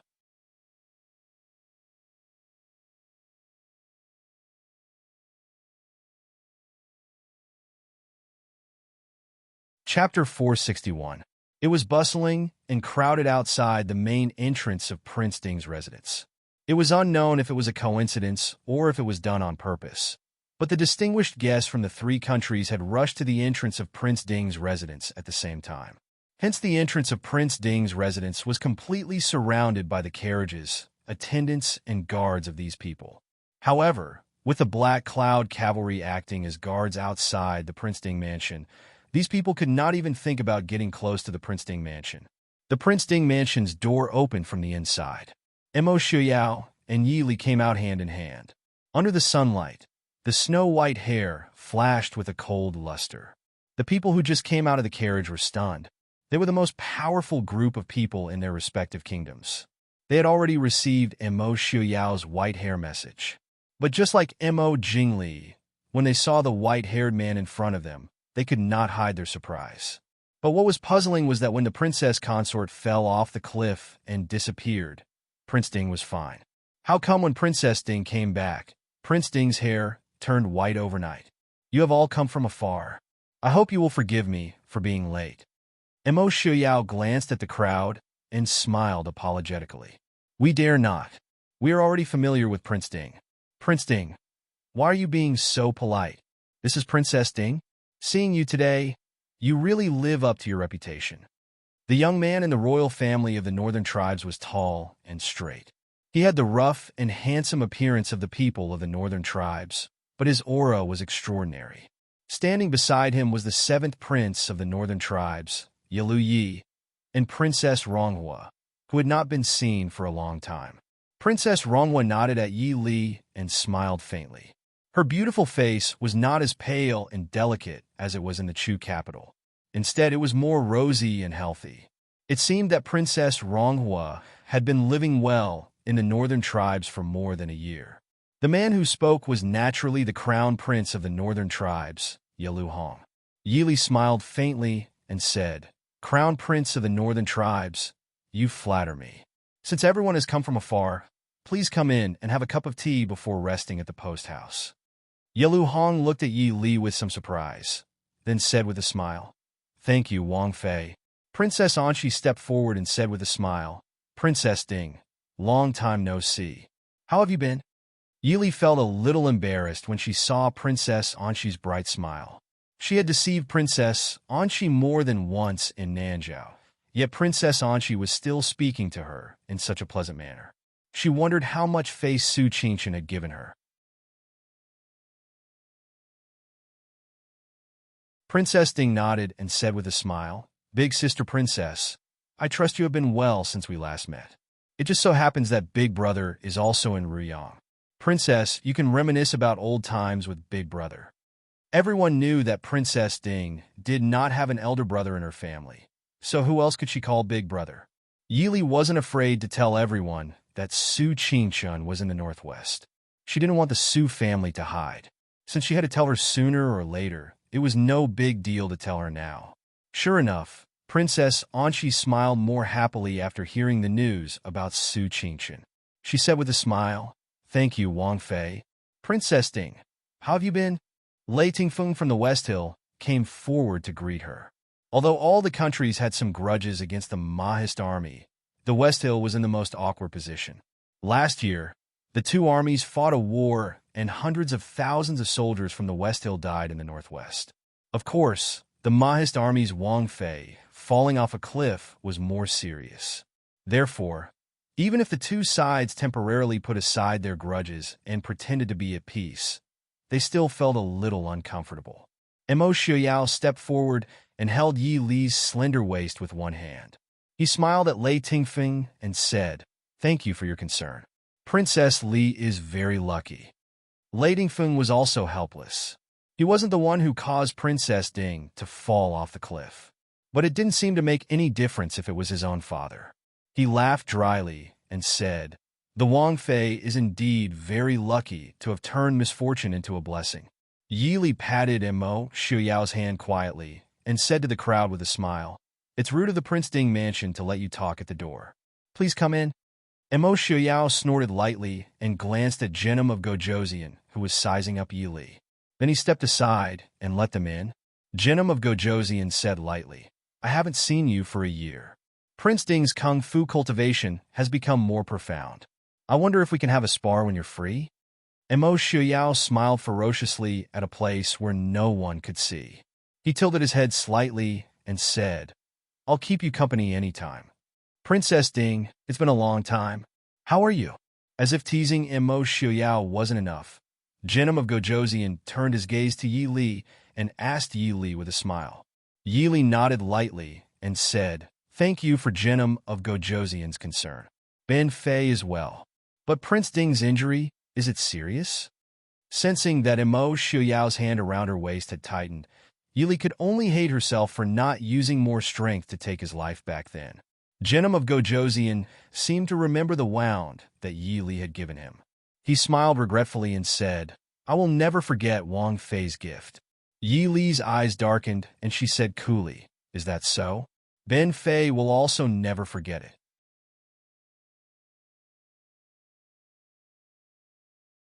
Back then, I was careless and didn't hit the target. Jinim of Gojoseon smiled and said, Then this one thanks Wang Fei for being merciful. After finally settling the guests, Mo Shuyao and Yi Li returned to the study.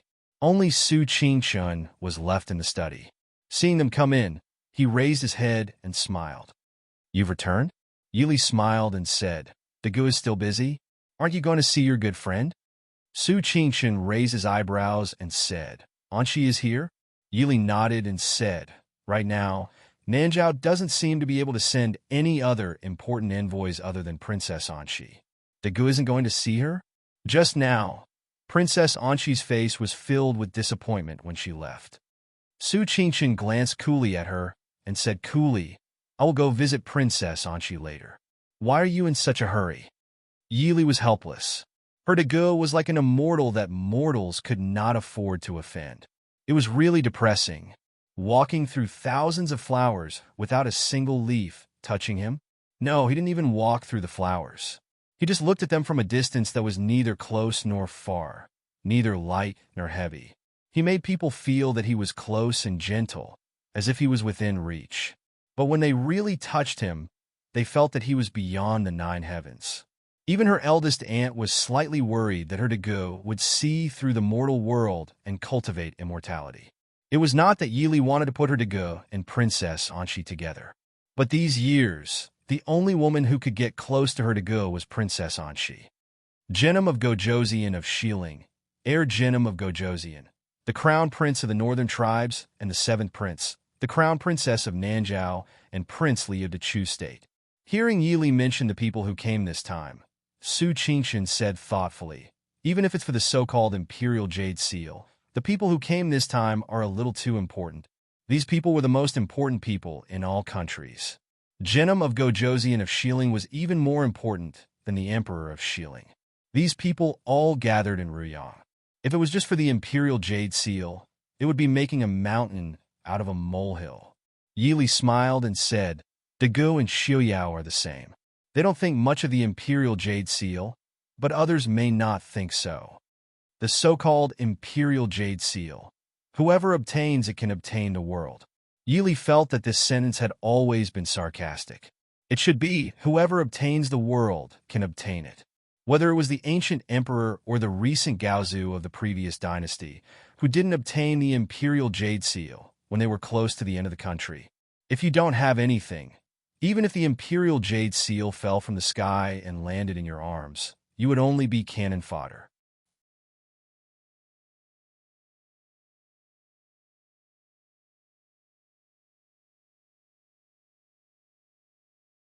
Chapter 462. Ali is right. With the Imperial Jade Seal, you will have the so-called fate of the heavens. What's more, it is said that the great ancestor of the previous dynasty's treasure house contains the secret books of the great ancestor of the previous dynasty and the treasures left behind when the country was founded. Mo Shuyao smiled faintly. In the eyes of those people, the most valuable thing was not the treasures, but the great ancestor's art of war. Who dared to compare the art of war with the Maist army? Originally, there was also Jinim of Gojoseon who was known as the West Hill God of War. However, since Jinim of Gojoseon was defeated by Princess Ding, in the eyes of the West Hill soldiers, the Mahist army was simply Genom of Gojosian's nemesis. Genom of Gojosian was invincible throughout his life, but he was defeated by the Mahist army again and again. It was understandable that he was defeated by Mo Lufang. After all, the Prince Ding mansion had a long history, and Mo Lufang was a genius of a generation. However, it was unreasonable that he was defeated by Princess Ding. A teenage girl from a scholarly family could defeat Genom of Gojosian, who had experienced hundreds of battles. If she was not a natural nemesis, then what was? Speaking of the Imperial Jade Seal, Yili could not help but frown and ask, "Will Tan Jiji come to the northwest this time?" Mo Shuyao nodded and said, "Shu Manlin is still in Ruyang. Unless Tan Jiji doesn't want her anymore, he will definitely come." Shu Manlin? Su Qingchun raised his eyebrows and smiled. He did not know when the Saintess of Nanjiang came to the northwest. Yili smiled and said, "I forgot to tell you. Speaking of which, you and the Saintess of Nanjiang are old acquaintances. Previously, the Saintess of Nanjiang mentioned you to me. Do you want to meet him?" Su Qingchun rubbed Yi Li's head helplessly, ignoring Mo Xiuyao's displeased look. She smiled and said, "Forget it. I'm sure she doesn't want anyone else to know that she's here." The Saintess of the southern border was not allowed to leave the southern Zhao imperial city. If the people of the southern border found out, then Shu Manlin's position as the Saintess of the southern border would come to an end. In Ruyang City, people came from all over the place to participate in the grand event. This city, which was originally not very famous in the northwest, suddenly became bustling and lively. Many foreign peddlers had appeared on the streets, peddling various goods from the pass, Western Hill, Northern Army, and Southern Zhao to the pedestrians. The various inns, restaurants, and tea houses in the city were also filled with people. It was not only the envoys from the imperial court who entered the city every day. There were also merchants from various places, swordsmen from Jianghu, and even travelers. The entire Ruyang city appeared to be unprecedentedly lively and prosperous. Concentrated Fragrance Pavilion was a newly opened singing and dancing establishment in Ruyang City, but in less than 2 months, it had become the #1 singing and dancing establishment in the Northwest. But Concentrated Fragrance Pavilion was completely different from ordinary brothels. The girls of Concentrated Fragrance Pavilion only sold their skills and not their bodies. Rather than calling it a singing and dancing establishment, it was better to call it a restaurant. Because not only were there the most beautiful girls, there was also the best wine and the most delicious wine. Here, you could find girls to listen to music and dance, but you could not have girls accompany you to drink, let alone other services. Therefore, Concentrated Fragrance Pavilion not only entertained male guests, but also female guests. But people had this kind of temperament. The more you were not allowed to do something, the more you would think she was the best. After all, listening to music, drinking wine, and admiring beauties was the same. Going to a brothel and drinking tea at Concentrated Fragrance Pavilion, the latter was more elegant. Moreover, the beauties in Concentrated Fragrance Pavilion were genuine beauties. They didn't have the heavy makeup and coquettish voices of those in brothels. Each and every one of them wore the same style and color of clothes as they served dishes in Concentrated Fragrance Pavilion. As for those who performed music, chess, calligraphy, painting, poetry, singing, and dancing, they were the beauties of beauties. Not to mention these barren lands without many beauties in the northwest, even the scholars and poets from Jiangnan would be intoxicated. Yili sat in a wing room on the second floor of Concentrated Fragrance Pavilion, leaning against the window and looking outside.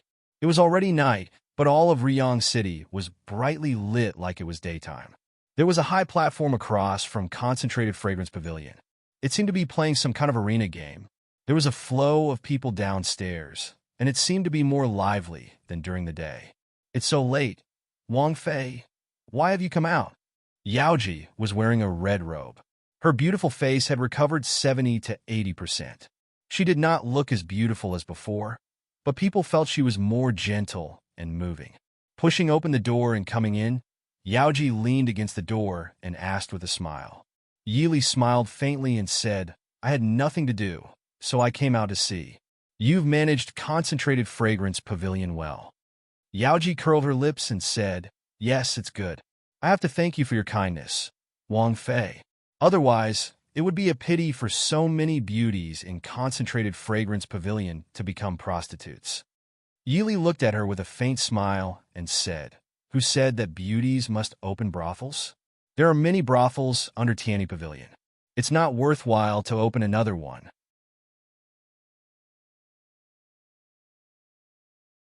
Besides, Concentrated Fragrance Pavilion may not earn less than your Qingqing Lane, right?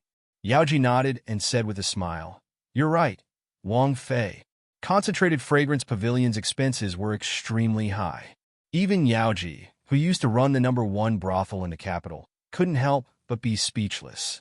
However, business was very good these days. In less than half a month, they made a lot of money. Therefore, there was one thing that was right. People were born to be cheap. Remember, if you want a girl to accompany you, tell them to go to those brothels by themselves. The Concentrated Fragrance Pavilion only provides the best wine, the best dishes, the most pleasant tunes, the most beautiful dances, and the most exciting talent shows. Nothing else. Yili ordered as she watched the scene downstairs. Yaoji nodded and said, Yaoji understands. Speaking of which, today, Prince Li, the 7th prince of the northern tribes, and the crown prince of Shiling Genom of Gojoseon all came to Concentrated Fragrance Pavilion. Yili smiled and said, Concentrated Fragrance Pavilion has risen too quickly. It would be strange if they didn't come. Don't pay attention to them. Do what you need to do. Yaoji covered her mouth and smiled. Now I believe that Wang Fei said Concentrated Fragrance Pavilion exists to make money. But it's lively these days. When these people leave, Yili smiled and said, don't worry. This time, many people came and won't leave. In the future, more people will come. This will require Concentrated Fragrance Pavilion's efforts to tell those rich people the benefits of living and doing business in Ruyang City. Yaoji understands. Yaoji walked to the window and curiously followed Yili's gaze. What is Wang Fei looking at? Yili pointed at the arena not far across the street and asked, what's going on there? Yaoji smiled and said, setting up an arena. These days, not only are there many merchants coming to Ruyang, there are also many young masters and martial artists. That arena has been set up for 2 days, but the champion seems to be from the northern tribes. If you win, the prize is a treasured knife studded with gems. 50 taels of silver once. These 2 days, the champion has earned a lot of money. Compared to a treasured knife studded with gems, 50 taels of silver was naturally nothing. But if no one could win, then the champion didn't need to pay any cost. 50 taels of silver was enough for a normal person to live for 2 to 3 years. Yili was curious. What arena is so difficult? Yaoji said, archery. Archery? Yili raised her eyebrows in surprise. It seemed that the champion of the northern tribes was very confident in his archery skills. One had to know what kind of place was Ruyang now. It was where the Mahist army was stationed. Half of the Mahist army's elite Black Cloud cavalry were stationed outside Ruyang City.